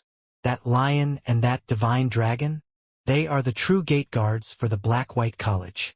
Them? Guards. Ning was astonished. Even with his vision, he hadn't been able to tell that the stone lion and the stone dragon were guardians.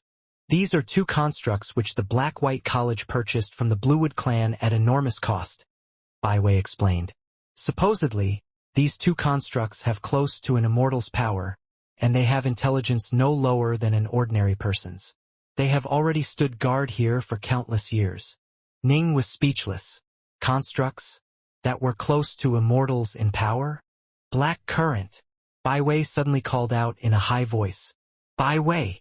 From within the Black-White College, a white-robed youth who was leading a group of followers laughed in surprise. Byway immediately sent mentally to the nearby Ning. This person is named Northmont Blackcurrant. He, too, is a member of our Northmont clan of Stillwater. However, he's from an extremely distant branch of the family. Although his talent was exceptional, he wasn't viewed as being very important. Afterwards, however, he actually was able to successfully enter the Black-White College. His status within our Northmont clan instantly rose dramatically. Oh! Ning looked at the white-clothed youth with surprise. Still, be careful of this person. This person is extremely good at putting on false pretenses. My father once said, this Northmont Blackcurrant is a viper dressed in a sheepskin. You cannot let yourself grow too close to this sort of person. But there's no need to create any grudges between you either. This was what Byway sent to Ning. Ning nodded. A viper dressed in a sheepskin? The Northmont clan of Stillwater had managed to last from the Fiendgod era to the modern era. One could imagine how many members it had.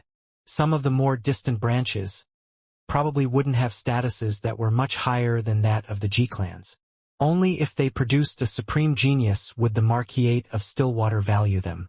This person had probably been stifled terribly in the past, and so his personality became distorted. This was what Ning guessed. Byway, why have you come? Blackcurrant laughed. I brought my good friend, Ji-Ning, to come take a look. Byway replied. Brother Ji-Ning also wishes to enter this Black-White College. Ning spoke out. It is extremely hard to enter the Black-White College. I just want to give it a try. Northmont Blackcurrant glanced at Ning. He instantly felt a hint of dislike towards him. His experiences in his youth had caused him to view all of the members of the primary lineage of the Northmont clan, all those exalted young masters, with extreme jealousy and dislike. Thus, he now easily began to view Ning as being on Northmont Byway's side. Oh, even though you might fail, you should still make an attempt, Blackcurrant said with a laugh. He looked at Ning, but a hint of pity was in his gaze. You might be lucky. You might get in. By then, we will be fellow disciples. Ning could sense that this Blackcurrant had an arrogant, lofty demeanor about him. Clearly, as Blackcurrant saw it, he himself was an unparalleled genius. As for this Ji-Ning, since he had come alongside Byway, Ji-Ning's status was extraordinary. But what of it?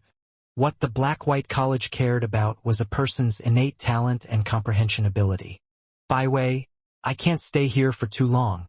I have business. Let's have a good chat, sometime in the future. Blackcurrant clasped his hands, then led his group away. Every member of this group had an extraordinary demeanor. Based on what Ning could sense, it seemed as though all of these followers were immortal cultivators. What's going on with those followers? Ning asked. Didn't you say that he is an ordinary member of a distant branch of your Northmont clan? Why are there so many immortal practitioners following him? Byway shook his head. Every single disciple of the Black-White College is an unparalleled genius. You can't expect them to all do everything for themselves, can you? Thus, the Black-White College will permit every single formal disciple to accept 10 retainers. Thus, although the Black-White College only has a few hundred disciples, it has thousands of retainers. These thousands of retainers will act on behalf of the Black-White College, and they can also go listen to the primal Taoists, or perhaps even the Immortals, expound on the Tao. They can also be gifted with key refining techniques. If there is a particularly talented person amongst them, they might even be promoted to the rank of full disciple. But of course, it's rare for even a single retainer to be promoted to full disciple, even after 100 years. The Black-White College's requirements for its full disciples are quite strict, after all. Still, no matter what, to be a retainer in the Black-White College is better than going to be an ordinary disciple in an ordinary school. Baiwei said. Thus, many immortal practitioners are willing to go be retainers. Ning nodded. Formidable. By accepting retainers, these genius disciples essentially formed their own coteries. This helped make the Black-White College more stable as well. However, this fellow clansman of mine, Blackcurrant, seems to not hold you in particularly high regard, Brother Ji Ning, Baiwei said. When the time comes, after you enter the Black-White College, the look on his face will be priceless. Ning laughed. My mind is settled. Baiwei was startled. Are you saying? At the 12th lunar month, I will enter this Black-White College. Ning raised his head, staring towards the words left behind by that celestial immortal. Black-White College. This was the place where he would begin his sudden rise to prominence. Time passed, and in the blink of an eye, the 12th lunar month arrived. The 1st to the 3rd days of the 12th lunar month were the days which many of the schools located in Stillwater City would accept disciples. Wow! Meng Xian, Meng Jun, and Meng Rock walked out of an alley, arriving at the main street. There are so many people here. Meng Xian breathed in amazement. Meng Jun said, his expression exuberant. That goes without saying. Today is the first day of the 12th lunar month, the very first day in which one can join a school. There are countless people in Stillwater City who will join a school today. There are ordinary mortals, Xiantian lifeforms, and also Zifu disciples like us. However, those top-tier schools generally will only accept early Zifu stage experts. We are all early Zifu stage experts. It should be much easier for us to join a school. Meng Xian secretly gave the Nibi Meng Rock a sideways glance. Previously, when the Snowdragon Mountain experts had ambushed them, Rock had executed a forbidden technique in order to save her. This had resulted in damage to his cultivation base, and it would now be much harder for him to join a school. Little Sister Xen, let's go, June said. Suddenly, he gave the nearby Rock a sidelong glance, and then a look of amusement appear on his face. Rocky, although your cultivation foundation was damaged, you are still an early-stage Zifu disciple. If you are lucky, perhaps you'll encounter some schools that didn't investigate too carefully, and you'll still be able to join them. Rock found it hard to hide the anger from his face. What did June mean by, didn't investigate too carefully? Accepting new disciples was something which determined a school's future. Which school was careless in doing this? Oh ho, you are angry. June let out a snicker, then turned and left. Big brother Rocky. Meng Xian couldn't help but call out to him, but Rock said in a low voice, You two can go. I'll go by myself to try out some schools. Xian hesitated, then said, Big brother Rocky, I'll go with you. Let's go join a school together. Rock couldn't help but feel surprised and delighted. But right at this moment June, who had already walked quite far away, turned and called out to Xian. Little Sister Xian. Xian stood there by Roche's side. I'll stay with Big Brother Rocky, she said. This caused a hint of excitement to appear on Roche's face. June stared. You'll go with him? How can he possibly enter any decent school? Xian replied. When Big Brother Rocky used that forbidden technique, he saved your life as well. And you actually treat him like this? I won't go with you. Because she was both beautiful and talented since she was a child. Xian had always been doted on. Thus, she had a bit of a spoiled streak. Although she slightly looked down on both Rock and June, she still felt very grateful towards Rock for having rescued her life on the journey over. As for June, Xian naturally now held Meng Jun in great contempt, due to the way he treated his savior. You? June stared. Humph. Xian just snorted coldly. June turned and left. As he did, he said, You just wait and see. I want to see what sort of a school you two will end up joining. Meng Xian turned to look towards Meng Rock. Big brother Rocky, let's go. As for Rock, a blazing fire was in his heart, and so he followed Xian forward. The two would try to join a school on their own. Oh! West Stillwater, Northmont Black Tiger's estate. Brother Baiwei, no need to send me off. Jining laughed. Northmont Baiwei laughed as well. Then I'll wait for your good news, Jining. Ning clasped his hands. then turned and left, taking his whitewater hound with him as he headed directly towards the Black-White College. The recent days he had spent in Northmont Black Tiger's estate had all been quite calm and peaceful. Ning had learned through Byway that in recent days, thanks to the power he had displayed in the Carefree Caverns, there had indeed been quite a few schools which had sent people to the estate with the goal of having Ning join them. All of them had made extremely good offers. Some offered an immortal as his master. Others offered 500 kilograms of liquefied elemental essence. Still others had prepared a heaven-ranked magic treasure for him.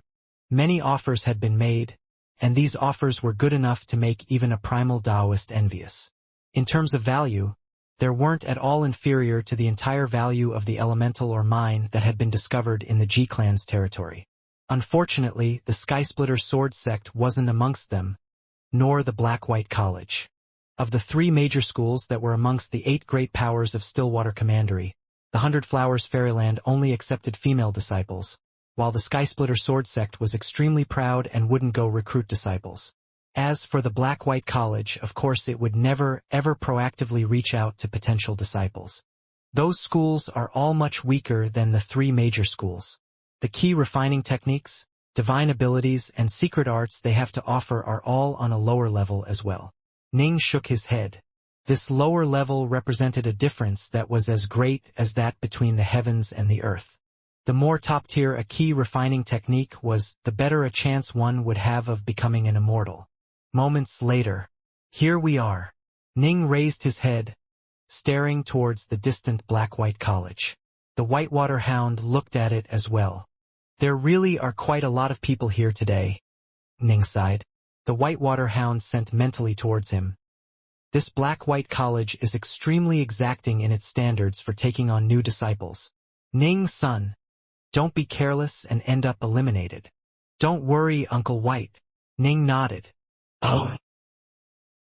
Today, the gates to the Black-White College were wide open. People were allowed to freely enter, and Ning entered, the Whitewater Hound by his side. Within the thronging masses of people present were the various immortal cultivators who wished to enter the Black-White College. Father, I will definitely work hard. I'll enter the Black-White College at one try. The Black-White College. I'll definitely enter. I will definitely become a disciple of the Black-White College.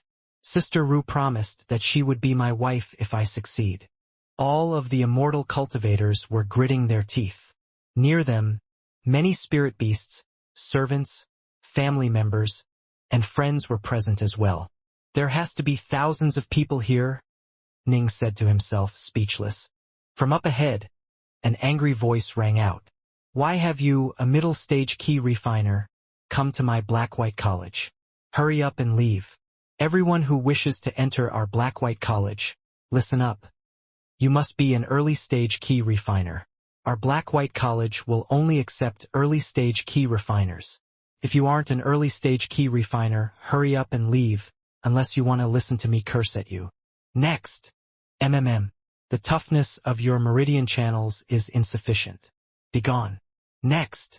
You've used a forbidden technique, and you still have come to my Black-White College? Scram. Next. Your meridian channels are insufficiently wide. Begone. Next. You barely qualify. Go inside and wait. Ning heard every single evaluation with perfect clarity. Hearing the voice ring out from far away, he couldn't help but feel surprised. The vast majority had been eliminated, just based on their physical qualifications. From this, one could tell how strict the standards were. A short time later, Ning moved closer to the front, and he saw the scene happening up ahead. There was a lake in the distance, and above the lake there was a boat with a black-haired middle-aged man seated on it. The man sat there, holding a flagon of wine, appearing quite relaxed. An enormous bronze mirror hung there in the air above him, and it shone down towards the immortal practitioners that flew towards the man. Greetings, Senior. A young man flew forward, standing atop the water without sinking down. Rumble. The light of the bronze mirror shone down upon him. You just barely qualify. Go inside and wait. The black-haired, middle-aged man said casually. Thank you, Senior. The young man instantly walked forward atop the water, moving at high speed across the lake and arriving at the opposite end of it. There were tens of young men and women waiting there already, as well as a few youths. One immortal cultivator after another was eliminated, and they all had to return to the side of the shore from whence they had come. As for those who passed, they all flew to the other shore. Yet another graceful young master glided towards the top of the lake. Cupping his hands, he said, "Meng Tang greets you yet again, senior." The giant bronze mirror shone down on him from above, and the black-haired, middle-aged man revealed a rare hint of a satisfied smile. "Go in." Meng Tang bowed modestly, then flew to the other shore. "Uncle White, wait here for me." Ning looked at the whitewater hound by his side, then sent him a mental message. The whitewater hound nodded. Swoosh! Ning's figure flickered, and he too appeared atop the lake. Clasping his hands, he said, "My respects to you, senior." "He's dressed in animal furs? This young man is dressed in animal furs? How rare. I wonder where he came from. He looks quite young. I imagine he must be quite talented." The spectators were all chatting amongst themselves. "Oh." Ning, however, was quite calm. Although some of those people looked down on his animal fur clothes, these clothes were a perfect copy of the fur clothes his mother had personally sewn for him. When he wore these furs, he felt incomparably comfortable, as though his mother was right there by his side. As for the actual fur clothes his mother had sewn, he couldn't bear to wear them, for fear of wearing them out. He kept them safely hidden away. The black-haired, middle-aged man on the boat gave Ning a glance. "Move faster. No need to put on airs." The bronze mirror in the sky shone down towards Ning as well. Ning suddenly had a strange feeling, as though this light had penetrated through his skin, flesh, and bones throughout his body. A Fiendgod body refiner. The black-haired, middle-aged man gave Ning a surprised glance, then nodded in satisfaction. "Your talent isn't bad, and you've already reached the Zifu level as a Fiendgod as well, and seemingly in a very perfect manner. What technique do you train in?" "The Crimson Bright diagram of the 9 heavens." Ning gave a direct response, and his words instantly elicited surprised cries. "The Crimson Bright diagram of the 9 heavens? The legendary number 1 Fiendgod body refining technique? Someone was actually able to train to the Zifu level in it. He appears to be simply a youth. It really is true that the younger an immortal cultivator appears, the more one must be wary of them. For him to be able to successfully train in the Crimson Bright diagram of the 9 heavens at such a young age, formidable. There really are quite a few geniuses that have come to join the Black-White College. I came very early in the morning, and this is now the second person I have seen here who trains in the Crimson Bright diagram of the 9 heavens and is at the Zifu level." Ning's ears twitched. "Oh?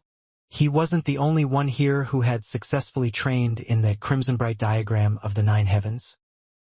The black-haired, middle-aged man nodded with a smile. "Go. Still, you must not be the slightest bit careless. Perhaps you might be able to enter my college after all." Ning bowed, his heart filled with surprise. "Thank you, senior." It seemed as though the Black-White College's requirements for accepting new disciples truly were exacting. Even someone at the 7th stage of the Crimson Bright diagram of the 9 heavens only might have a chance at entering. Still, the Black-White College attracted the interest of all of the supreme talents of Stillwater Commandery, and even some of the supreme geniuses outside of Stillwater Commandery would come here. Each year, they would at most select 3 or 4 disciples or perhaps none at all. Just by relying on the fact that Ning was at the 7th stage of the Crimson Bright diagram of the 9 heavens, he could probably easily enter the Skysplitter Sword Sect. But it was incredibly difficult to become one of the very few disciples of the Black-White College. Swoosh! Ning moved forward, and it was as though he was one with the water under his feet. Quite easily and simply, he flashed across the surface of the water, arriving on the opposite shore.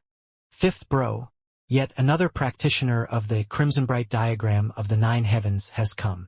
A youth was currently speaking to a black-clothed youth next to him. The black-clothed youth gave Ning a glance, and Ning glanced back at him. "What stage of the crimson-bright diagram of the 9 heavens have you reached?" the black-clothed youth asked. But Ning just turned his head, not even glancing at him. The black-clothed youth frowned.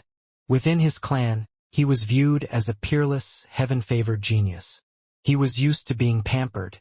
Moreover, he had reached the 7th stage of the crimson-bright diagram of the 9 heavens, and was now at the blood-drop rebirth level of power. He too had decided to join the Black-White College. He was accustomed to not holding others of the same generation with any regard, and by relying on his divine ability, he was even able to fight those at a higher level. Naturally, he was an extremely proud man. "Humph, he doesn't know his place." The black-clothed youth gave Ning a glance, then paid him no more attention. As for Ning, he chose a large rock, then sat down atop it in the lotus position. He couldn't be bothered to notice that black-clothed youth. As time passed on, the number of young men and women nearby grew more and more numerous. Some were from major tribes, and there were even those from outside Stillwater Commandery. Even members of the Northmont clan of Stillwater had come. Ning occasionally would glance at them, but he wouldn't engage any of them in conversation. He knew that of the people in front of him, most likely at most 1 or 2 would actually be able to enter the Black-White College. Time passed, and in the blink of an eye, it was sunset. By now, only the silhouette of half the sun could be seen. "Today, things will end here. Those who wish to join my Black-White College, please come early tomorrow morning." The black-haired, middle-aged man on the boat within the lake waved his hand as he spoke, and the bronze mirror in the air above him rapidly began to shrink to the size of a palm as it landed towards his hand. After that, the ship automatically began to move towards the other side of the lake. The man stored away the ship, then disembarked. He looked at the thronging masses of youths, then nodded slightly.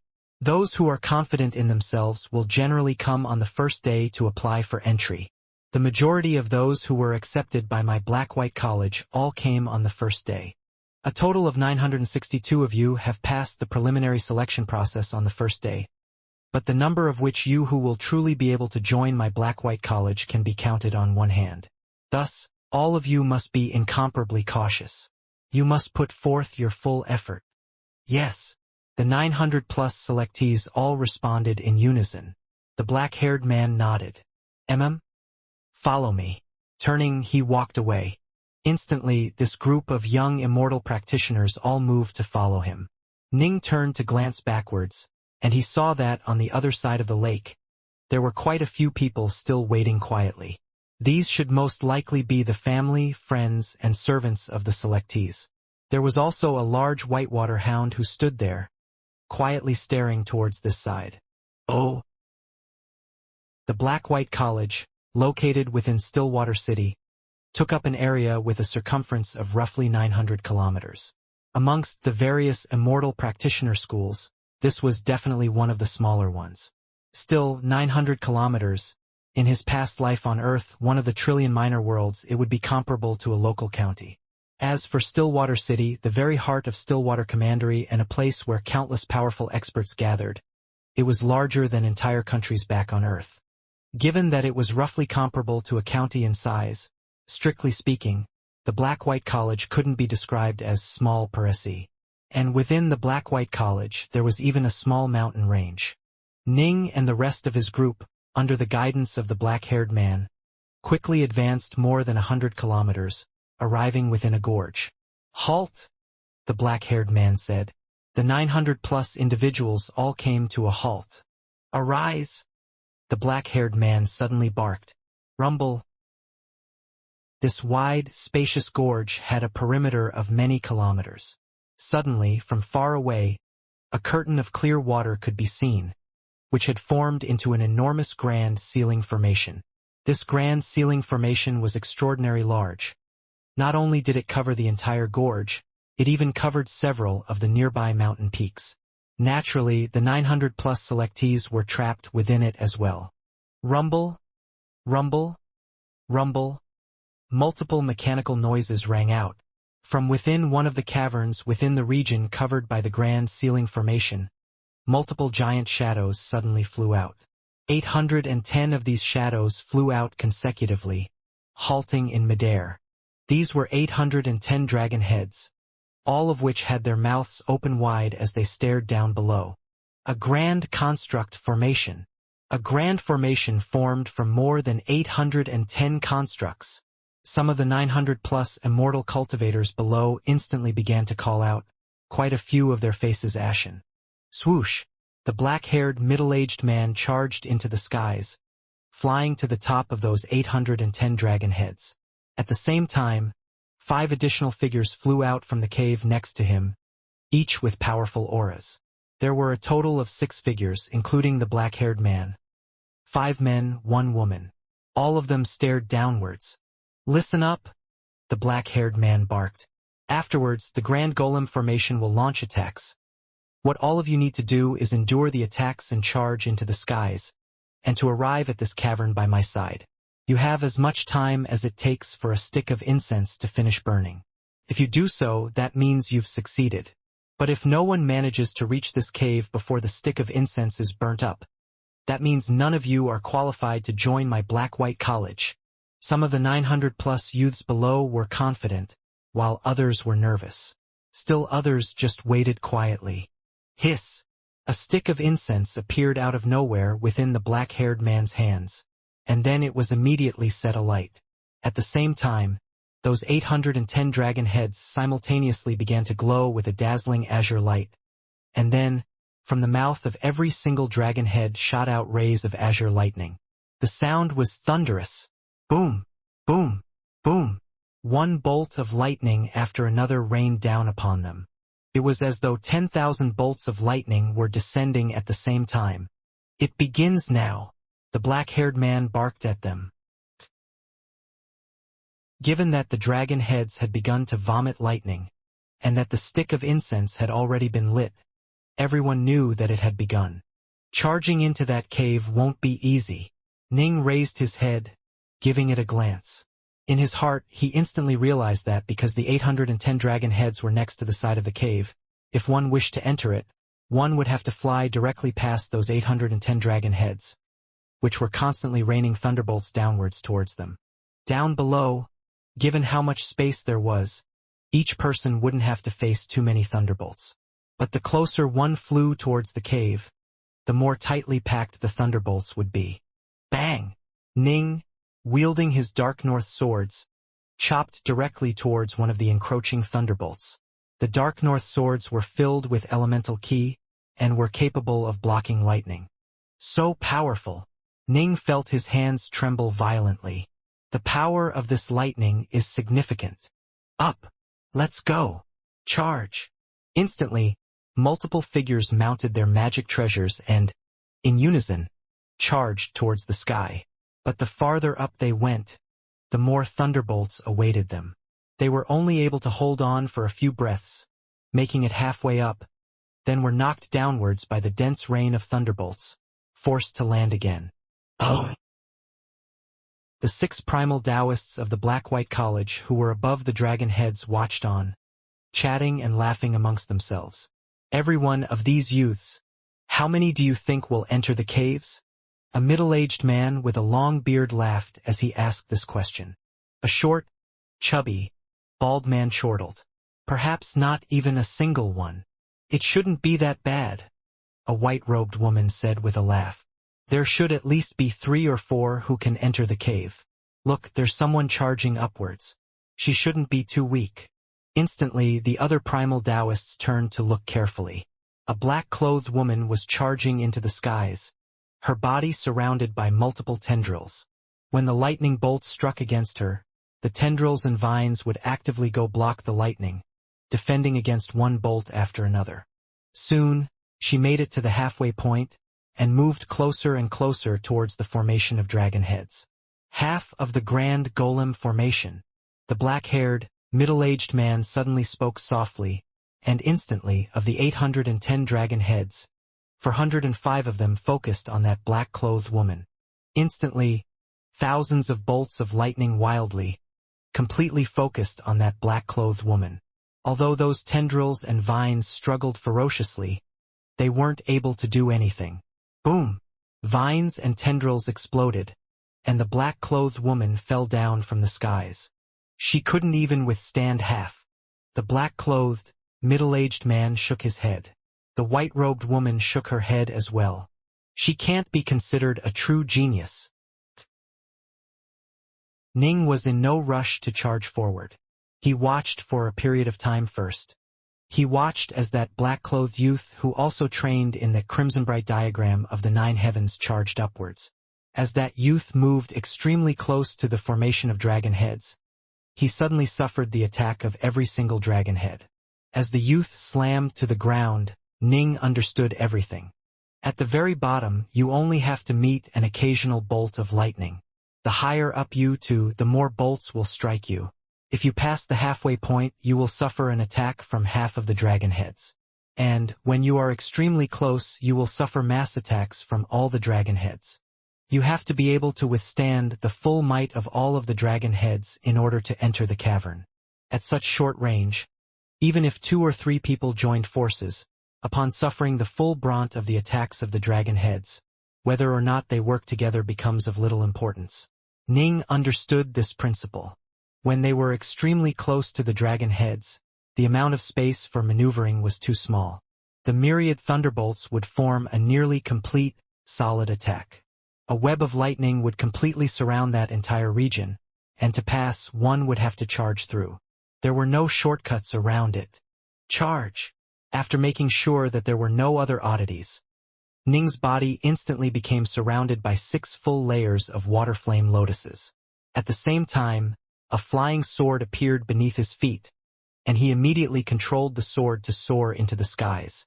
Let's go! Charge! At virtually the same instant Ning flew upwards. 8 other figures charged upwards as well. These had all been watching silently.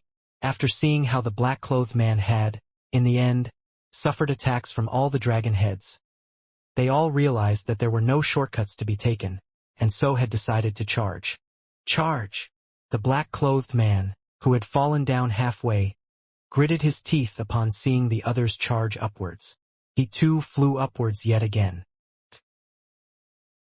The 810 dragon heads were clustered in one location, quite close to the cave. To enter this cave, one would have to pass through the center of them, which ensured that one would have to face all 810 attacks. The 6 primal Taoists stared downwards, watching. These fellows are all quite spirited. None of them are holding back now. The black-haired, middle-aged man laughed. Everyone? Who do you think will pass?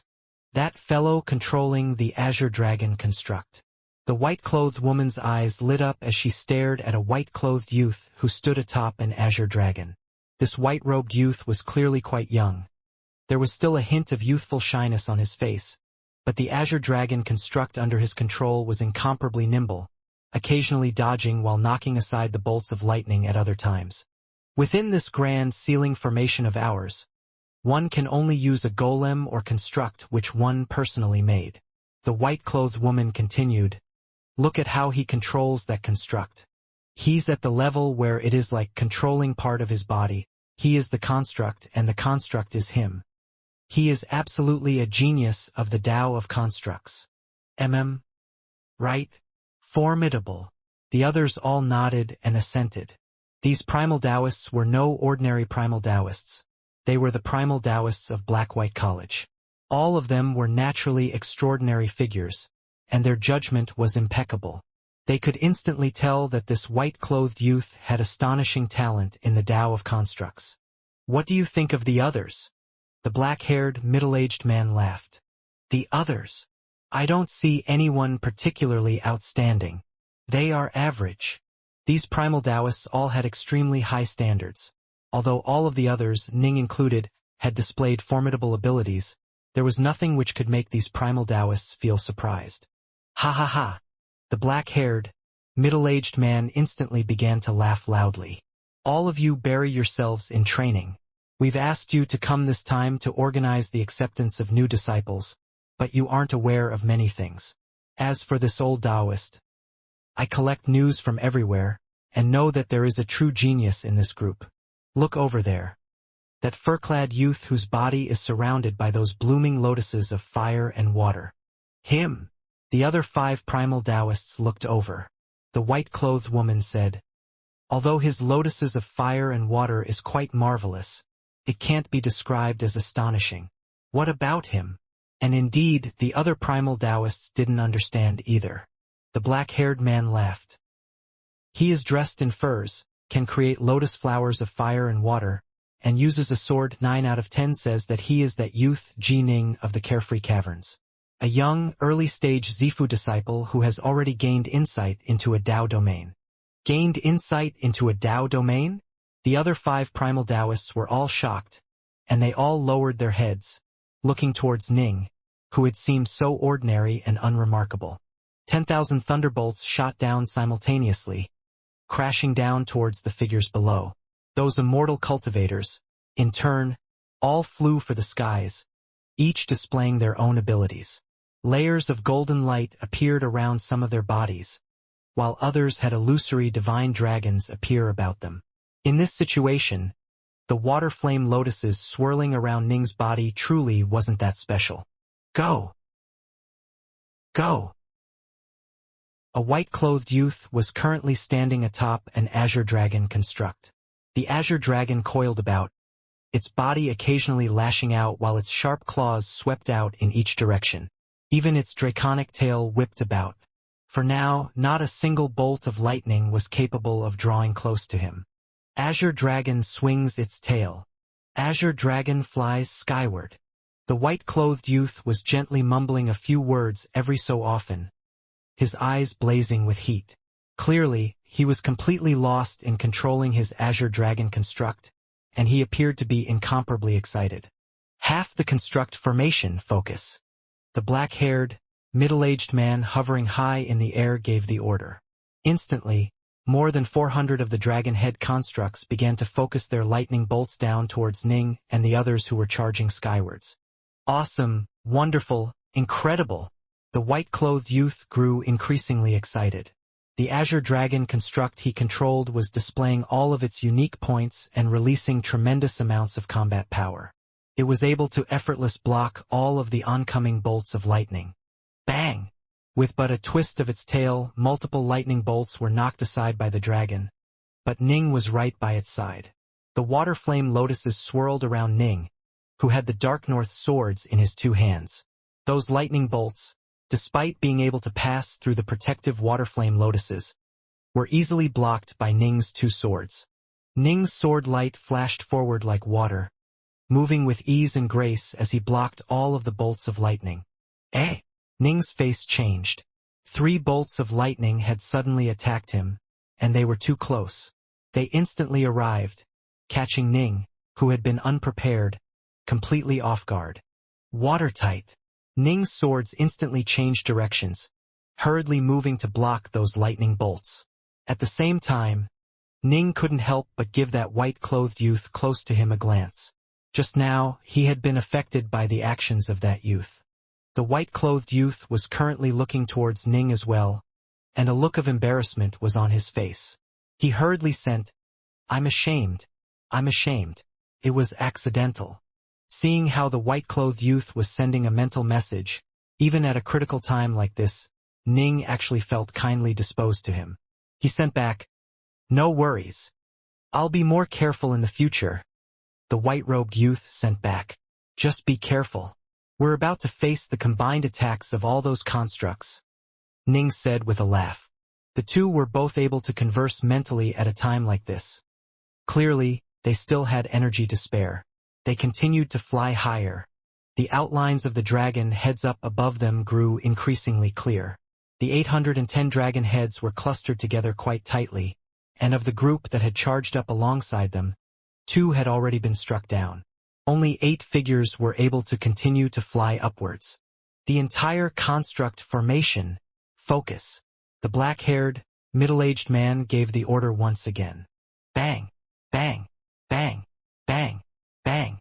Instantly, it was as though the skies had shattered and the earth had collapsed. All of the dragon heads focused their attacks on a single area, and for a moment, it seemed as though the entire world was filled with lightning bolts. Every inch of the surrounding area seemed to be filled with azure bolts of lightning. Clearly, They had completely saturated the area. Water flame lotuses. Ning's eyes flashed with a fierce look, and one layer after another of water flame lotuses began to manifest around him. Whenever one layer was damaged, a new one would be born. As for the two swords in Ning's hands, they flashed about, filling the area around Ning with sword light. Not a single bolt of lightning was capable of penetrating Ning's swordplay defense. Charge! In an instant, Ning managed to pass through this saturated field of attacks. Swish! As he charged through the heavens and past the formation of dragon heads, Ning was now able to clearly see, with a single glance, the 6 primal Taoists who were watching this event. Rumble! An incomparably dominating azure dragon charged into the heavens, also moving past the dragon head formation. The white-clothed youth atop the azure dragon, seeing that Ning had charged out as well, revealed a hint of a friendly smile towards Ning. Swoosh! Swoosh! Ning immediately flew towards the cave, and the white-clothed youth also flew over, then stored away his construct. Bang! Clash! Boom! Continuous sounds of explosions could be heard, with furious roars mixed in. 3 more figures charged past the saturated field of lightning and into the cave. The cave was many tens of meters wide. The white-robed youth walked forward alongside Ning. My name is Mu North Sun. I truly am embarrassed for what happened earlier. My mastery over my craft was insufficient, and I ended up harming you, fellow Taoist. My name is Ji Ning. Ning smiled towards him as well. You can't be blamed.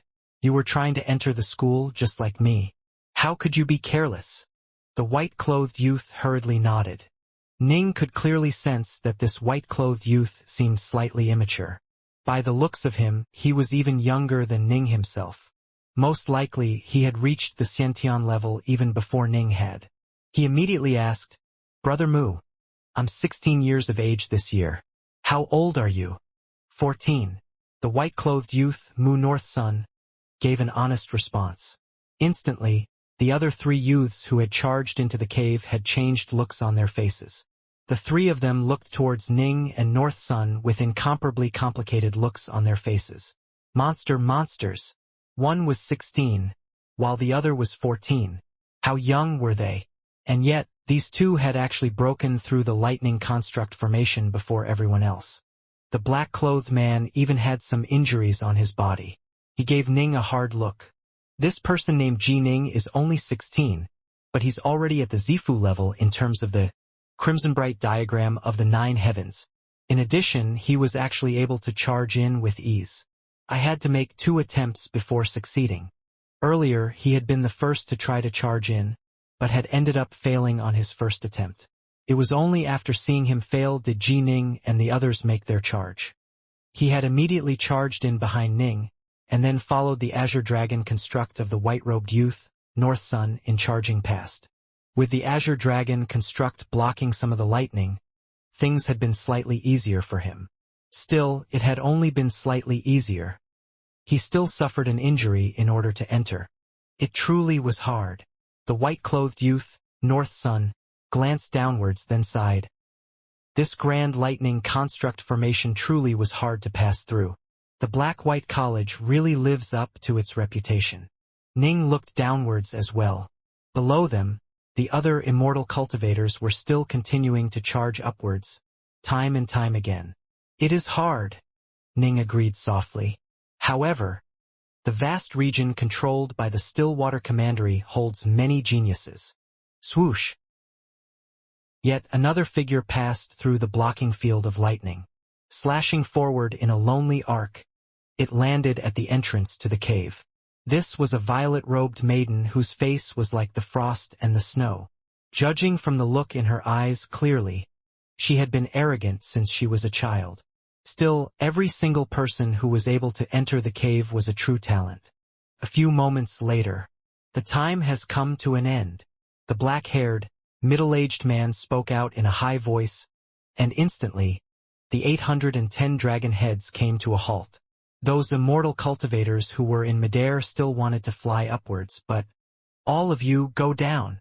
The black-haired man gave a sudden roar, and his eyes instantly became terrifying to behold. A terrifyingly powerful divine sense swept downwards, and instantly, all of the immortal cultivators who had wanted to fly upwards came to a halt. And then all of them began to drop downwards. Divine sense. Ning's eyes lit up as he saw this. A divine sense attack. When those immortal cultivators had been hit by the attack, their gazes had turned dim, and then they had fallen out from the skies. Clearly, their souls had been impacted by the attack. So there are attacking techniques for the divine sense as well? Ning instantly felt an itchiness in his heart. His greatest strength was his divine soul, which was already comparable to a primal Taoist's. In addition, by relying on the Nuwa painting visualization technique, his divine soul was continuing to grow stronger by the day. At this point, however, he had only been able to use his divine will to control items to assist himself. He had never heard that there were techniques which could allow one to use one's divine sense to directly attack someone's soul. A divine sense attack? How would that even work? I've never heard of it. It must be an extremely high-level technique. Since that black-haired man is able to use it, then I imagine the Black-White College must have this divine sense technique amongst its records. Ning instantly made up his mind that no matter what, he had to acquire and learn this technique. Oh! The black-haired man and the rest of the 6 figures flew into the cave. They all appeared different. One looked graceful, another was short and chubby, a third was cold-faced. But they all possessed shockingly powerful auras. Ning and the rest of the 9 called out respectfully, "Respectful greetings, seniors." The 6 primal Taoists swept Ning and the rest of the 9 with their gazes. Quite a few gazes paused for a period of time after landing on Ning. "You!" The black-haired, middle-aged man pointed to a blue-clothed youth who wore a crown and whose gaze was flashing. The blue-clothed youth's face changed, and he hurriedly said, "Senior, this junior is East River Lush." Ning and the others gave him a glance. East River Clan? That was one of the 8 major powers. East River Clan? The black-haired, middle-aged man laughed coldly. "I don't care where you came from. Everyone, even a member of the Northmont clan of Stillwater or the Imperial clan of the Xianxia dynasty, must obey the rules of the Black-White College if they wish to join our Black-White College. You used a Dao seal. You violated the rules. Hurry up and be gone." The crowned youth gritted his teeth, then immediately transformed into a ray of light as he flew towards the cave entrance. He used a Dao seal? Ning stared in astonishment at this disciple of the East River clan. When testing new disciples, there had been, at the gate, a list of the various necessary requirements. Dao seals and other external sources of support were forbidden. One had to rely on one's own power to pass the trials. All who used external sources of power would be expelled. "You are Mu North Sun?" The black-haired man turned to look towards the white-robed youth, a smile on his face. "Greetings, senior," North Sun said respectfully. The black-haired, middle-aged man nodded. 14 years. Not bad. Let me take a look at your construct. All right. North Sun knew the rules. There were restrictions on utilizing constructs. If one was an immortal practitioner who walked on the Tao of constructs and golems, if they wished to bring a construct into a trial, it was forbidden for the construct to possess sentience. Nor could there be an elemental energy core within the construct. It had to be completely controlled by their own elemental key. Actually, during the earlier trial, the 6 primal Taoists could already tell the truth of the matter. This examination was just for the sake of following the rules to the letter. The inspection concluded. The black-haired, middle-aged man nodded. Acceptable. North Sun immediately accepted the Azure Dragon construct back. "The 8 of you."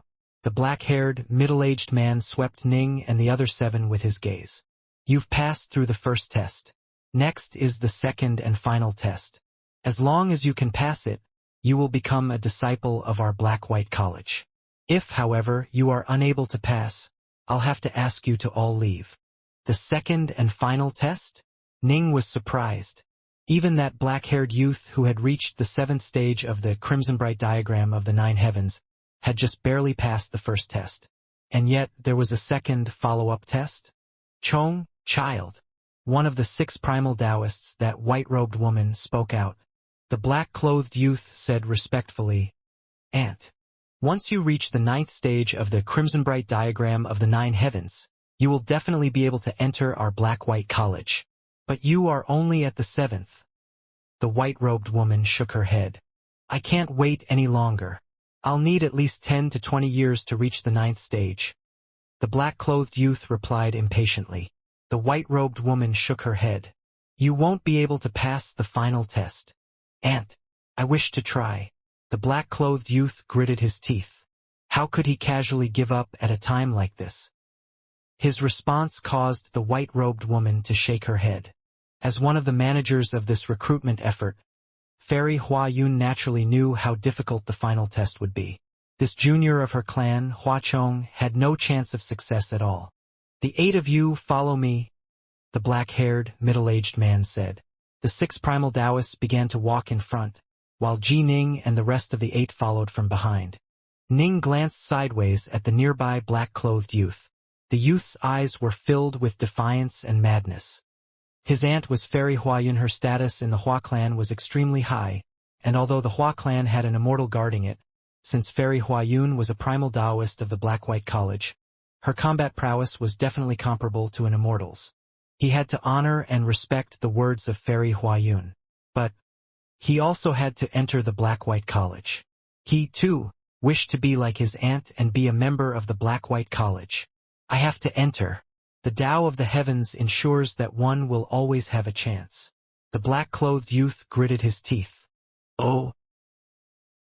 After walking through the dark, gloomy caves for a period of time, they arrived at an exit.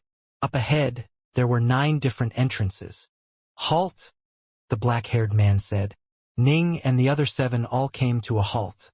"These 9 entrances are each guarded by a Zifu disciple of our Black-White College." The black-haired, middle-aged man swept Ning and the others with his gaze. "The 8 of you shall each choose a passageway." The faces of Ning and the rest of the 8 all changed. What? Guarded by full disciples of the Black-White College. These were people who trained in supreme techniques and arts, while the 8 of them were all only early Zifu key refiners. After you each enter your chosen corridors, you will encounter these guardian disciples. As long as you are able to charge through out of cave while they are guarding it, you will become a disciple of our Black-White College. A smile was on the face of the man.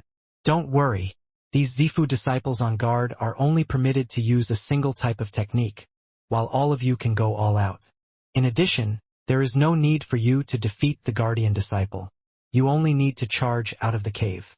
Afterwards, we shall all reunite at the peak of this mountain." "All right." Ning and the rest of the 8 all nodded. "Go, then," the black-haired, middle-aged man instructed. They quickly each selected a corridor. Ning pondered slightly, then chose one for himself as well. Only the black-haired youth hesitated for a period of time, and then, gritting his teeth, he entered a corridor as well. All of them entered their corridors. Wuxia, the short, pudgy, bald man laughed. "You are in charge of this disciple recruitment, and are managing it from start to finish. Tell me of the 8, which will be able to become disciples of our Black-White College." The black-haired, middle-aged man hesitated. "If I have to choose of the 8, I'd say Ji Ning will definitely succeed, right?" "Yes, he'll definitely succeed. Everyone knows that Ji Ning will succeed old Taoist Wuxia. What about the other 7? All of the others were laughing while speaking. The black-haired, middle-aged man pondered for a bit longer, then said, "Of these 8, only Ji Ning will definitely succeed. It will be hard for all of the other 7. If you insist on me choosing someone, that 14-year-old kid who controls the Azure Dragon construct, Mu North Sun, there's a chance for him as well. Right? Aside from Ji Ning, the others will all find it quite difficult, especially that clansman of Fairy Huayun. He found it rather difficult to even make it through the lightning construct array. He definitely won't make it past this one. Everyone knows how smart you are." The white-robed woman gave the bearded, middle-aged man who just spoke a hard look. "Oh." While the primal Taoists were chatting amongst themselves, They were also using their divine senses to investigate what was going on within each of the mountain tunnels. Oh, it's Bloodrinker Bladask. The corridor which Jining chose is guarded by that kid. Bladask? He's quite arrogant. He definitely won't make it easy for Jining to pass through. The primal Taoists all leisurely watched the events going on through the 8 corridors. Within the corridor Ning had chosen, roughly 100 meters past the entrance, there was a white-robed youth. This youth had 3 bloodstains on the side of his chest. A white vest with 3 drops of blood on the chest.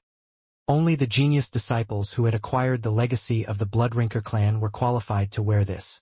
The Bloodrinker clan was one of the supreme tribes that was located outside of Stillwater Commandery. They had me stand guard? The white-robed youth, Bladask, just stood there, a flying sword hovering around his body. He gently stretched out a finger and tapped it. Rumble.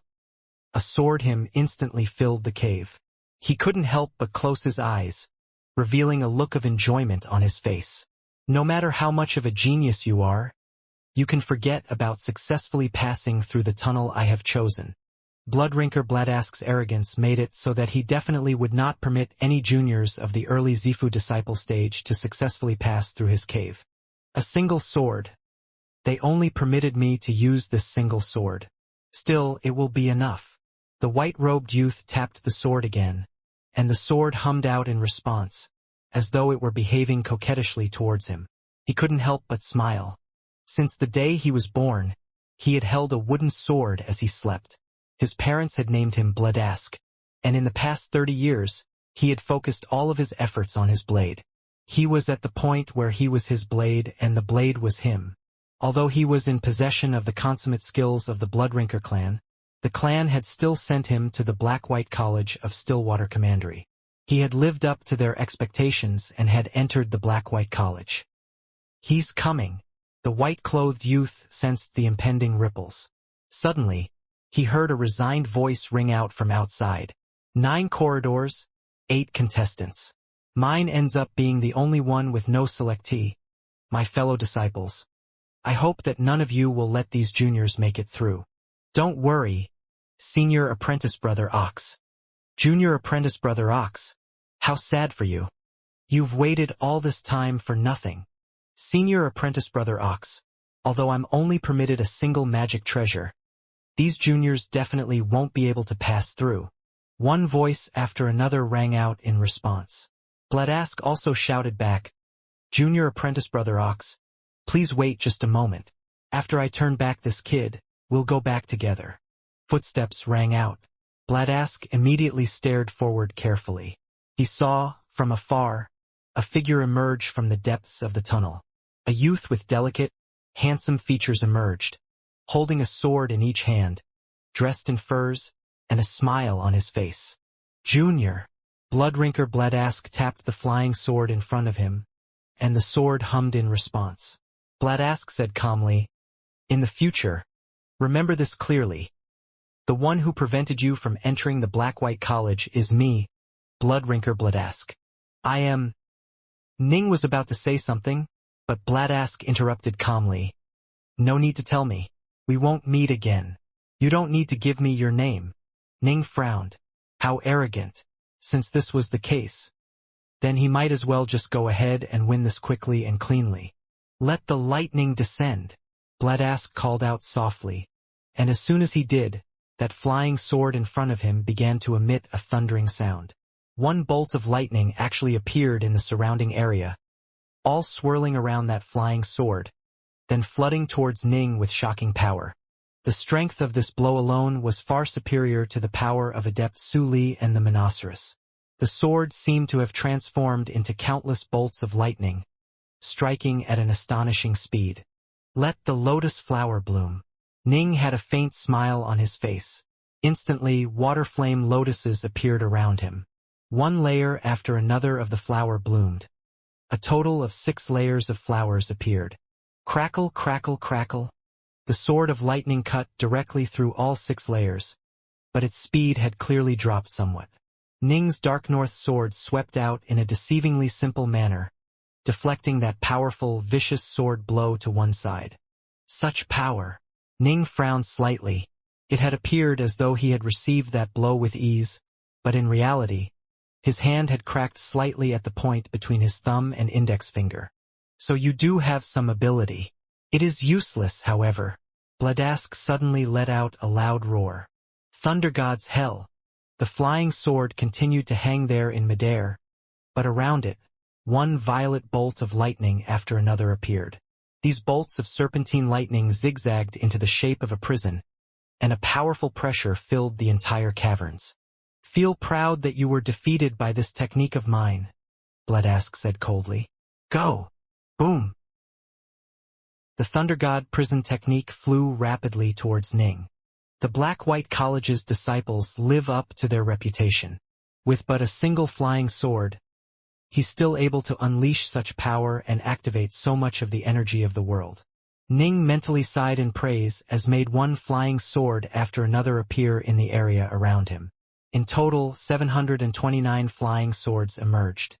A sword formation. The distant Bladask's face changed. Anything that had to do with the word formation could not be belittled, and there were many swords in this one. If one could perfectly focus all of the energy into a whole, then the power of that one blow would be explosive. As a disciple of the Black-White College, Bladask naturally also was in possession of sword formation techniques, but for the purposes of this assignment, he was only able to use a single sword. The 729 flying swords hung there in the air. Amongst them, there were 81 mortal-ranked flying swords.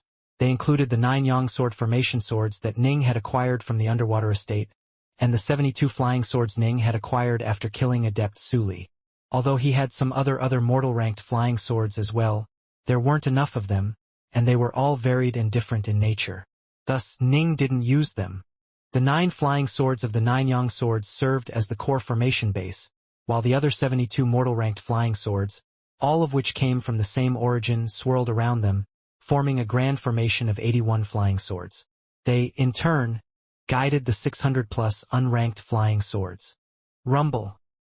Ning's elemental ki filled those flying swords and was transformed by them.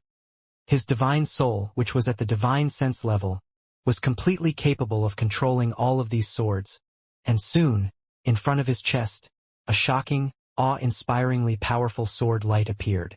The power of this technique was now truly astonishing.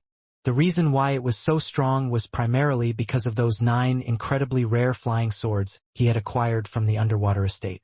Every single one of them was comparable to an earth-ranked magic treasure, and they all came from the same source, which was even rarer. Kill! Ning willed the attack. Swish! The sword light, now completely in the shape of a real flying sword, shot out through the air, forcibly slashing open the impending prison of lightning. Boom! Moments later, the lightning prison detonated in awe-inspiring fashion. Go, go, go! Ning hurriedly executed 3 more attacks of sword light, striking out in succession. Not good. Bladask's face changed dramatically. He was a peak Zifu disciple, after all, while Ning, by controlling and transforming his ki through the Lesser Thousand Swords formation and forming it into his sword light, had a purity of ki that was comparable to a Wanxiang adept's. In terms of sword techniques, Bladask was of the Bloodrinker clan and was an elite member of the Black-White College. Naturally, he was formidable. But in terms of true insight and comprehension, Ning was on an even higher level.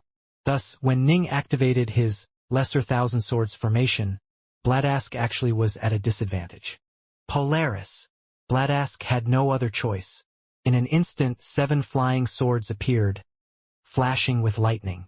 The 7 flying swords swirled around him, forming into the pattern of an enormous constellation. It was the 7 stars of the Northern Dipper. Down! Bladask growled. Bang! Bang! Bang! Ning's 3 flashes of sword light were all shattered by the slowly revolving 7 stars of the Northern Dipper. Humph! Bladask turned his head, collected his flying swords, then transformed into a ray of light and departed. Per the rules, he was only permitted to use a single flying sword. Since he had been forced to bring out his other magic treasures, he had naturally lost. How formidable! Ning watched as that disciple of Black-White College, Bloodrinker Bladask, departed. He couldn't help but sigh in amazement. The school should have limited him to using just a single flying sword. As soon as he showed his real power, he instantly suppressed my lesser thousand swords formation. He's a peak Zifu disciple after all, while I am an early-stage Zifu disciple. The difference in elemental key strength, when I encounter another unparalleled genius, the difference is clear. What Ning didn't realize was that actually, all he had to do was fly out of the cave. And yet, he had insisted on forcing the Guardian to show his real power instead. The Black-White College. Ning slowly strolled forward, walking out of the cave. He stepped onto a flying boat, then stared at the boundless, beautiful mountain scenery around him. From this day forward, he would truly be a member of the Black-White College. The 6 primal Taoists at the entrance to the caves were roaring with laughter. Ha ha ha ha. This Ji Ning really is formidable. He lives up to his reputation as someone who has gained insight into a Tao domain. That sword formation technique, although I've never heard of it, it clearly is an extremely complicated and powerful sword formation. For it to control more than 700 swords, the demands it must place on his soul and on his level of comprehension are definitely extremely high. The short, chubby old man shook his head.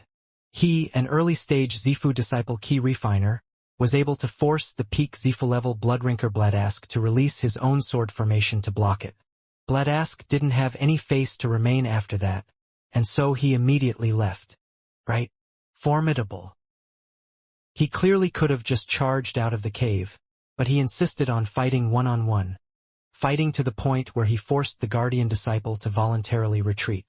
These primal Taoists all sighed with praise. Naturally, all of them took a liking to such a formidable disciple. This meant that their Black-White College would rise in power yet again. Centuries later, perhaps the Black-White College would produce yet another formidable immortal. We must provide him with good guidance and tutelage. This Ji Ning has the potential to become an immortal, the black-haired, middle-aged man said. The white-robed woman nodded. Indeed, he must be properly guided. He can't be pampered.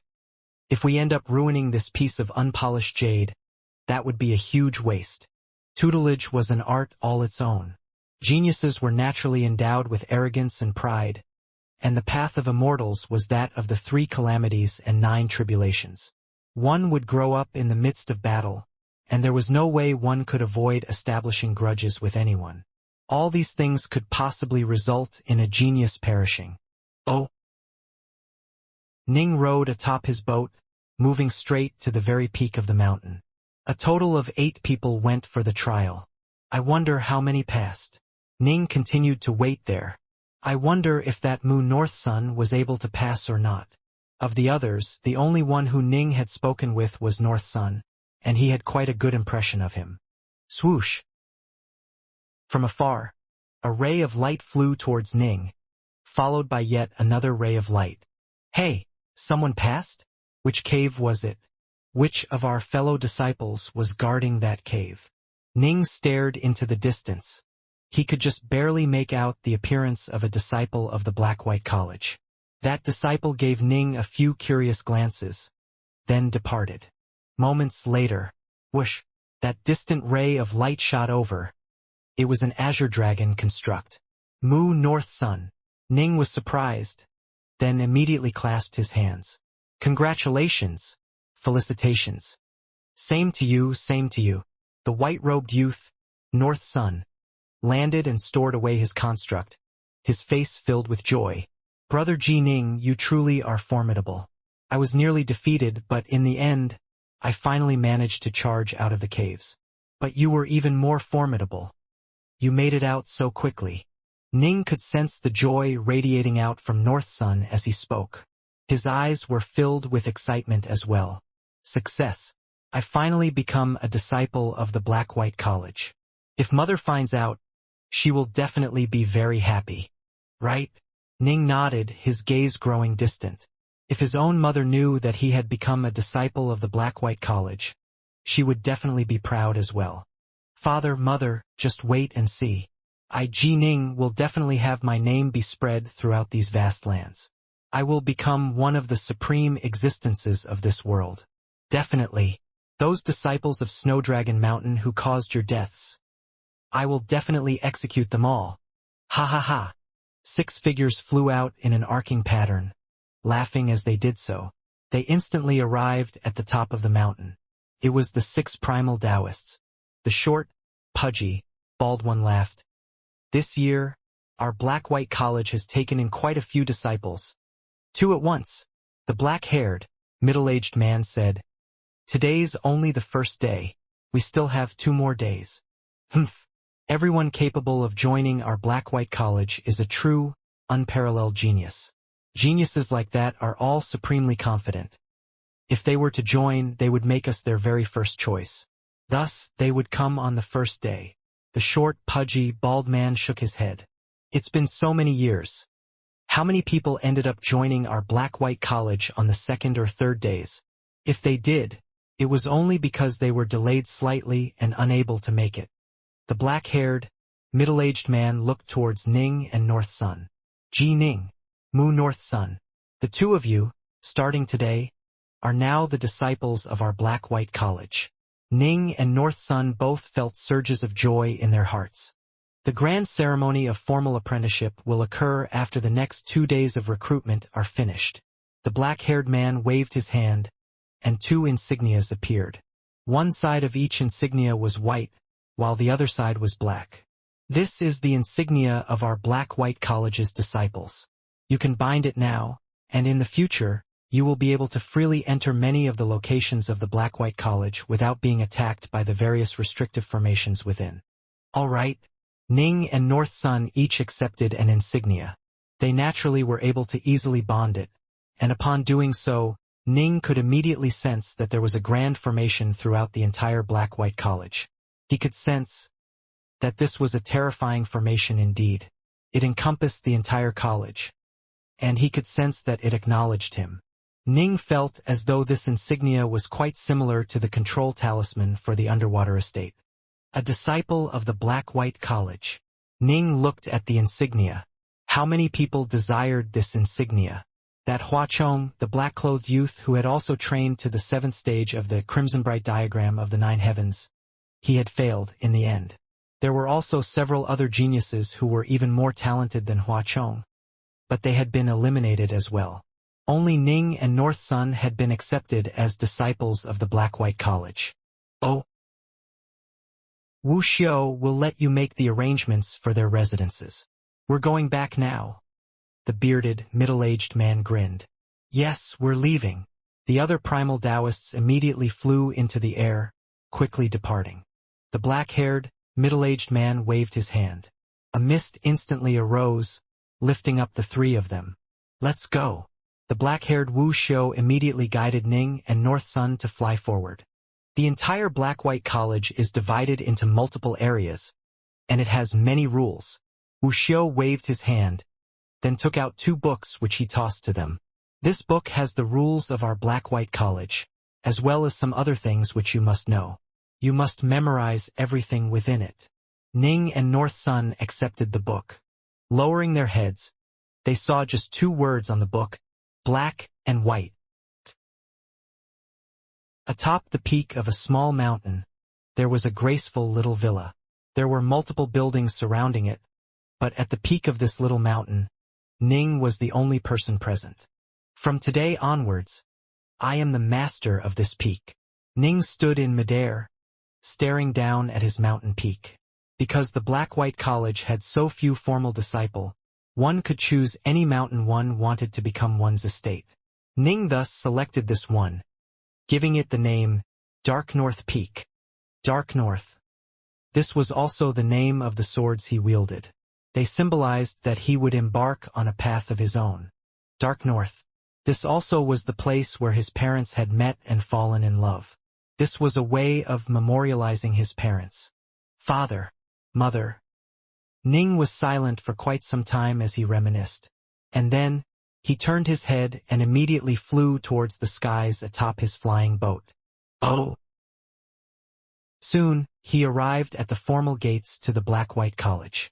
His Uncle White had been waiting here the entire time. Ning immediately saw that large, snowy white dog who was quietly waiting by the side of the lake. The Whitewater Hound was simply standing there, waiting. "Uncle White." Ning immediately charged down. The Whitewater Hound lifted his head, a questioning look in his eyes. "It's done." Ning landed, then nodded. "I'm already a disciple of the Black-White College." If Big Brother Ichuan knew this, he would definitely be ecstatic. The Whitewater Hound's eyes became filled with delight and excitement as well.